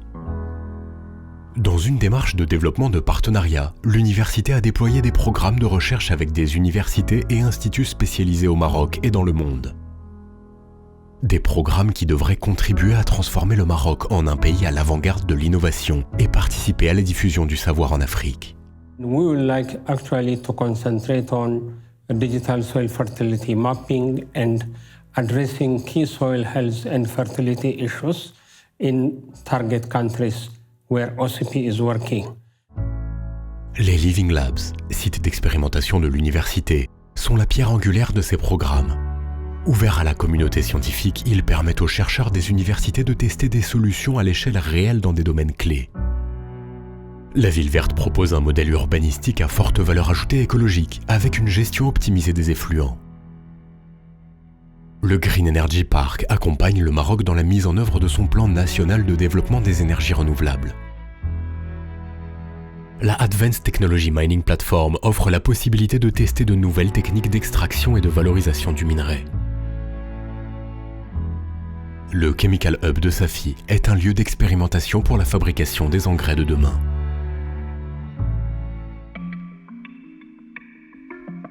À travers ces Living Labs, c'est tout le fondement de la formation et de la recherche appliquée qui s'exprime, learning by doing. Ce contexte favorable à l'entrepreneuriat encourage la prise de risque avec des projets de start-up en développement. Les activités de e-tech tournent autour de la création ou bien le développement des projets technologiques dans des domaines variés comme l'aéronautique, les technologies de l'information, la robotique et essentiellement les énergies renouvelables. Ancrée au Maroc, l'université Mohamed VI Polytechnique vise à créer un véritable écosystème du savoir à travers l'animation de réseaux dynamiques de recherche. L'université se donne les moyens et le temps de former ses enseignants-chercheurs à travers des projets de recherche et développement, des accords académiques et des conventions avec des institutions de renommée mondiale. Cette ouverture crée un effet d'entraînement et contribue à renforcer les capacités de la recherche et de la formation en Afrique. L'université construit des liens solides avec le monde académique du continent. I'm currently pursuing my executive MBA at Africa Business School of Mohammed VI Polytechnic University, which focuses on some of the pressing challenges facing the African continent. This program, which is truly transformative, is designed to prepare the next generation of African leaders who are culturally aware and socially driven. Ouverte sur le monde, l'université l'est aussi à travers sa vocation digitale. Elle développe des modes d'éducation innovants à travers des contenus d'apprentissage numérique et des cours en ligne ouverts. Elle permet la même expérience d'apprentissage par les étudiants où qu'ils se trouvent, Rabat, Casablanca ou encore Laayoune. Institution citoyenne et responsable, l'université veille au partage du savoir au profit des communautés, en adoptant une politique de recrutement socialement inclusive fondée sur le mérite. Comme un grand nombre de mes camarades, nous bénéficions de bourses, c'est-à-dire que notre université est basée sur un modèle social très juste qui bénéficie à une grande majorité des étudiants et qui nous permet de vivre dans un campus très agréable. C'est une formation dans l'ensemble très diversifiée qui permettrait donc à chaque ingénieur-manager, futur ingénieur-manager, de se retrouver, mais aussi de s'épanouir dans un environnement qui offre de belles conditions de vie universitaire, que ce soit au niveau du logement, restauration ou encore le centre sportif de haut niveau. Premier projet marocain mené sous la certification internationale LEED, qui atteste de son excellence environnementale. Le campus de l'université offre des infrastructures, des équipements et des espaces de vie favorables à l'épanouissement de tous ses membres. Cité du savoir, de la recherche et de l'innovation, l'université Mohamed VI Polytechnique est fière de traduire la vision de Sa Majesté le Roi en faveur du développement durable du Royaume du Maroc et du continent africain. Of the different. Hey guys, we're back here in the halls of the conference center. Hi guys, this is it. We're done with the plenaries. Hey guys, we're back here in the halls of the conference center, Mohammed VI Polytechnic University in Bengurir, and we're gonna just announce to you the program for this afternoon. We're gonna have a few workshops to end this day and to end this SYMPHOS 2017. So they're gonna be mainly focused on fertilizers and their sustainability and how innovation can help manage this kind of challenge. So we're gonna be talking about NPK fertilizers and their production and the processes that go with it, and as well as more precisely bulk blending and how we can optimize it in order to reduce waste and maximize efficiency. And last but not least, we're also going to have a workshop about desalination, a new desalination solution, which is really vital because we all know about the crisis that's coming about hydric stress, and we really want to take part in reducing hydric stress and making the planet more water sufficient for the next generations. So that's the very serious workshops that we're gonna have this afternoon, and after that we're gonna close up this event with a closing ceremony, which is gonna be at the Africa Auditorium, and everybody's invited, of course, and you're invited to watch us live here and tweet at us. Do not hesitate to engage in the conversation using hashtag #SYMPHOSLive. Hashtag #SYMPHOSLive. Have a great afternoon with us, and we'll see you afterwards. Session. Our first speaker will be Carl Ibadullah from Pegasus TSI in Tampa, Florida, USA. Unfortunately, we do not have his bio, so Carl, would you please come and introduce yourself? Thank you. Thank you, John. My name is Carl Ibadullah. I'm the president of Pegasus TSI in Tampa, Florida.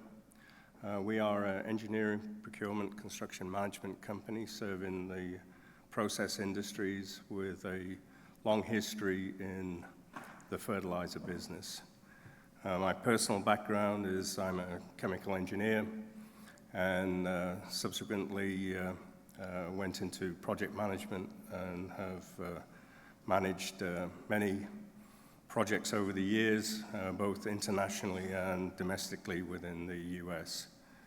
Specifically, I've worked here in Morocco for OCP, PMP, and the refinery at Samir. So thank you very much for the opportunity of speaking to you.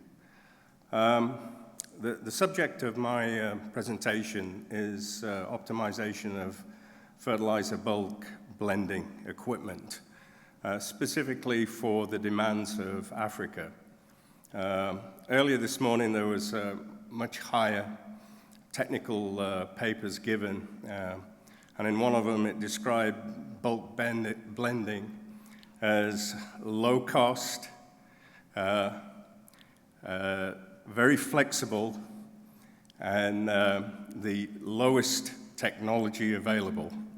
So this will be a slight contrast that we'll really be focusing on practicality rather than technical theory. I'd like to open the presentation with a safety moment.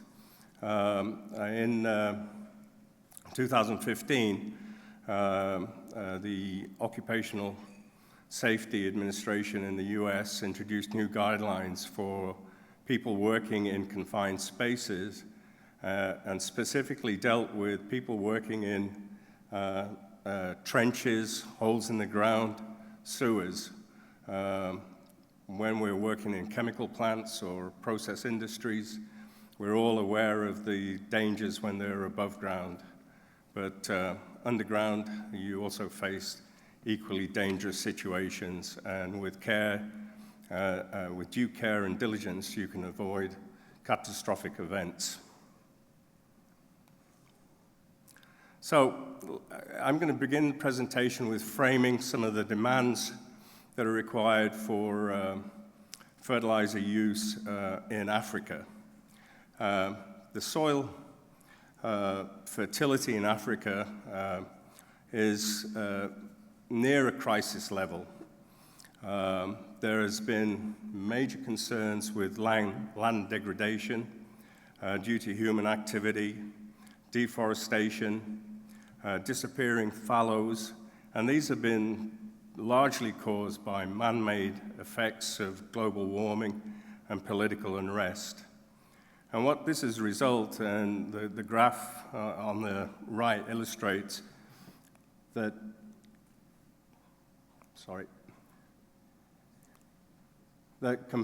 this is for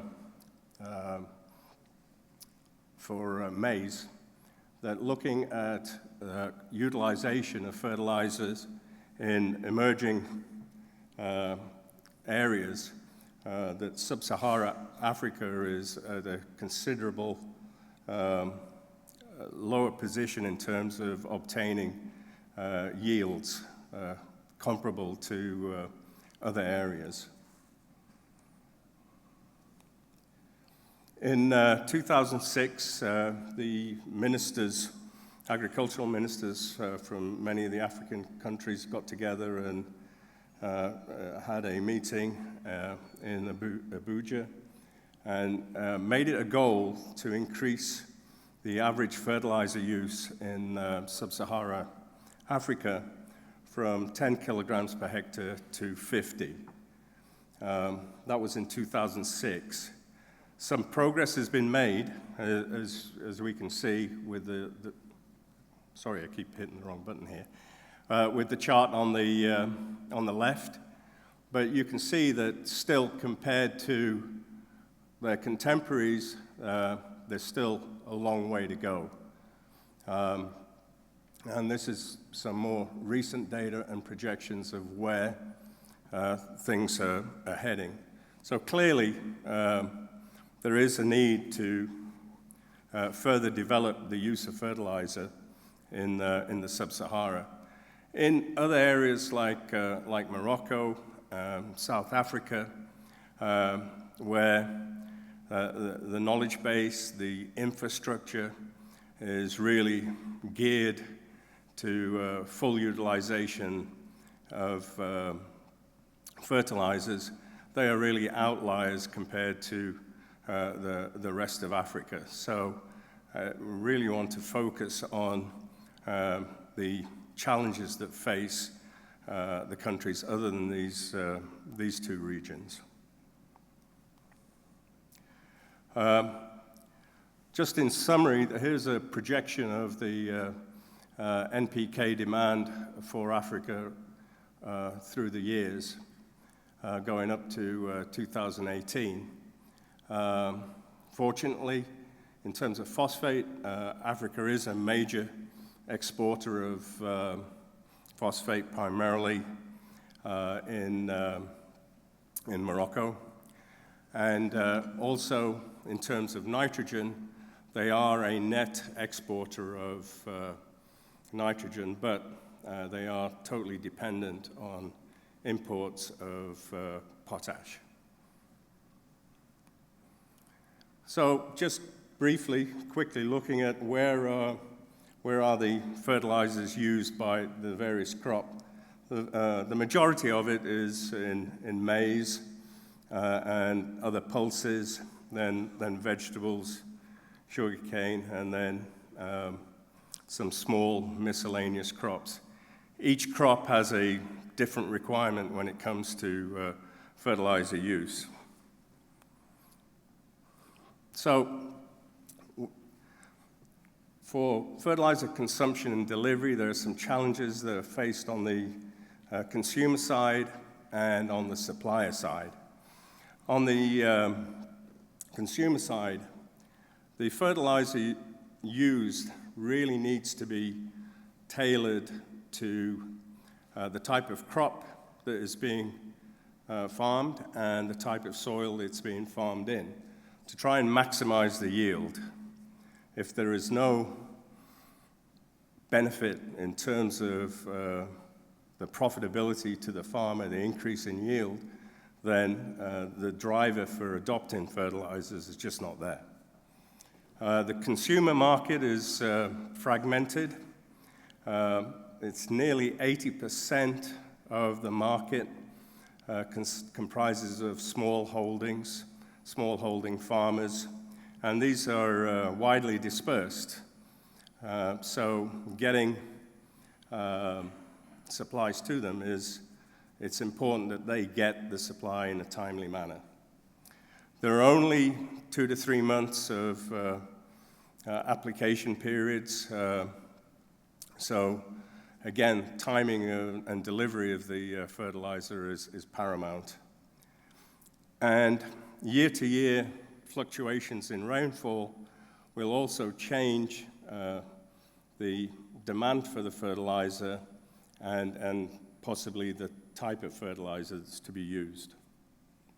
Now that's on the consumer challenges. On the supply challenges, right now, the transport cost of fertilizers to the end consumer can add anywhere between $50 to $100 a ton.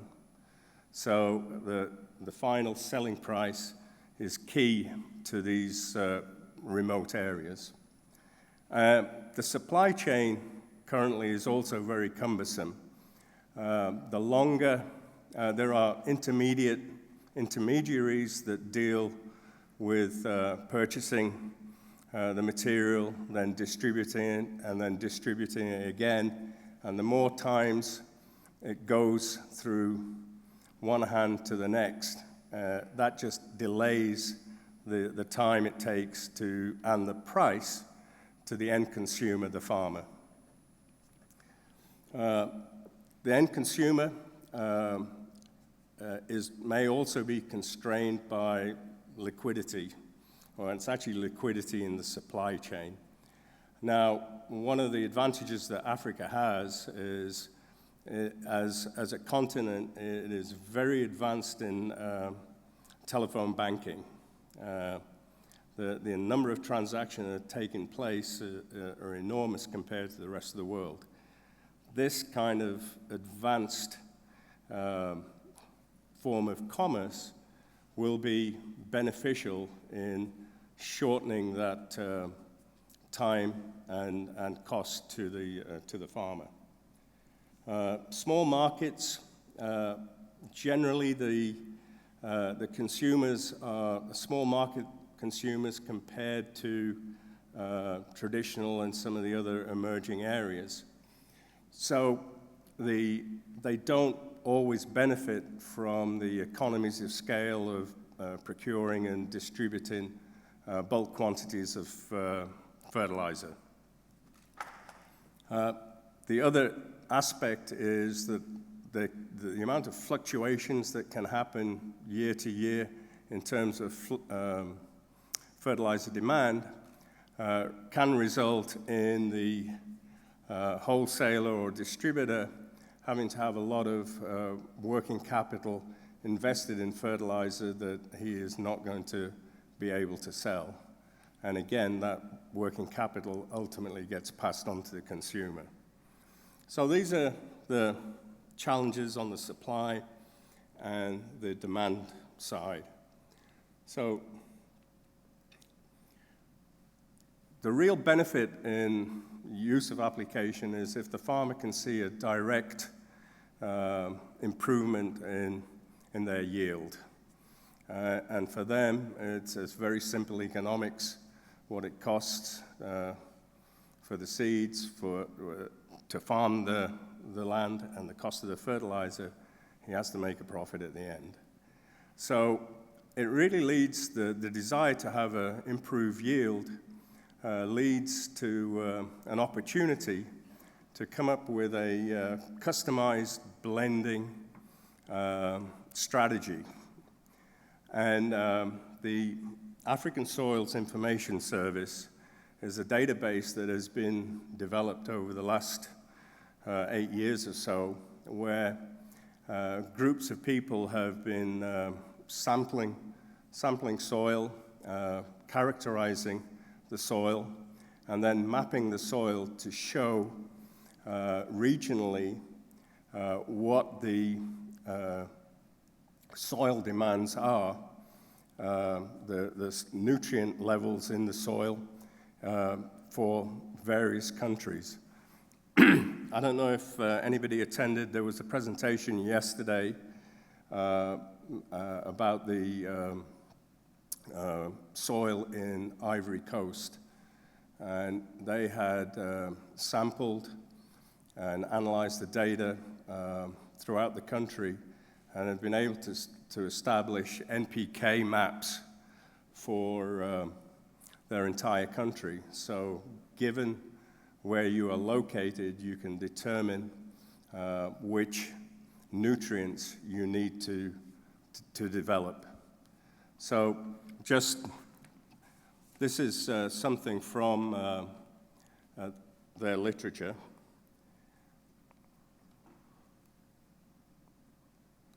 The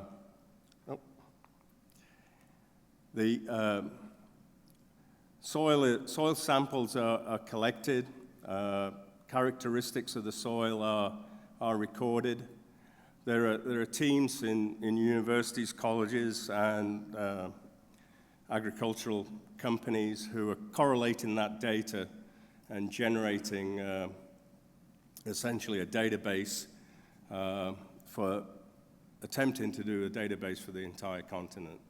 As I said, there was a very good presentation of success for Ivory Coast, and countries like Ethiopia have done a full implementation and characterization of their soil. So with this information, and this information being readily available through the Africa Soils educational and web services, the farmer can actually look at and come up with a customized blend that suits him for his crop and his soil. So it becomes a very specific tool, even down to having micronutrients that is now available to the farmer. So when designing NPK blending facilities, it has a lot of flexibility. So what I want to outline now is the characteristics of some facilities that will enable this customized blending of NPK to take place. So what we want to do is have a facility that can do multiple blend formulations, which could be used in some single components or compound components like MAP, DAP, urea, so that those can be blended to whatever NPK combination that's required. It also should have the capability of having the ability to add micronutrients, sulfur, magnesium, manganese, iron, zinc. So again, for a specific crop or a specific soil condition, those deficiencies can be remedied. The blended product needs to be packaged for ease of use by the end user. Typically, when fertilizer exported, it's either bulk exports or bulk bag exports, they're in 50-kilogram sacks. The end consumer is looking for 5-kilogram sacks. When you're a smallholder farmer who's wanting to use fertilizer, he doesn't want a 50-kilogram sack. So it's important that the packaging of any fertilizer is suitable for the end user and overcome some of the challenges of the terrain of transportation. Some of the areas have very poor road access and maybe no rail access. So again, having a delivery system that can address that is vital. The blending system systems should be sized so that they can take advantage of the bulk purchasing. Typically, in Africa, bulk purchasing in most of the ports is limited to 10,000 pound shipments, with the exception of some very well-developed ports where they'll take bigger shipments in 25,000 ton shipments. So it's important to be able to handle those bigger shipments and take advantage of that bulk pricing. And ultimately, the facility needs to be simple to operate. Having complex systems requiring a lot of maintenance, again, given the remoteness of some of these locations, that is going to be a major challenge to maintain those systems. So keeping it simple is the best way to tackle that.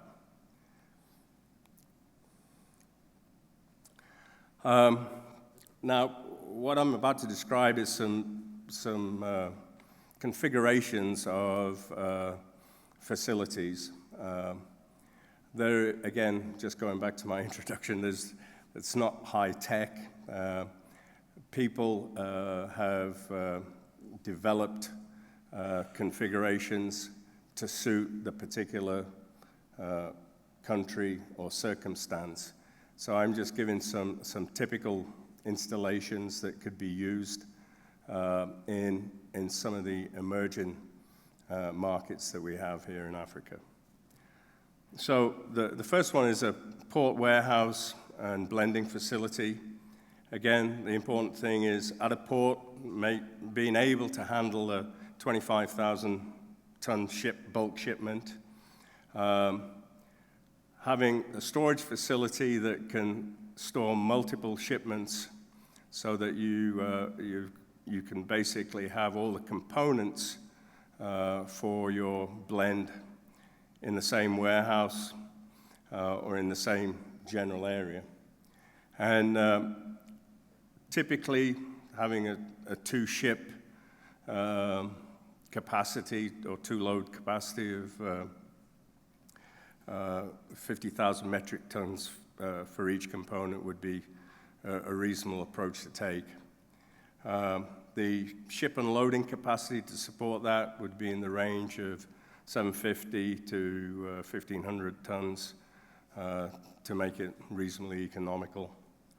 And then having a blend system, and I'll show a diagram and a layout of the typical system, but having 6 main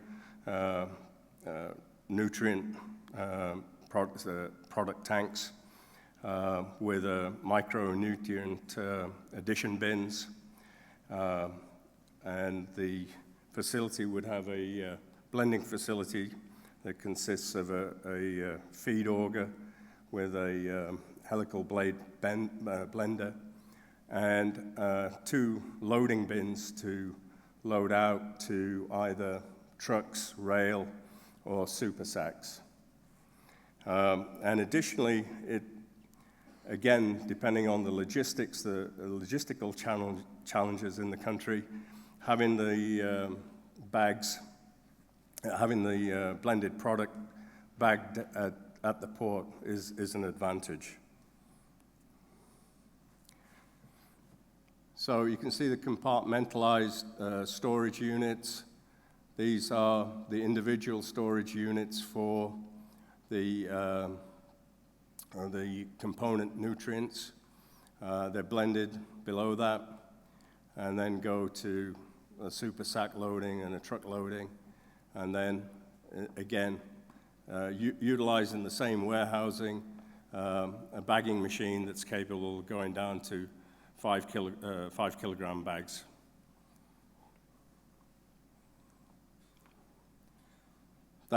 This is one that actually has rail loading facilities, but there's a truck and super sack filling. So there are a variety of configurations that can be used for this.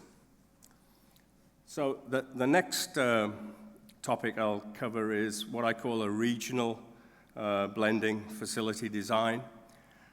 These traditionally have been used in the States and in Canada by cooperatives, where groups of farmers have got together, invested in a blending facility, or a manufacturer has invested in a blending facility where it's a low-cost facility, blending the various fertilizers to suit the demand.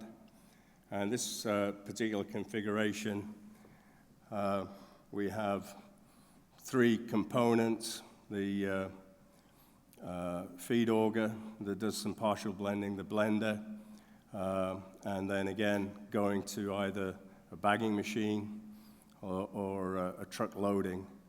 This particular elevator can actually be used in a dual role, one to receive truckloads of individual nutrients and load it into the silos. And then also the blended product can be, the blended product is then sent back, and you use the same facility for loading blended fertilizers. So this is ideal for a small or an emerging market or customer base. And as the utilization increases and the business grows, this can be expanded relatively easy and could be designed to include much larger warehouse storage. So that particular blend system could be modularized to fit on trucks, so it could be moved from region to region, again, depending on the roads and the logistics. I don't want to underplay the challenge of transporting equipment in some of these regions. It can be scaled down to make it truly portable. This particular system does not require any kind of front-end loader, which is an excavating machine to load the product. The storage capacity of the individual nutrients can be anywhere between 50 and 200 tons, depending on the demand. It can be automated and effectively a one-man operation, and that has been the way it's been used by some of the cooperatives. As I mentioned, the bucket elevator's got a dual purpose, and incremental expansion is relatively inexpensive. So if you wanted to add more individual nutrient storage bins, they can be added. And the bagging facility can also be added later on. It doesn't necessarily have to be part of the initial investment. So just taking that concept a step further, we're looking at the possibility of a mobile NPK blending system. This would be a one-man operation, and it could be mounted on a 8-meter truck, a flatbed truck.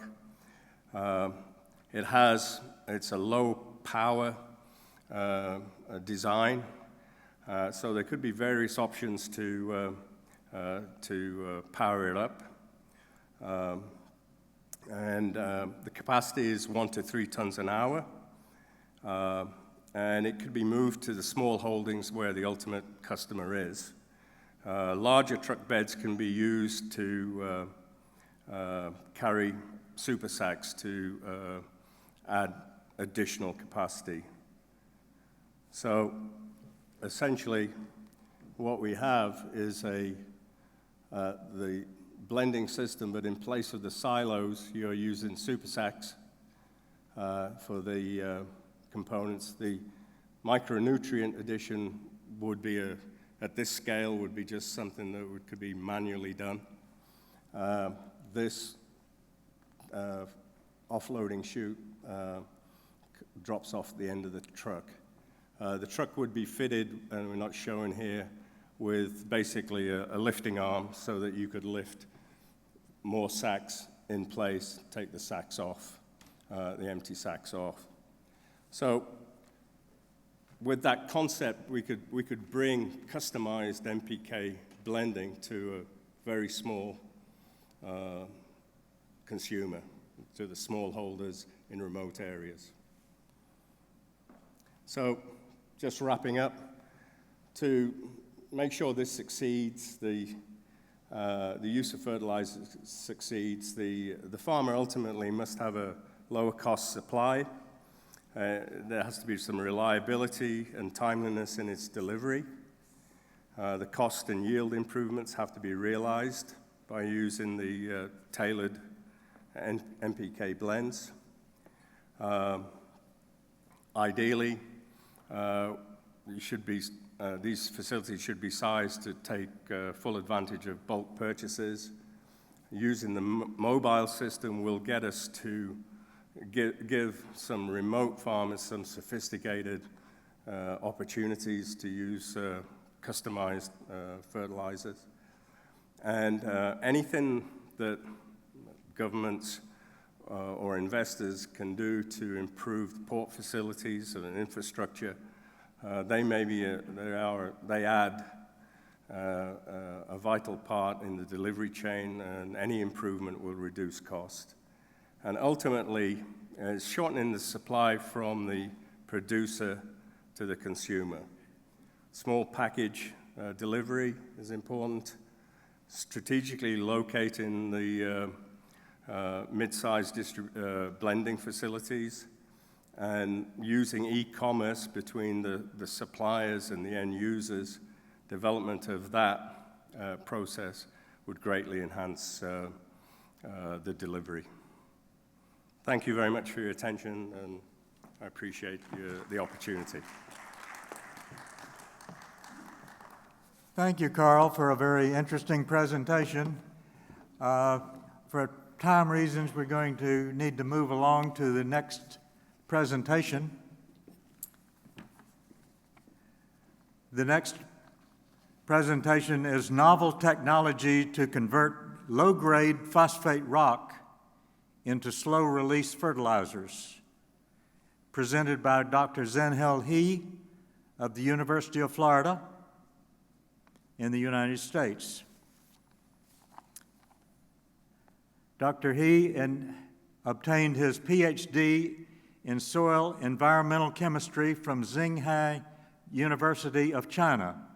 He's currently Research Foundation Professor and Associate Director of Indian River Research and Education Center at University of Florida, Institute of Food and Agricultural Sciences in Fort Pierce, Florida. He teaches soil quality nanotechnology application in food, agriculture, and environment courses to graduate and undergraduate students. He has trained over 60 graduate students, postdoctoral fellows, and visiting scientists. His research includes biochemical processes of nutrients and contaminants in soil and environment, soil, water quality and remediation, bioavailability and utilization efficiency of nutrients and fertilizers, plant nutrition, and nanotechnology application. Dr. He has studied soil chemistry of phosphorus since 1985 and published more than 60 papers relating to biochemistry, bioavailability, and cycling of phosphorus and agroecosystems of tropical and subtropical regions. He's the author or co-author of 3 books, 28 book chapters, and over 200 referred academic journals articles. He serves as an editor of Journal of Soils and Sediments and editorial board of several other journals. Dr. He is Fellow of American Society of Agronomy and Soil Sciences of America. I present Dr. He.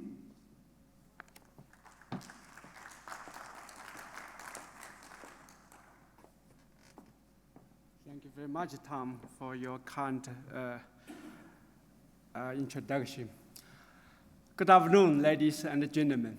It's a pleasure to have the opportunity to have interaction with you, and I want to thank you, the organizing committee, for this opportunity to present some of our research progress regarding conversion of low-grade phosphate rock into slow-release fertilizer.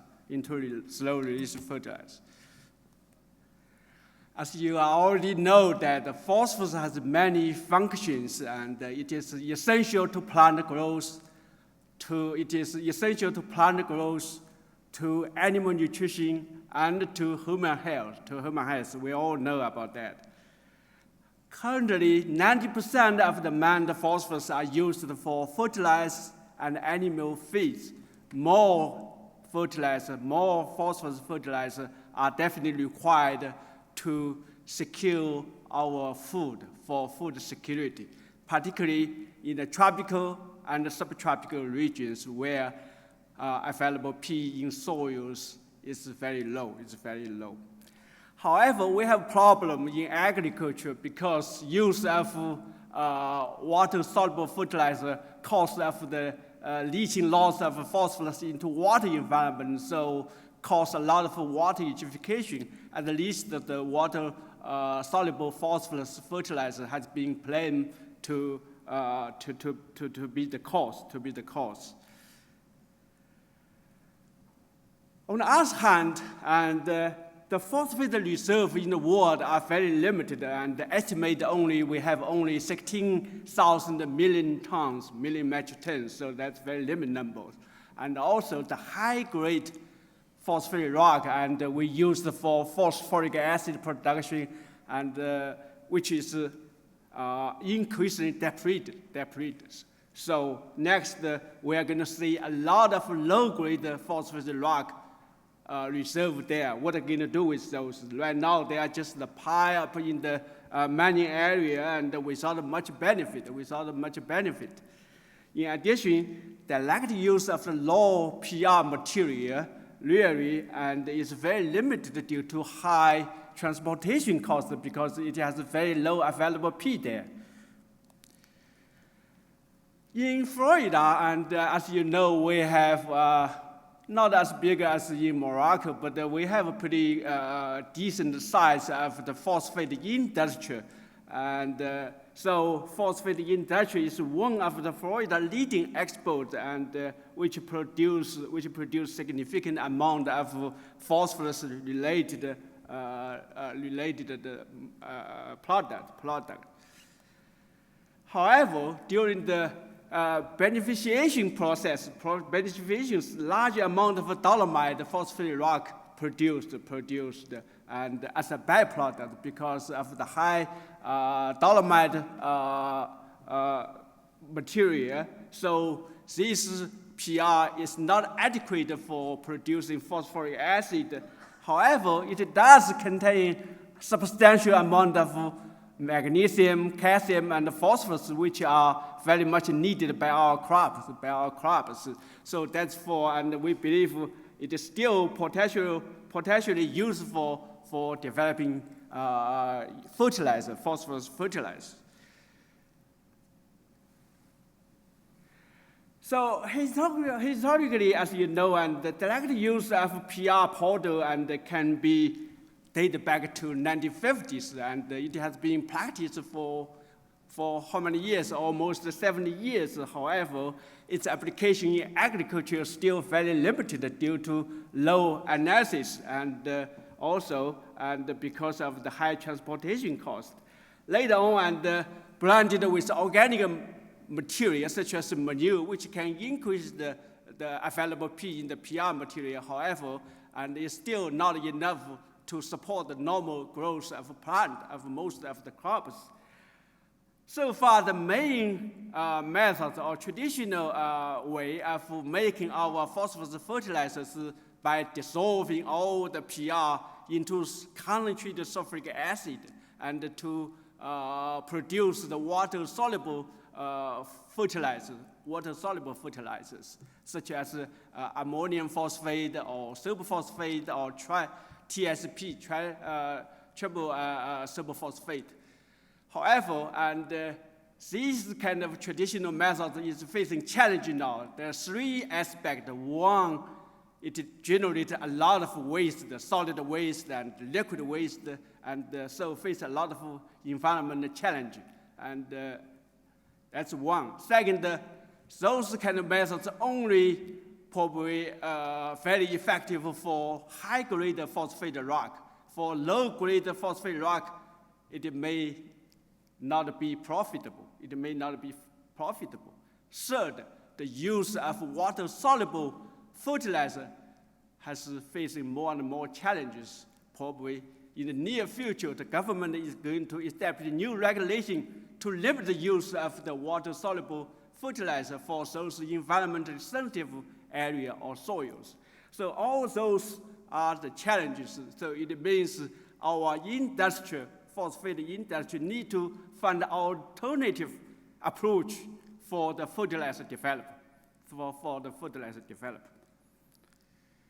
So in our case, and so in Florida, we have a lot of low-grade phosphate rock, which is dolomite phosphate rock, as I already mentioned, because of high dolomite concentration. So it's not good for producing high-efficient fertilizer, for producing water-soluble fertilizer. So it is a hypothesis. It's our idea. We're trying to using a different approach, trying to make a good use of those low-grade dolomite phosphate rock.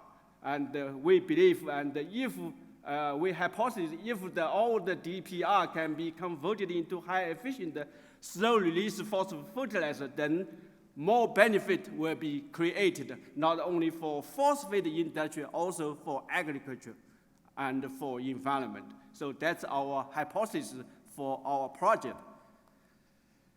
So the objective of our current project is trying to screen organic agents that can effectively activate the DPR to substantially increase the available P in the PR material, in the low-grade PR material. The first thing we want to do, we want to find the right organic agents. The second, we want to do to determine the activation efficiency of the methods and using the increase in terms of the increase of water-soluble P.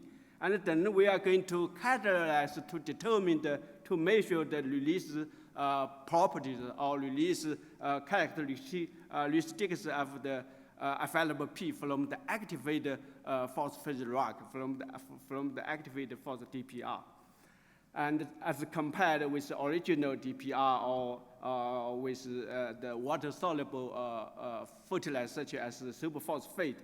And we also conduct some study trying to understand the mechanisms of the activation. And then we also evaluate the agronomy effectiveness of those activated DPR to see if the activated DPR is as good as the superphosphate, as good as those water-soluble phosphate.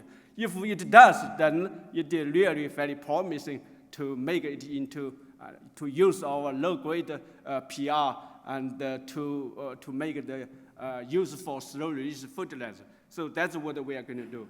So the principle is that the principle of the activation is based on the interactions between organic agents and the metals which are bonded with phosphate or carbonate in our PR material, Because those kind of organic agents, they have many functional groups. Those groups can chelate with the magnesium or calcium and to release the phosphorus. That's the principle we are using for the activation process. And also with the activation process, and because of the organic material will, attach to the PR particles, so in that case, and it will also prevent the leaching and enhance the slow release, So we selected 3 samples from Mosaic, from the Central Florida, and 3 samples of the DPR, and with very concentration of P2O5 and dolomite concentrations. And the activation, first of all, we are screening the activation, for screening of activating agents, and we tested a series of organic compounds and combinations. And the activation conditions, including 5% dose of the acting agent to be added to, and also 15% of moisture concentration, and 15 minutes reaction time with dolomite with DPR particle size less than 100 mesh. the activation actually process itself involves just the blending process, and you mix the activated agents with the dolomite powder and then blending it and using a kind of grinding process and add a certain amount of moisture. And then we measure the water soluble P in the activated PR to see and to indicate the activation efficiency. So these are the materials. The first one is the original DPR. The second is activated by LSS, and the third is activated by HA. And HA and LSS both are the activating agent, and we selected. And this is some of our results, as this is an ongoing project, so it's just a kind of preliminary results, but quite exciting results. And from here, you can see that with the original DPR, and CK1, and the original DPR, and with the same condition of blending or grinding, and also original DPR with 15% moisture. So all conditions the same, but without the activating agents, you can see minimal available P or water soluble P in the original DPR, about 5 ppm. And grinding itself or grinding with moisture really did not significantly increase the water soluble P in the PR. However, if you look at that with the addition of our activating agents, you can see, for example, with HA, the water soluble P increased from 5 parts per million to 6,000 parts per million. So it means it's almost the 1,200 times increase in water soluble P with our activation process. And similar results were obtained with LSS, but the activation efficiency a little bit less. So from here, we can also see the activation efficiency really varies largely among different organic agents, among different organic agents. And similar results were obtained with DPR5, the second sample. However, here you see the increased efficiency with LS and CA, and with relatively reduced activation efficiency of HA. And with DPR7, and also we see quite a similar results. And overall, with all the 3 DPR samples and with all the organic agents, we believe, and you can see that HA is the most effective activation agent, and followed by LSS. And also you can see the activation efficiency varies with between the DPR types, So in conclusion, or in summary, the original DPR contained really minimal amount of water-soluble P or available P. Grinding with or without 15% water added did not affect the water-soluble P release, actually.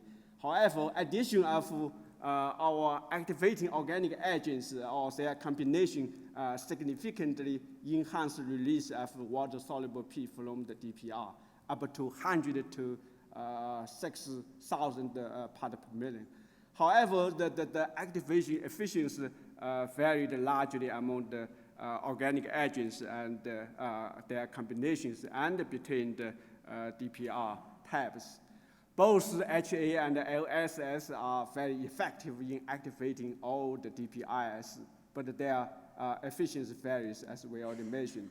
And overall, and HA is the most effective activation agents, and followed by LSS. So for the next research, we will focus on the HA and the LSA to see the nature of the activated DPR. So next, we're trying to determine the release characteristics of the water-soluble P from those activated DPR by conducting a sequential extraction of the activated PR and with water for 6 times, and then compiled with the original DPR and water-soluble fertilizers such as SP. And here is some of the results you can see. And this is the original DPR, and you see very small amount released and from very beginning to the end. However, after some grinding with water, and we see, and from the second extraction, you see the increase in water-soluble P. And this is SP and made from the DPR, made from the same material. However, because SP is a water-soluble P, you can see it has most of the phosphorus released in the first extraction. You see, this is a break. This is a break. We have 3 breaks. So actually, the water-soluble P released in the first extraction accounted more than 85%, more than 85%. However, with our activated DPR, you can see it can release much more available P from the PR, from the material, released much more in the first extraction. However, it is released on a continued basis, So the release nature of the activated DPR is different from water-soluble DPR. And the same, and we see the DPR5, we see similar results. And we see also the same results. And it indicated that the activated DPR can release more available P, also released on a continuous basis and in a manner as a slow release fertilizer, similar to a slow release fertilizer.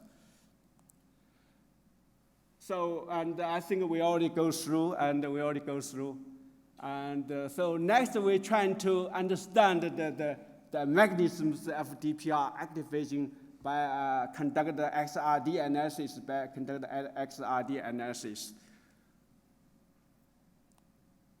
And these are the XRD patterns of the original DPR, SP, and the activated DPR.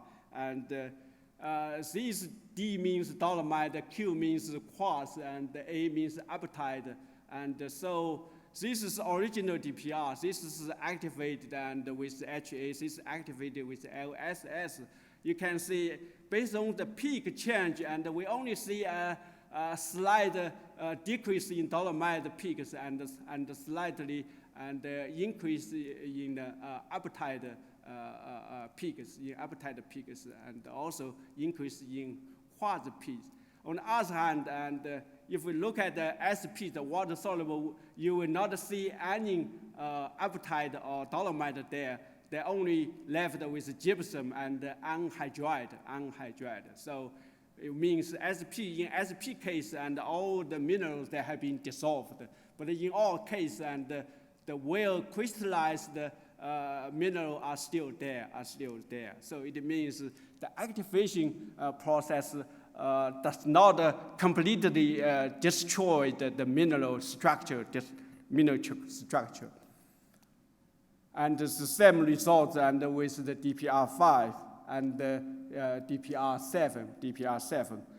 And with our quantitative XRD study, and we found that after activation, we do see an increase in the ratio of apatite over dolomite. It means the dolomite percentage relatively decreased. It may indicate that during the activation process, a portion of the dolomite may be dissolved.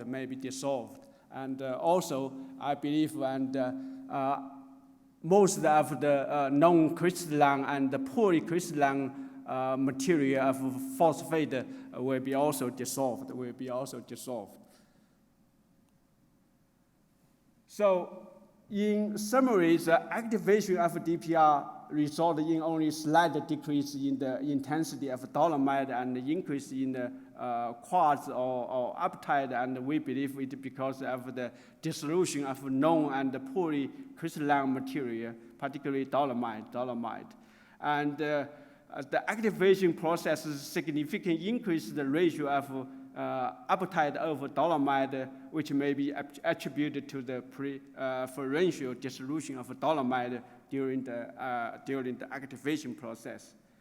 So next, we want to look at the economic effectiveness. If it is economic is not effective, then and there's no point to make these fertilizers. There's no advantage over water-soluble fertilizer. So we do and conduct a greenhouse study to make this comparison using two representative actually soil. We use corn as an indicator crop, and the treatment include no phosphorus, original DPR, activated DPR, and SP. And then the amount of phosphorus is applied at the same amount, is equal. And then we see some of the results. And this is one of the soil called spore soil. This soil contains low FLP. So you can see the response of crop to the phosphorus fertilizer is very significant. This is the control you can see, and with the low is the sugar biomass yield, and based on visual observation, and this plant actually suffering phosphorus deficiency with very obvious symptom of phosphorus deficiency. And addition of original DPR actually increased the sugar biomass of the corn, because corn is quite sensitive to phosphorus condition. And when you apply the water-soluble P, such as ammonium phosphate or superphosphate, you first increase the plant yield as compared to original DPR.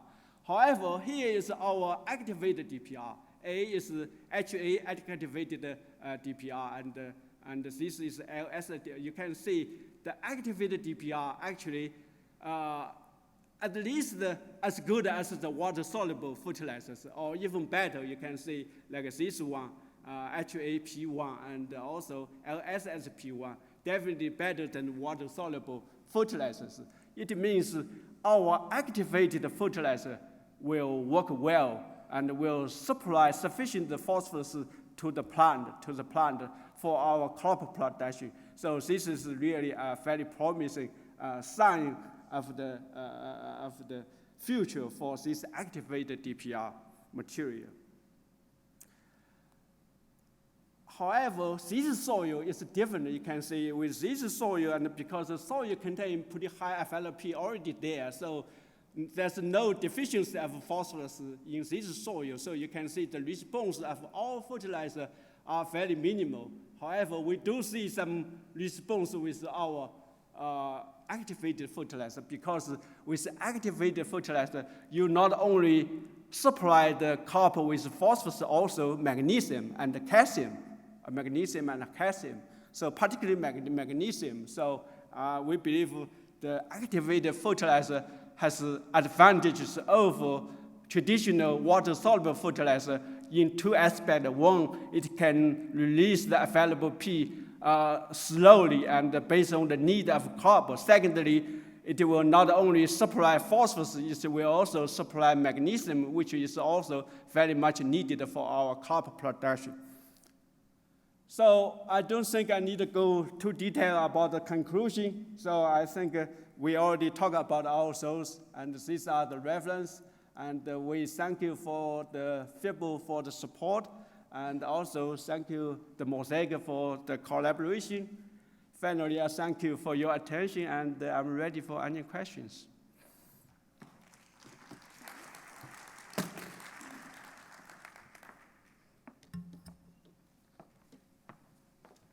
Questions for Dr. He?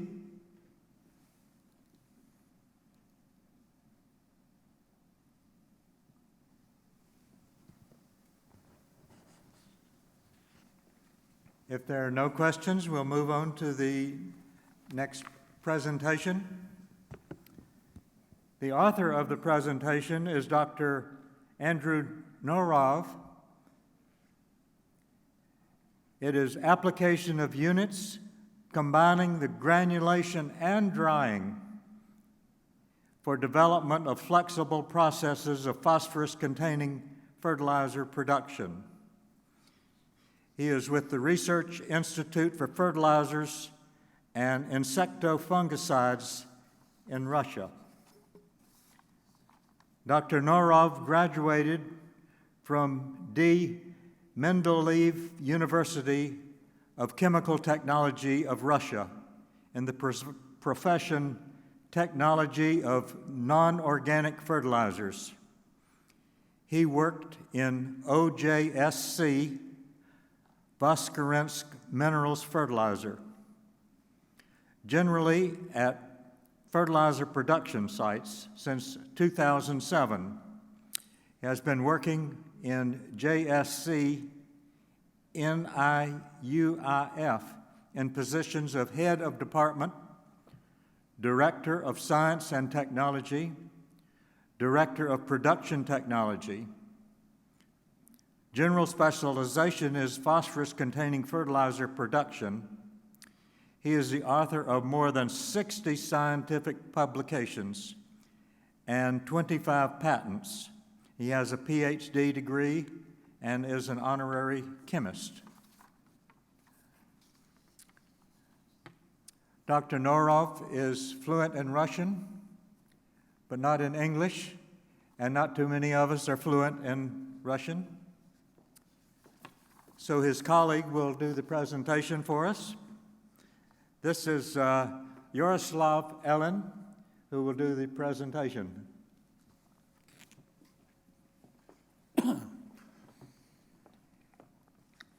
Добрый день, уважаемые дамы и господа.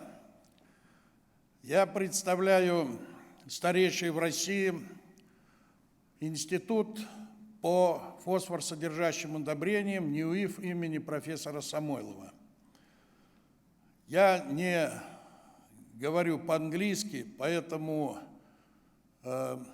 наш доклад прочтет наш коллега Ярослав Елен. Good afternoon, ladies and gentlemen. This is Andrei. Let us introduce ourselves. This is Andrei Norov. He represents the oldest research institute for phosphoric-containing fertilizers in Russia of Professor Samoylov. And what about me? My name is Yaroslav Elen. I'm from Fosagra. Unfortunately, Mr. Norov doesn't speak English, so I will make the presentation instead of him. So the name of the topic is Application of Units Combining the Granulation and Drying for Development of Flexible Processes of Phosphoric-Containing Fertilizer Production. Combination of granulation and drying processes in one unit is widely used in fertilizer production. This allows to simplify significantly the process, reduce raw material losses, and reduce the power and material consumption. For creation of combined granulation and drying processes, the granulating towers, units with fluidized bed, and drum units can be applied. The last group of units is represented by drum granulator dryers, or DGD, which was developed in Soviet Union, and unit known as spherodizer. All these units are rotary drums with internal lifting flight installed with inclination of from 1 up to 3 degrees to horizontal line.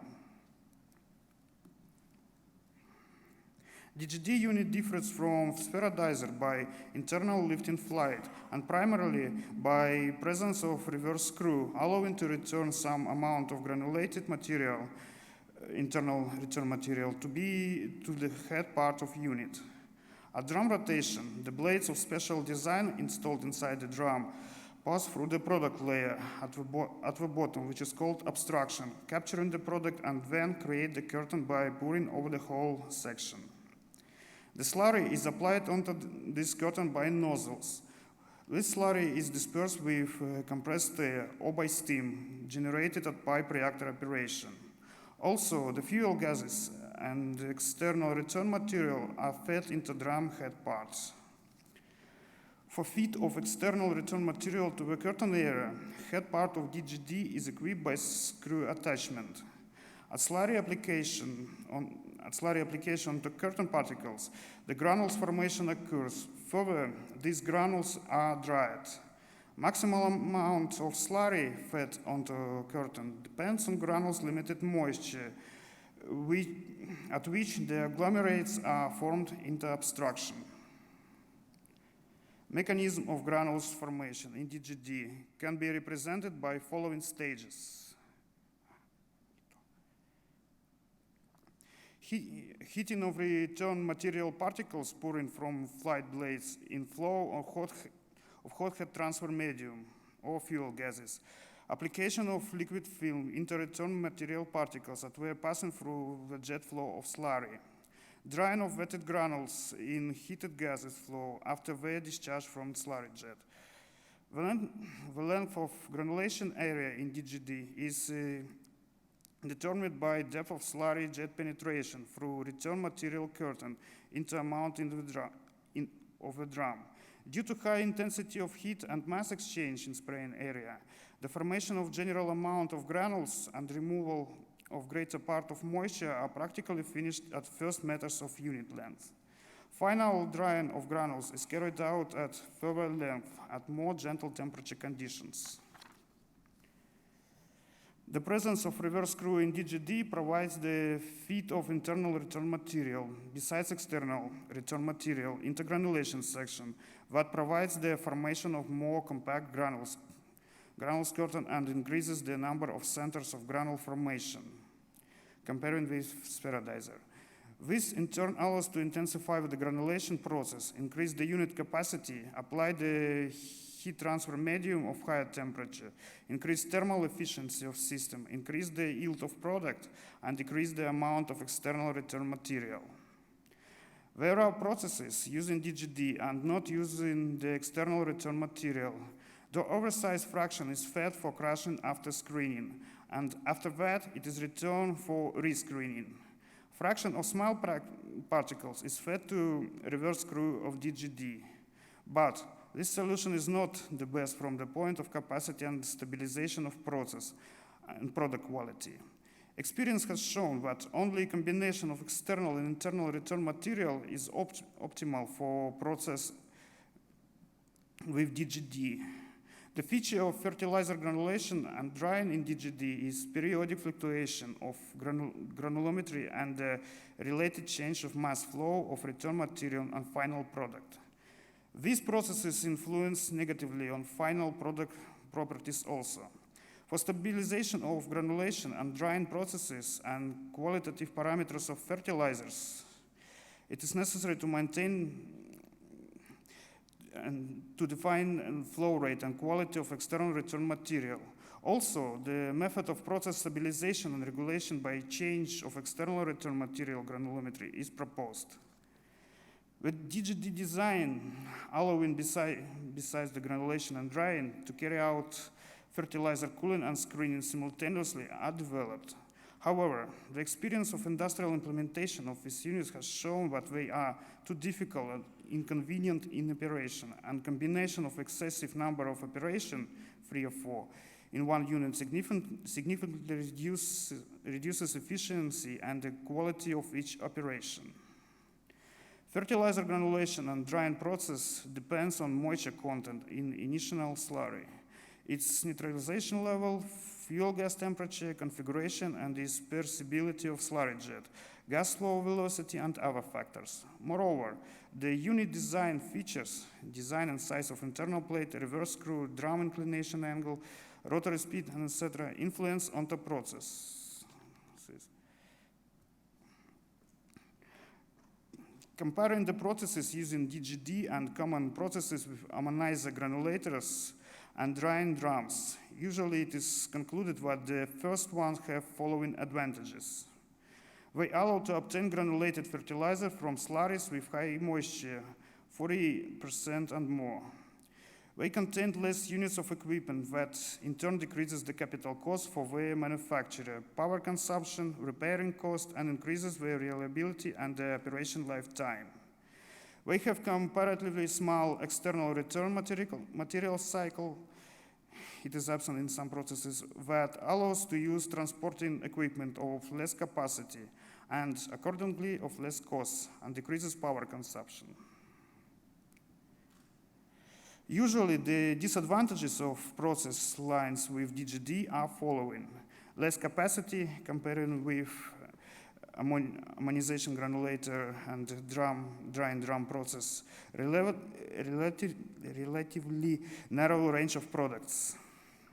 Traditionally considered that processes with DGD units were for production of double superphosphate, MAP, and several grades of NP and NPK fertilizers obtained by natural nitrate decomposition of raw material.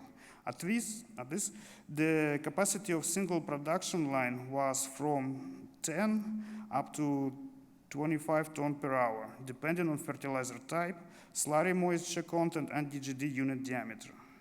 Also, until definite moment, it was considered that it would be impossible to produce fertilizers with high mole ratio of ammonia to orthophosphoric acid, means DAP, NPS, NPK, and NPKS fertilizers on its basis in DGD units.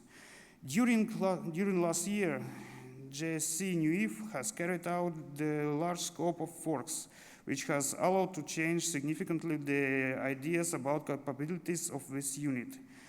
Universal processes with DGD developed allow to produce different grades of fertilizers. For production of phosphorus-containing fertilizers on process lines with DGD, the different methods of neutralization of initial wet phosphoric acid are applied, depending on its concentration, impurities content, product range, and other factors. Let's have a look at typical from them. The first group, one-stage ammonization. And the first variant in this group, one-stage ammonization in vessel units equipped by mixing devices or in high-speed ammonizer evaporators. Usually, this method is used for utilization of non-concentrated or non-evaporated wet phosphoric acid. In case of usage of more concentrated phosphoric acid, its dilution by absorbing liquid or water is required for provision of high humidity, about 20% and more, and slurry mobility. That in turn decreases the efficiency. Block diagram on this method shown on slide. Advantages. Possibility of utilization of non-concentrated wet phosphoric acid. Process simplicity. Convenience of process control. Disadvantages. Low capacity, poor physical and chemical properties of fertilizers with high mole ratio of ammonia and orthophosphoric acid. It means DAP and NPK on its basis.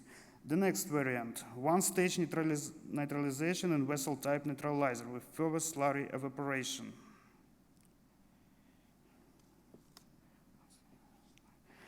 This method is used for utilization of not concentrated wet phosphoric acid. Advantages.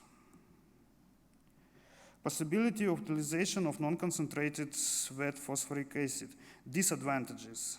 Relatively low capacity, more complicated process, large number of used equipment.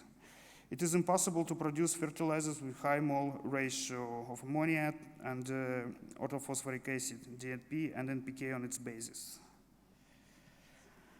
So the next variant of is one-stage neutralization in pipe reactor. Combined usage of pipe reactor and the DGD unit allowed to design principally new pipe reactor and DGD unit, allowing to ammonize the concentrated wet phosphoric acid under pressure with direct spraying of slurry with moisture content from 4 up to 8% in granulation section. This allows to increase sharply capacity of single process line. Moreover, slurry discharge from pipe reactor directly to DGD decreases significantly natural gas consumption by 1.5 times and more.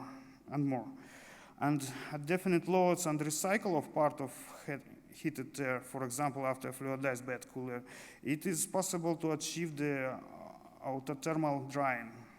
Advantages: high capacity, process simplicity, equipment minimum of equipment, convenience of process control, decreasing of power consumption, the fullest usage of heat from chemical reactions. Disadvantages: necessity of concentrated acid usage, higher sedimentation of sludge in slurry lines, problems with production of fertilizers with mole ratio about 1.0, MAP and PK on its basis due to granulation features.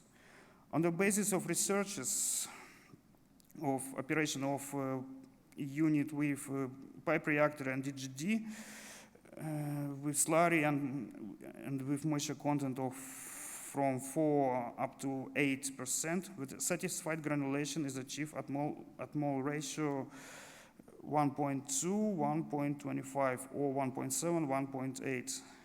Operation outside this range gives the excess of fine fraction and lamps enlargements and formation inside. So the next group of process is two-stage neutralization. So the first variant is two-stage neutralization in vessel type neutralizer or in high-speed ammonizer evaporator at first stage and in pipe reactor at second stage. At first stage, neutralization is carried out up to mole ratio of 0.7 or 1.4 for provision of maximal slurry mobility at optimal humidity. And then additional neutralization is made in pipe reactor up to mole ratio of 1.0, 1.9, or 1.7, 1.8, depending on the fertilizer grade. Selection of neutralizer design for first stage depends on product range. It is rational to use high-speed ammonizer evaporators in which the mixing depends on thermal effect from reactions in it at production of one or at least two free similar grades of fertilizers. At wider product range, it is recommended to use vessel reactor with agitator. Advantages: possibility of usage of less concentrated acids comparing with option with variant 1.3. Possibility of more operative and flexible regulation of particle size distribution and chemical composition of product. Decreasing of sludge sedimentation in slurry line from pipe reactor. Disadvantages: more complicated process, large number of used equipment. The second variant, two-stage neutralization with intermediate evaporation of acidic slurries. This process provides the neutralization of wet phosphoric acid up to mole ratio of 0.5, 0.8, so-called acidic slurry, in vessel type neutralizer or in high-speed ammonizer evaporator at first stage. Further, evaporation of obtained acidic slurry and its additional neutralization in pipe reactor is occurred. In case of production of DAP and NPK on its base, it is possible to obtain at first stage and then evaporate the neutral slurry with mole ratio of 1.0. Usually, this process is used for utilization of wet phosphoric acid with high content of impurities in form of magnesium, iron, and aluminum compounds, which is difficult to concentrate due to high viscosity. Advantages: high capacity comparing with the usage of vessel units with slurry evaporation and without it. Possibility of utilization of wet phosphoric acid with higher content of magnesium, iron, and aluminum compounds. Disadvantages: more complicated process, large number of used equipment. As said above, the selection of either process is mainly determined by concentration of initial wet phosphoric acid and grade of produced fertilizer. For example, for DAP production with usage of phosphoric acid with less than 36% of P2O5, The one-stage ammonization in vessel units with slurry evaporation or without it, or two-stage neutralization with intermediate evaporation of acidic slurries are reasonable. At P2O5 from 36 up to 42%, it is recommended to use the process of two-stage neutralization in vessel neutralizer and pipe reactor. And at acids with high concentration, 43% and higher of P2O5, the variant of stage neutralization in pipe reactor can be applied. We developed the universal flexible neutralization process, allowing to make one or two stage ammonization of wet phosphoric acid depending on its concentration. So the third type of the process is neutralization with deoxidation, with mixing of alkaline slurry with mole ratio of 1.4 and evaporated wet phosphoric acid with P2O5 not less 52%.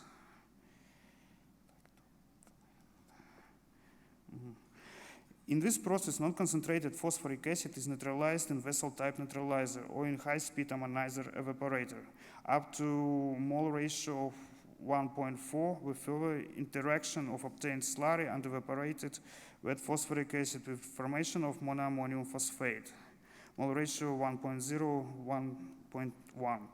At this, the concentrated phosphoric acid may be fed by different ways. Preliminary applied on return material surface, sprayed onto the curtain with slurry, or fed to pipe reactor before DGD. Experience has shown that the most optimal variant is the variant with the pipe reactor, because it is more efficient and provides the best quality product. This variant of neutralization also has the heat release because the thermal effect of ammonium phosphate production from phosphoric acid is higher by 2 times, comparing with the diammonium phosphate production from monoammonium phosphate production. This method is also applicable for several grades of NPK fertilizers. In this case, even sulfuric acid can be used for decreasing of mole ratio. Implementation of this method at one of the Russian plants has allowed to achieve the MAP production capacity of 60 tons per hour, and this is not a limit. Advantages. Relatively high capacity at production of MAP and several grades of NPS fertilizers. Pipe reactor doesn't require the ammonia feed, and there are no problems with the categorizing of places at its installation. Disadvantages. Allows to produce the fertilizer grades with mole ratio 1.0, 1.1 only. The part of wet phosphoric acid shall be evaporated. At wet phosphoric acid and slurry spraying onto return material curtain, MAP of lower quality prone to caking is obtained. JSC New specialists developed the flexible processes of production of wide range of complex phosphorus-containing fertilizers. This process allows to produce different grades of fertilizers, NP, MAP, DAP, NPS, NPK, including fertilizers with micronutrients, NPS with elemental sulfur. All produced fertilizer has good physical and chemical properties.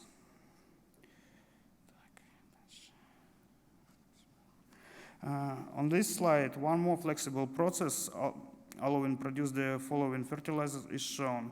PK, PKS, NPK, including fertilizers with micronutrients, and PKS can be produced. The promising and not having analogous flexible process with AG-DGD was developed and patented. This process combines the advantages of both methods. At present time, it is under implementation at one of the Russian plants. From our point of view, universal, compact, and economically efficient processes with DGD, combining the granulation and drying processes in one unit, has a good perspective and can be an alternative for traditional processes with ammonizer granulator and a drum dryer. Thank you for your attention. If you have any questions, we will answer after closing of this section.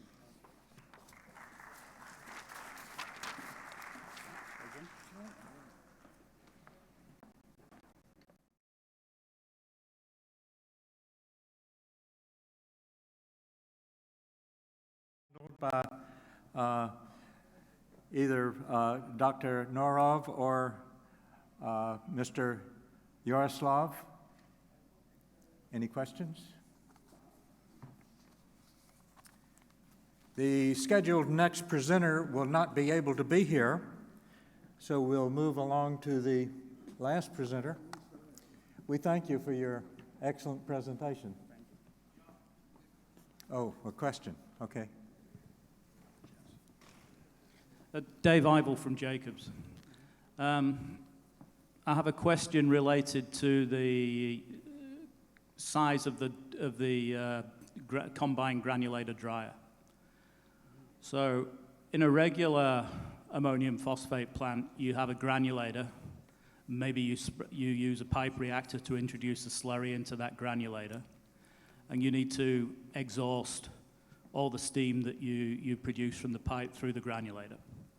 And then in the dryer, you need to introduce more air in order to dry the material. In your process that you described, both airflows basically have to go through the same drum.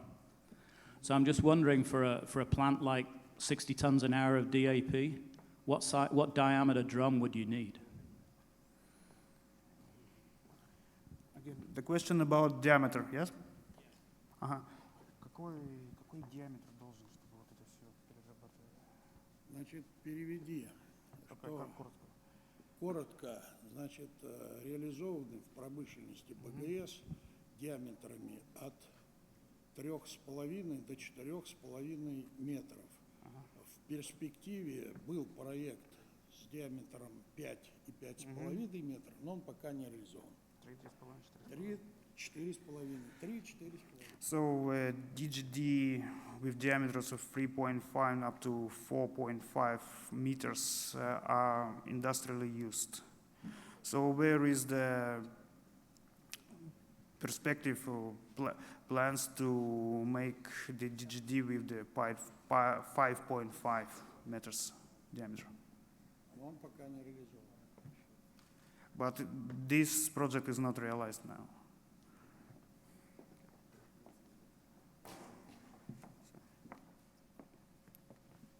Any other questions?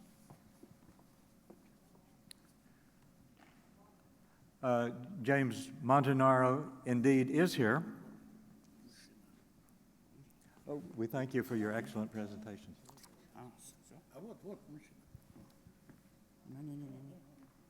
Oh, okay.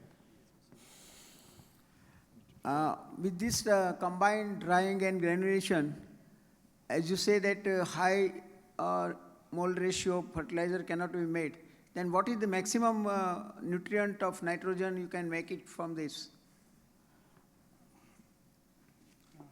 Can you repeat your question? See, as you said, there is a limitations for this equipment for a high nitrogen containing NPK or NP production, nitrophosphate production.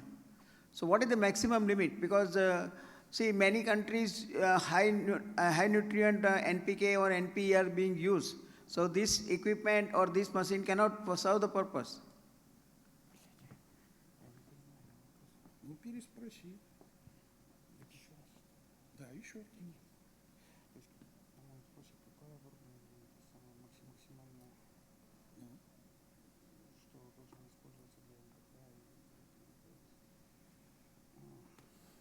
Sorry, your question about the equipment? What do you ask? Your question about the equipment, or perhaps it would be better to answer on your question after the closing of the section, okay? Okay. Sorry.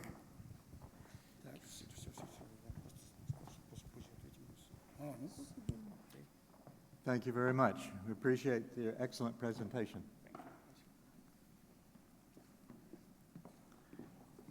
Our next presentation is Casale Integrated Technologies for services for new fertilizer plants, presented by James Montanaro of Casale, SA of Switzerland.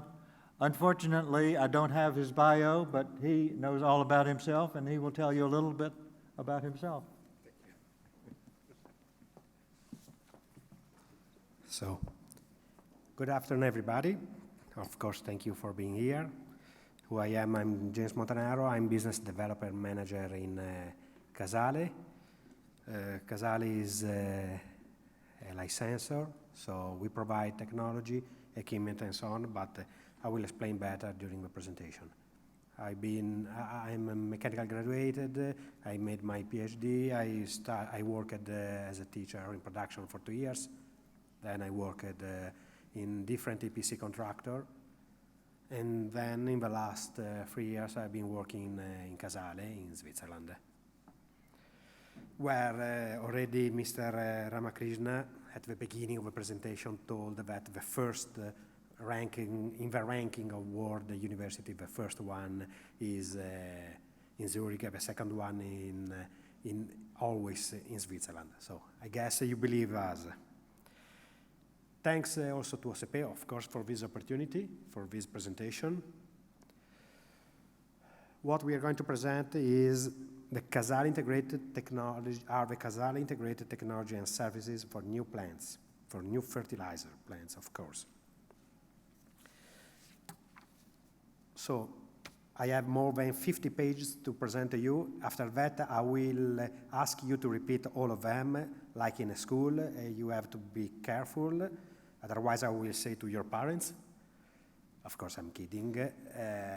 That's just to say that we are all in a school.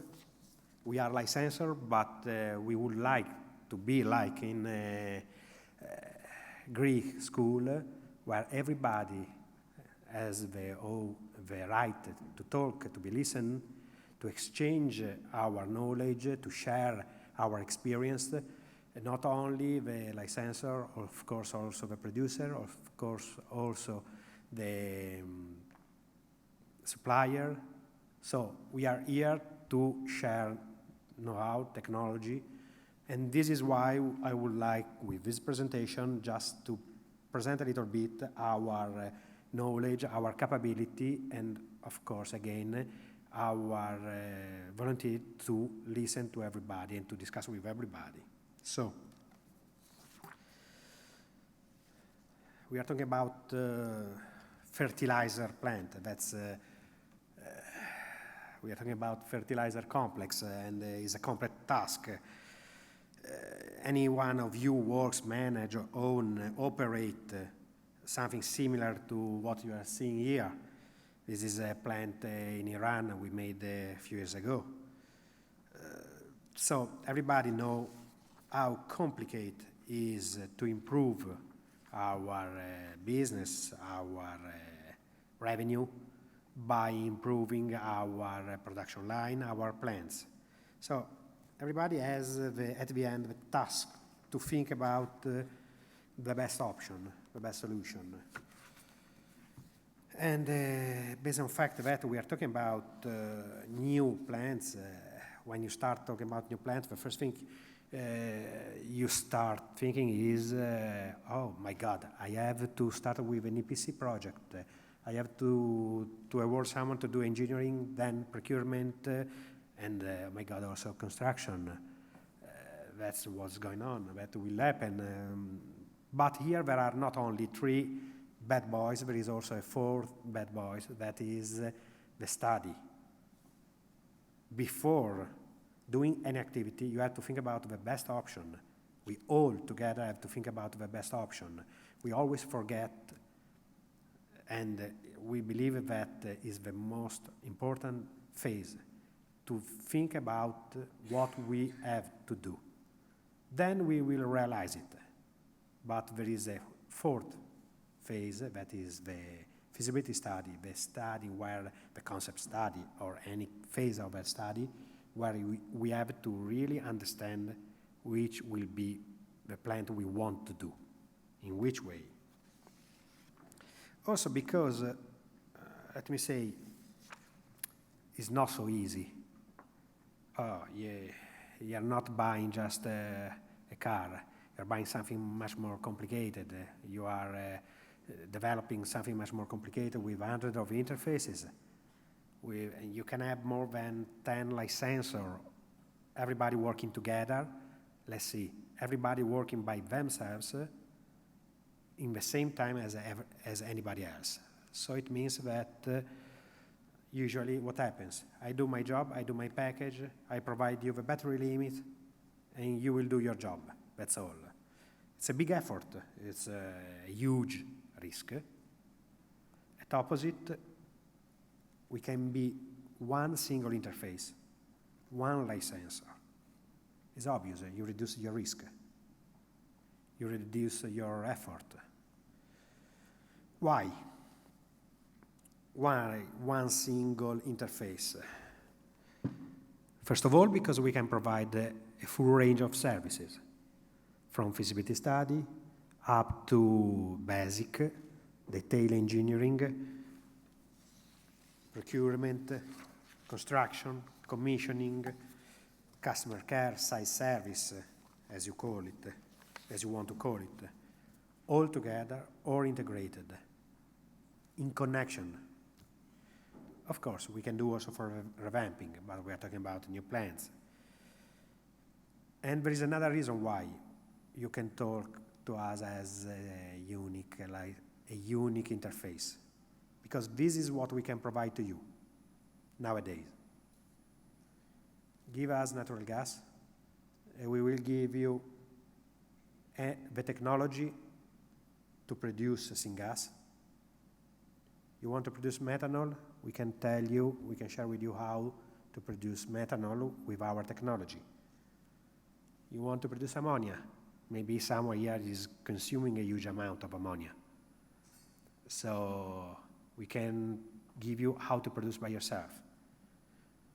Oh, with an ammonia plant, I have a huge amount of emission also of CO2. Okay, don't worry. We can design a plant with very low emission of very low carbon emission, or we can give you a urea plant, so you can use your CO2 to have other added value product to sell in the market. Of course, it's something that you cannot put in the field, as someone says, but we can also give you a melamine plant. We know how to integrate with the urea and ammonia plant. It starts to be interesting when I say that we can give you a nitric acid plant. We fully integrate with your ammonia facility. And based on nitric acid plant, you can do ammonium nitrate solution, of course, is our technology, and you can do all solid nitrogen-based fertilizer, ammonium nitrate, calcium ammonium nitrate, ammonium sulfur nitrate, UAN, and then we can go to the single superphosphate, triple superphosphate, urea superphosphate, as well as monoammonium, diammonium phosphate, NP, NPK, NPK plus S, NPS, as you want. So this is why we like to talk about one single interface. Okay, but you are a new company. You are not well experienced, and you try to present a huge portfolio of technology, but no. We start working on ammonia in 1921. So we are a little bit experienced. The first ammonia reactor that has been installed in South America was in 1923. It has been done by Casale. Okay, so let me say we are well experienced. Just another example. For the urea plant, we are doing urea plants since 1980s. Again, I'm sorry to say, we're talking about almost 40 years. Then we acquired just a few years ago nitric acid and all nitrogen phosphate technology. So again, a young technology, not at all. We are talking about a well-proven technology that has been developed in the past years, since 1950, at the very beginning by Shell, then by Grand Parois, or SSF, maybe someone know him, Grand Parois, GPN, and then Borealis. Now we are the owner of such technology. But it's a well-proven technology. There is something different from some other, let's say, condition, is that this technology has been developed not only by a licensor, but also by a licensor that is a producer. So know the market, know the issue on managing a plant, on owning a plant. Now that technology is in our own. I would like just to briefly, I will try to squeeze up because I don't want to kill anybody. And by the way, you can sleep if you want. I will try to introduce a little bit some of the main technology that I presented here. Starting from ammonia plants. What does it mean, ammonia plants? Nothing or anything. It means everything, because in ammonia plant you can have from very small scales, as it was done 50 years ago, from 50 metric tons per day up to 3,000, 4,000, 6,000 metric tons a day. We are not here to present our plants, the plants we have done, and to tell you, okay, this is the plant we have done, you have to do the same. We will give you tailor-made solution. We are just saying that for each capacity, for each size, we have a different technology, tailor-made for the capacity in order to maximize the benefit of a process scheme for your plant.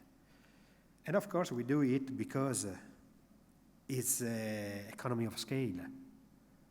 At the end, starting from the smallest to the largest plant, you see also the years going on. The trend now is to have the biggest plant as possible, as much bigger as possible. At the same time, there are some producer or some specific application that requires very small plants. We can provide all of them. I don't want to present anything again. You can sleep, but I don't want to bother you with all our technology. So I will present just the last two. The typical 2,000 metric tons a day with an optimized process scheme, proven design, highest energy efficiency, we will see how, and with very good energy consumption, let's say. This is the typical process scheme. So we have the desulfurization, the steam reformer, primary reformer, the secondary reformer, Casale secondary reformer, the CO shifting, high temperature, low temperature, the CO2 removal. This is not our technology, by the way. Methanation, the syngas dryer and compressor, the ammonia wash, what we call ammonia wash. And then we have the real ammonia loop. This is all in our portfolio of technology. And this is just for one size of plant. And we adjust based on your material or your raw materials and your request. By the way, let me highlight just some of the main features of our technology.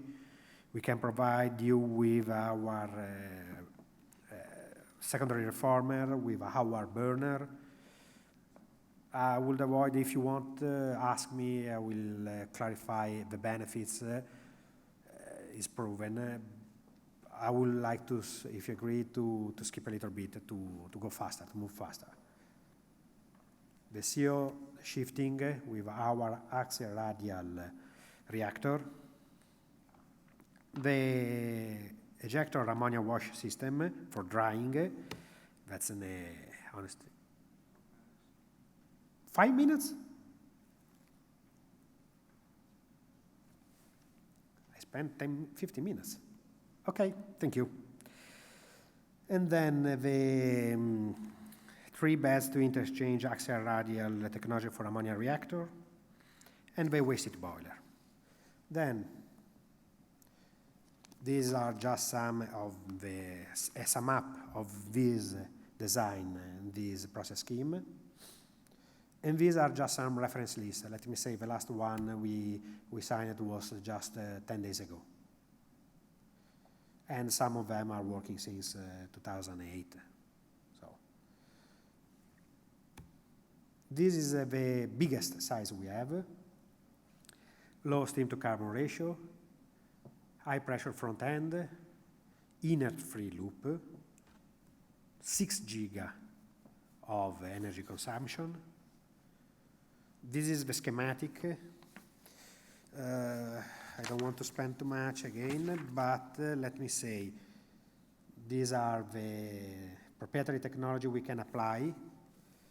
But why we have this technology? Because we are an integrated company with a lot of technology. We apply same technology, similar of course, technology for methanol plant with this huge scale of equipment. And so we applied this kind of technology in methanation and also in coal gasification-based ammonia plants. We made more than 50 plants based on coal for ammonia in China, just an example. So, for urea, this is the schematic. I will not speak. Just to highlight you that we have the split flow and full condensation technology and the vortex granulation. We can reduce more than 60% of the inerts that go to the reactor. You can imagine the advantage of doing it. And also the stripping is really improved, very efficient. You reduce the inerts, you increase about 50% the efficiency of the condenser itself. This is our granulation, proprietary technology for urea, all developed internally. You will see some performances in the urea plant itself, and this just a small reference list, just a small. These are some development we are doing also on materials, because one of the most critical field in stuff in urea is to choose in the most corrosive area the proper material. So we have a proprietary material that we call urea premium, Rhenium 29. We did it in cooperation with Tubacex. Let's go to something maybe more interesting for you. In the last year, we made more than 70 nitric acid plant, 55 dual pressure, about 20 monopressure, so we know how to do it. You see a full range of capacity as well. I will not talk because it's impossible to have enough time to talk about the process scheme, monopressure and dual pressure. These are some of the advantages. With monopressure, you must work at maximum in the main loop, 7-8 bar pressure. With dual pressure, you can split and you have low pressure with high efficiency and high pressure up to 11 bar, obtaining very good, almost a stoichiometric consumption for ammonia. And the export of steam is saving, is something you can use to produce electricity. It's very high, let me say, one of the highest. And we achieved new record in some of our plants. Okay, this is just a sum up. Let's go to ammonium nitrate solution. But, okay, you want a vessel ammonia nitrate solution plant? We can do. You want a pressure vessel? We can do as well. But our suggestion is to go with a pipe reactor for ammonium nitrate solution plant, because instead of using a vessel with 20 cubic meter of ammonia and nitric acid to react together, you will have just 200 liters of volume of reaction. It will strongly simplify, is safer, is cheaper. This is just the pipe reactor. We have also this small equipment we developed by ourselves that is the purifier exchanger. At the end, it allows to have no liquid effluent from this plant and to use all the water you need for this plant in the nitric acid plant as well. And you don't need steam import as well. Urea ammonium nitrate plant, okay, it's an easy technology. I want to point out that we can do based on any raw material you give to us, solid, liquid, solid, liquid, we do. I'm going faster with a slide than with the pages. This is now the solid ammonium nitrate. The first one is the prilling technology. Of course, you know, we have issue with granular size. It's not possible to increase too much, otherwise we have to install 80 meters prilling tower. And also the proportion of the solid part in the melt cannot increase drastically. So, which is the alternative? Obviously, the granulator, based on our technology itself. We can explain you in a separate meeting if you want, where we can produce ammonium nitrate, calcium ammonium nitrate, ammonium sulfate nitrate. If you have already a prilling tower, but you want to increase your size, you want to debottleneck your plant, or you wanted to add ASN to your product range, we have the fattening process. You have already existing prilling tower, and we add a section, that is the fattening section, where you can increase capacity up to 100%, and you can increase the size up to 50%. Just a few words about NPK and superphosphates. We can provide any technology, and we had proven all those technologies. We can provide the traditional granulation and drying system. We can provide granulation and drying system jointly with granulated pipe reactor. We can provide to you the granulation drying system with double pipe reactor, that in our opinion is still the best. We had problems in this plant, in OCP, in the past. This is why when we acquired that technology, we developed, and we solved that issue.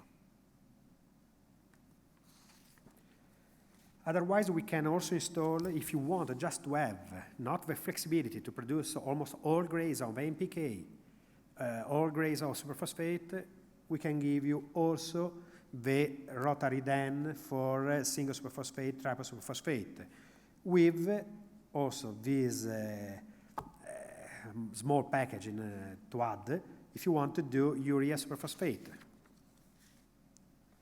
Let me say, that's all.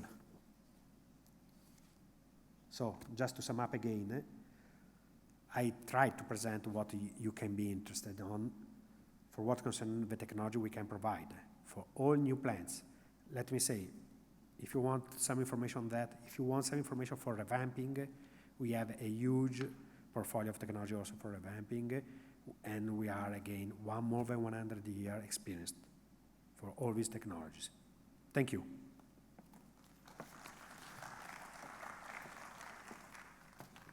Thank you, Mr. Montanaro. If you have questions with Montanaro, please contact him afterward. We need to move right along to the final presentation. Thank you very much. I will escape. Thank you. Don't have to be challenged. Okay. Our final presenter will present electron microscopy analysis as a tool to improve granular fertilizer. He is Juan Gonzalez Leon from Research Center Rhône-Alpes, Arkema, CRRA, France. Thank you very much. Well, first of all, I want to thank you all for staying all to the end, which is probably not easy. I'm Juan Gonzalez, and I'm a chemical engineer from Mexico.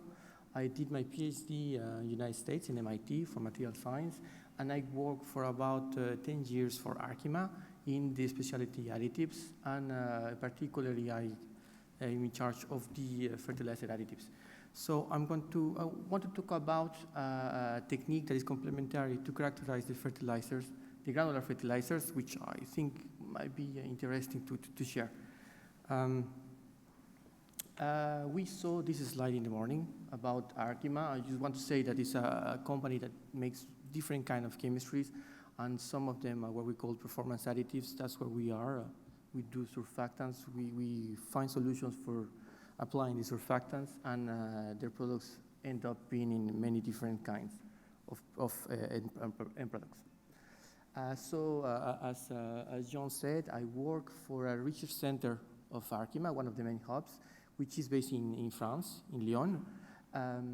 We have the opportunity to work in a big research center of about 250 people that work in many different aspects of Arkema chemistry, like fluorochemicals, plastic additives, peroxides, the additives themselves. And we have the opportunity to be in a research center that have a very developed, very skilled analytical service, which allows us to have access to techniques such that I want to show right now.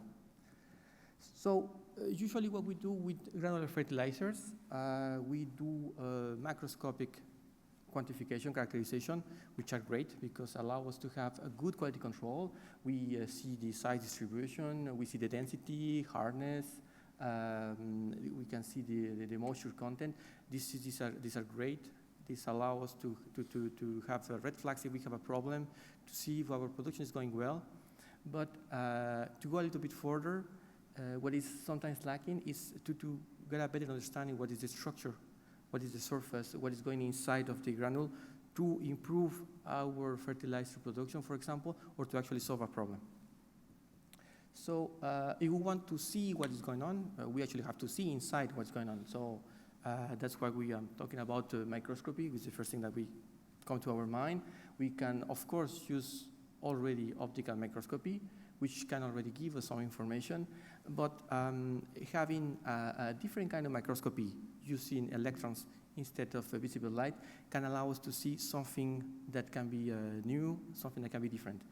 Because electron microscopy allows us to see smaller features, and also since the way, for example, more precisely scanning electron microscopy works, is that give us a different way to have contrast of the image we see, and that's one of the topics I wanted to explain a little bit more. It allows us to have characterization of the elements that we are looking at the same time. So how does this work? It's something called EDX, Energy Dispersive X-ray Spectroscopy. And just to be simple, we use the electrons, they hit into the surface of the sample, the electrons came back, that's what we see in a screen to see an image, but at the same time, these same electrons can be used to shift an electron inside an atom, making a void, and like this, and then another electron should take this place from a high energy level, and it will produce a characteristic X-ray photon, and by knowing the energy of this X-ray, we can know which element it is that we are actually looking at. So I'll start. Maybe it's good for me at the end. I have a lot of pretty pictures. What we can see here is a granule of DAP, and what can we see here is that it's actually quite smooth. We can actually, with the electron microscopy, is somehow easy to see some features, some porous, some particles, and we actually come closer and look at the particular crystals that are on the surface. And we can see it's actually quite smooth. We can have an idea of what's going on the surface, on the microscopic level, and what can we see for the surface, for example, that there's nothing protruding. Everything is more or less well incorporated, and maybe it might produce some dust that from these particles coming on, but shouldn't be such a big problem. So this is another example where we use this EDX technique to know what's on the surface. So what we do is actually the same. We look at the surface. This is also a smooth granule. we can concentrate on a small surface, and using a detector, a particular detector coupled with the SEM, we can count the X-ray that are coming from this area and compare it to the different energy levels which are known by the software, and they can estimate, we can detect this is like oxygen, this is chlorine, this is potassium, and using all this information, it can actually estimate a composition of what we are looking at the surface. Just to be reminded, what we're looking at is really at the surface. We saw about 100 nanometers deep. We don't really see what's going inside the granule, but at least we have a good idea of what's going on the surface, if anything new is forming, if there's some migration or something like that. So if we want to look inside, we have to treat the sample a little bit. So the trick is to actually take a couple of grains. We embed them in an epoxy resin that we just said, and then we polish it in a way that we expose the cross-sectional section of these granules. This is an optical microscope of the sample that we prepared today. And as I said, you can already see interesting features here. We can see the layers during the granulation. And this is the SEM image of the same sample. What we can see here that we see features that are not clearly seen on the optical microscope. We see white spots here, and we can see also the pores, and we can see some cracks anyway. And just to remind you that the contrast that we're having here is related to the interaction of the electrons to the material. So the highest intensity, the highest contrast, the white spots, mean that we are looking at something that is heavier, meaning a higher atomic mass element. So another feature which is quite interesting is that we can do the image and the characterization at the same time, so and do some mapping of the elements on the cross-sectional view. So this is a can fertilizer that we can see here. We see the spots, and just an example, if we focus on the carbon, we can see the intensity of this detection going around the particle, which is normal because we have the organic epoxy resin, and it is very strong compared with what's going inside the particle. We can see here nitrogen, which is pretty much well spread around the particle as it should be, with some spot missing. We can see oxygen. There's some phosphorus going around, some not a very important amount. And we can see here the calcium, which corresponds to the spots, the white spots that we see, which makes sense because calcium is a heavy element. So we can clearly see that these spots correspond to calcium.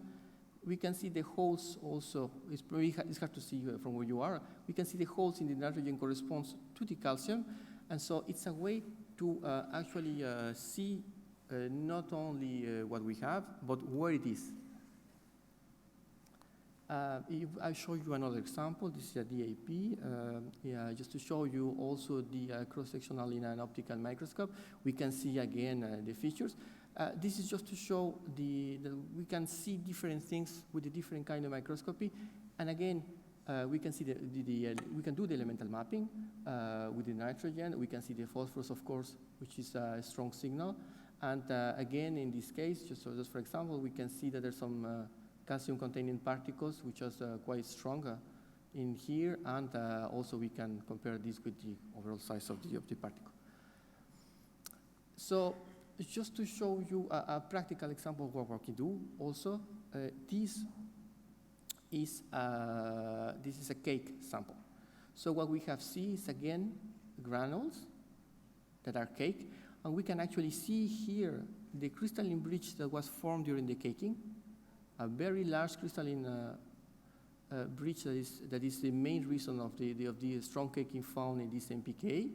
And if we look closer, actually, to the surface, what is quite interesting is that we can see a lot of features. You see all these small like hairs coming out of the sample, which is a recrystallization of some species into the surface.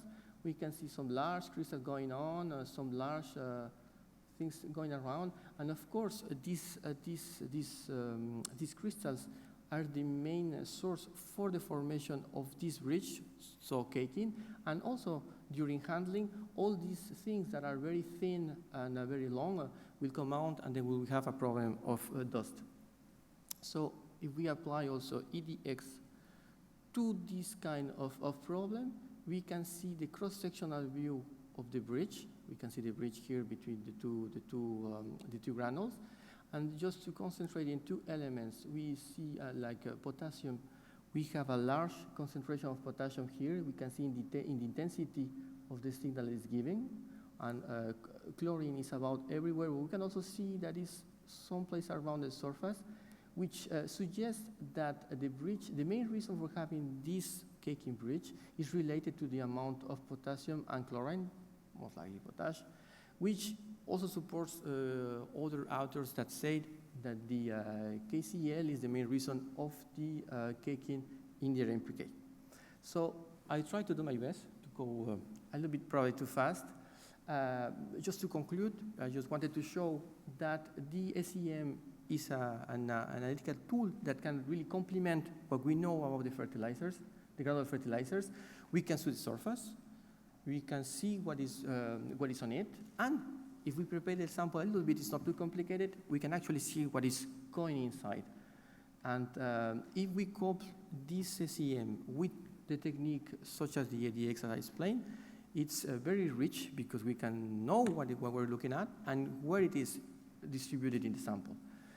And so, as I said, this can provide some valuable information for problem solving, such as, for example, the case I gave, caking.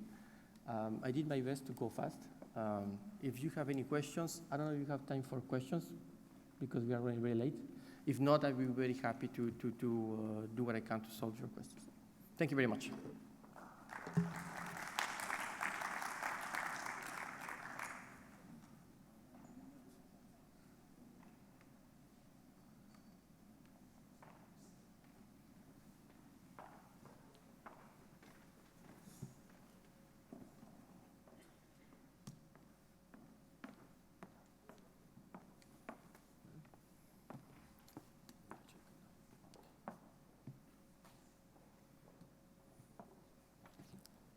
This concludes our presentation on the fertilizer session.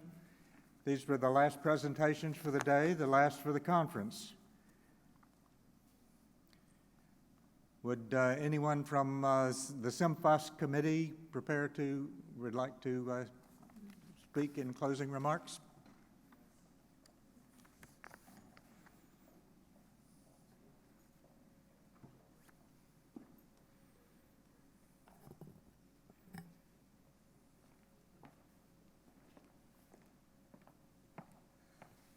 We will do the closing ceremony.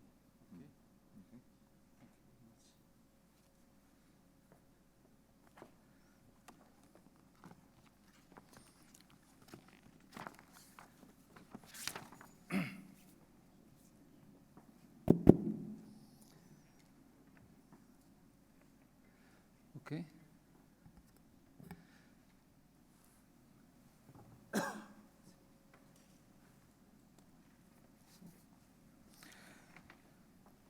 Dear SYMPHOS participants, SYMPHOS 2017 comes to an end after 3 memorable days of intensive activities, exchanges, and very high-level debates. 3 days dedicated to share our knowledge, our ideas on innovation and new technologies. 3 days to meet our peers and to forge a long-lasting friendship. Finally, 3 precious days during which everyone had the opportunity to project herself or himself into the future while remaining convinced that innovation is the source of progress of all. Thanks to you, SYMPHOS is today a key meeting place of innovation and technology around phosphates. Your massive participation, 1,026 participants, the large number of brilliant presentations, 140, the high quality of debates you participated in. Dear participants, it is very early to make a full assessment of this third edition, but we have identified some of the highlights of SYMPHOS 2017. I will mention a few. Innovation for Sustainability under the opening plenary summarizes the state of mind with which we began our works. The diversification and richness of the program proposed by the Technical Committee and International Scientific Committee that handled the whole chain of phosphate industry's value. The high-level speakers, to whom I offer my thanks, some of which have traveled the world to come and share with us their knowledge, products, and innovating technologies. Based on our found insights, some ideas emerged, like introducing more the solar drying in the phosphate industry. It is necessary to rethink the design of fertilizer plants. Phosphate industry should integrate environment aspects to design new units by considering cleanest processes which try to close the loop and allow circular economy. Biotechnology has significant potential for improving fertilizer efficiency and plant productivity. It is necessary to continue the R&D efforts in this area.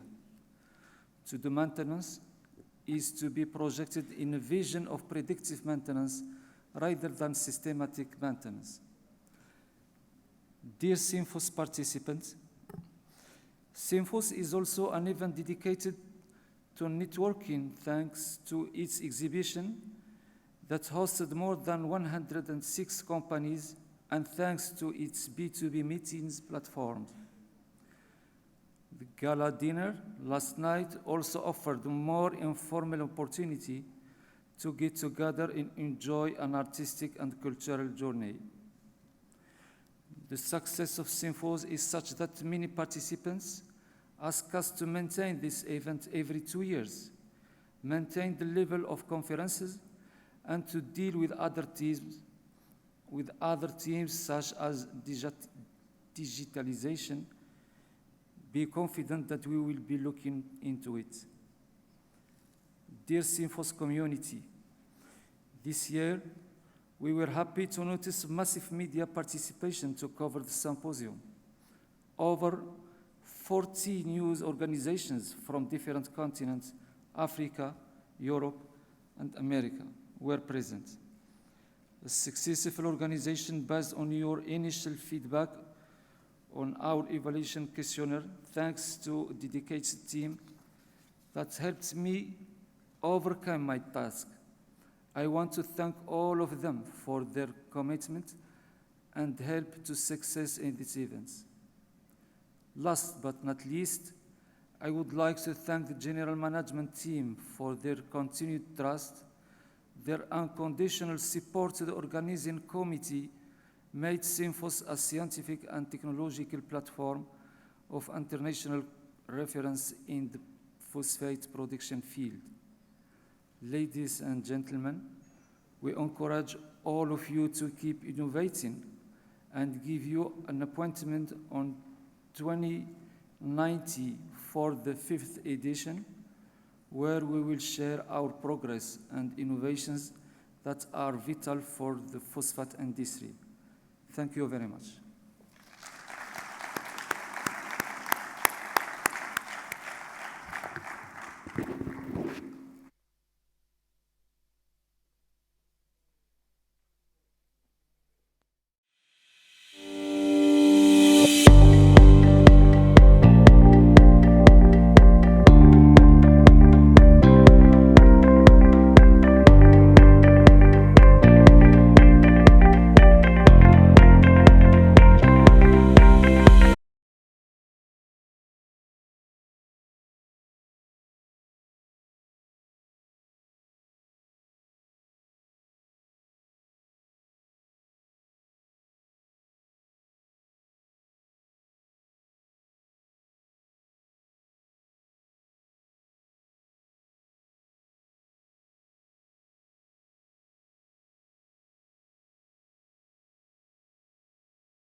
this is the last day of SYMPHOS 2017 here in Bengri, Marrakesh. And we're asking attendees a couple of questions about their impressions on this last day. And so we're just gonna give the mic to this gentleman. Could you please introduce yourself first? Yes, I'm Marko Riponiemi. I'm from Yara. Pleased to meet you. What brings you here to SYMPHOS? What company do you work for? Are you from a university or? Actually, Yara is an international fertilizer company, and we're very much involved also in the phosphate business, and phosphoric acid production. So that's why we are here, and in mining also. Okay, very well. And are you satisfied with this symposium and how it went? I mean, the campus is already irreproachable, I think. And did you get what you wanted from SYMPHOS 2017? Yes, this place is nice. This is a good symposium. Many experts, hundreds of experts from the phosphate area to get together, and the organization is working fine to put this in place. So it's a good visit. Okay, thank you very much. Any new opportunities you managed to identify or new contacts, etc. I mean, it must be good for business being here. Yes, of course. When there are so many people, so you meet new people and you have just good discussions, which opens up new ideas, perhaps. So this is worthwhile to come and have these contacts with the people who are here. Okay, thank you very much. Have a great day, and see you tonight this evening at the ceremony. Have a great day. Thank you very much. Thank you.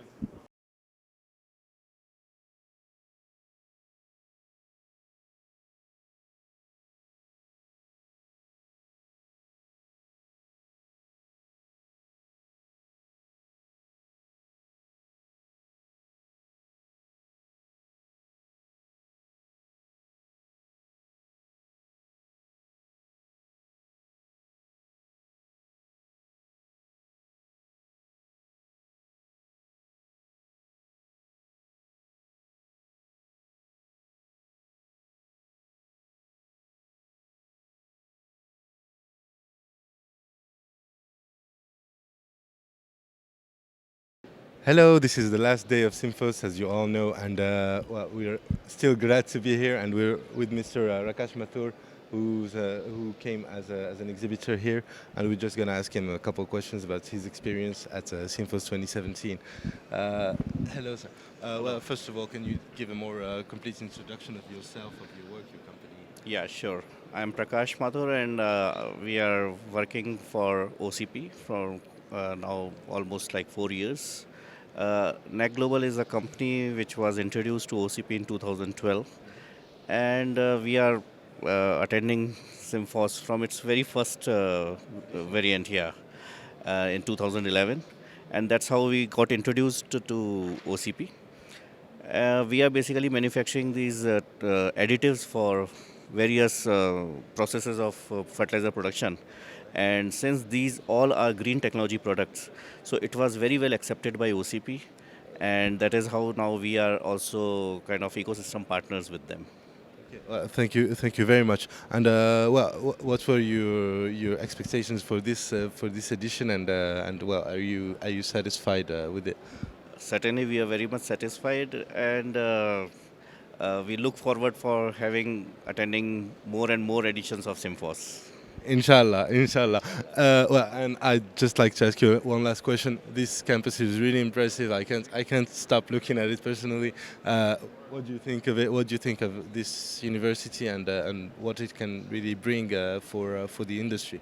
Certainly, I was there during the inaugural speech, where what Mr. El-Wafi also spoke about this place, and then the dean of this university was also telling it is excellent idea that more and more technical people will be coming out and they will be serving the industry, which is phosphate industry for Morocco. And we look forward for receiving, in fact, technical people, because as we are also putting up a plant here, we need a lot of technical people to work with us.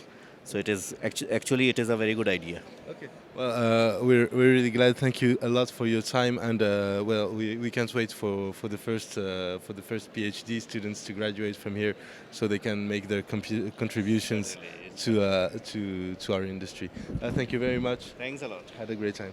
See you. Hello guys, we're back here at SYMPHOS 2017. It's our last day, and we're back at the poster zone. We're just gonna discover a bit of the posters that have been put here by the students. First of all, we have a lot of research that's been done by our PhD students here in Morocco. So we have, for example, here it's a poster about a prototype of a decision support system for scheduling fertilizer production, which is one of the central themes here in SYMPHOS as well. And let's move on to the next one. Well, we have this one about phosphate flotation, and well, it's a pretty complete simulation that's been made by our students, and well, I hope they're very proud of their work, because we are. We have again more expertise here with the screening of parameters for consolidation of sludge, which is a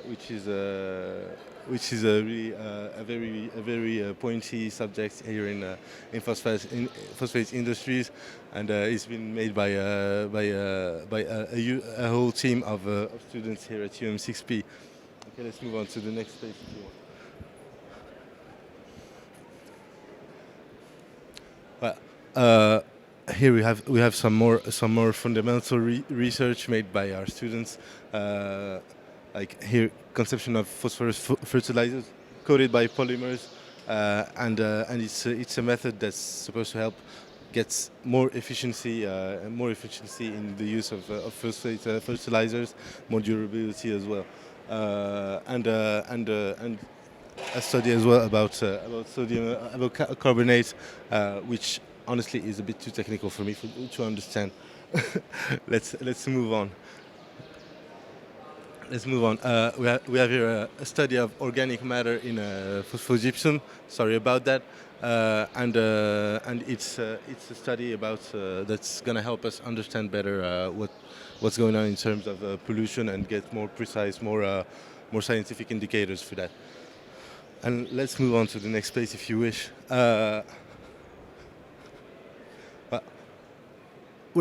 We're here at a more original, let's say, research about phosphates, and it's about energy storage and batteries. So there's this whole field of research that's trying to use phosphorus to make more efficient batteries, because that's one of the great challenges in terms of energy. We know humanity knows how to do production. We're still very poor at storage, and that's the challenge here for these PhD students. And well, to end our visit, we're not gonna see all the posters, because we have to go back to the conference center. And this one is about polymer gelation.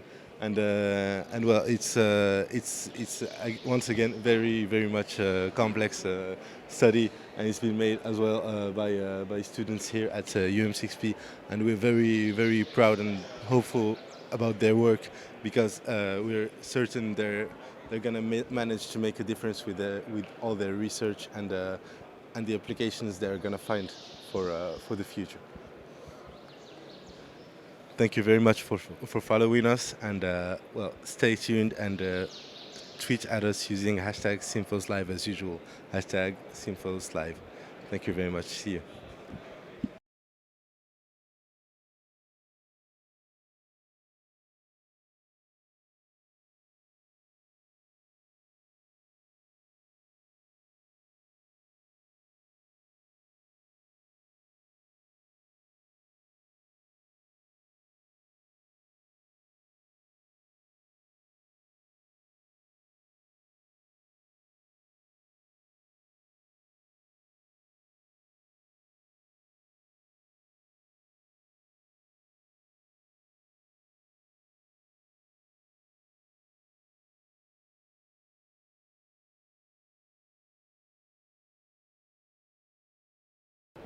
Hi guys, we're back live here at SYMPHOS from the poster presentations area, where some PhD students are presenting some pretty exciting research that they're doing in the domain. So we're just gonna move to them and let them do the talking. Well, first of all, would you please introduce yourselves? I am Muna Bamoumen. I am Hajar Hilali. And I am Mariam Bamoumen, and we are PhD students at EMINS in Mohammed VI Polytechnic University. Okay, thank you very much. So I'd just like to ask you what type of research you've done here, and well, just tell us a couple of words about what you found out. Yes, this paper presents the problem of blending ores to meet a certain demand of clients. And our approach deals with dynamic blending that takes into account several parameters. Several parameters such as grade request and the variable chemical characteristic of inputs, and our developed approach aims to minimizing the consumption of rich inputs as well as the minimizing the cost of non-value added activities and ensure the flexibility of blends. And all of this is in order to ensure intelligent and economic confrontation between supply and demand. Thank you very much. And our mathematical model is a mixed integer linear program using the Express IV software. Okay, well, thank you very much. This all sounds very impressive, and I wish you the best of luck for your PhD. Good luck. Now we're gonna move on to our next presenter, who I'm gonna let introduce herself. My name is Najat Bara. I'm a PhD student at EMIN, School of Industry and Management in Mohammed VI Polytechnic University. Well, can you tell us a bit about your research and your paper that you have here? This paper presents the architecture of an interactive scheduling decision system, allowing the users to find an optimal solution on fertilizer production system. So our approach takes into consideration a lot of constraints, such as delivery date, launch time, preventive maintenance, and the impact of scheduling on supply chain management. So the approach begins with a local optimization on the fertilizer production lines, and it moves to a global improvement of the supply chain by taking into consideration the constraints on the upstream of the supply chain, which depends on the availability of inputs, and the constraint on the downstream of the supply chain, which depends on the storage space. So the deliverables of our solution is the scheduling of orders on lines of fertilizer, the evolution of acid consumption, and the evolution of production of fertilizers. Okay, well, thank you very much, Najat. This is very impressive too, and I guess yeah, supply chain management is very important in any kind of industry, and especially in mining and phosphate transformation, I guess. Well, thank you very much to all of you for your time, and guys, keep watching. We'll be back.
Hey guys, this is it for SYMPHOS 2017.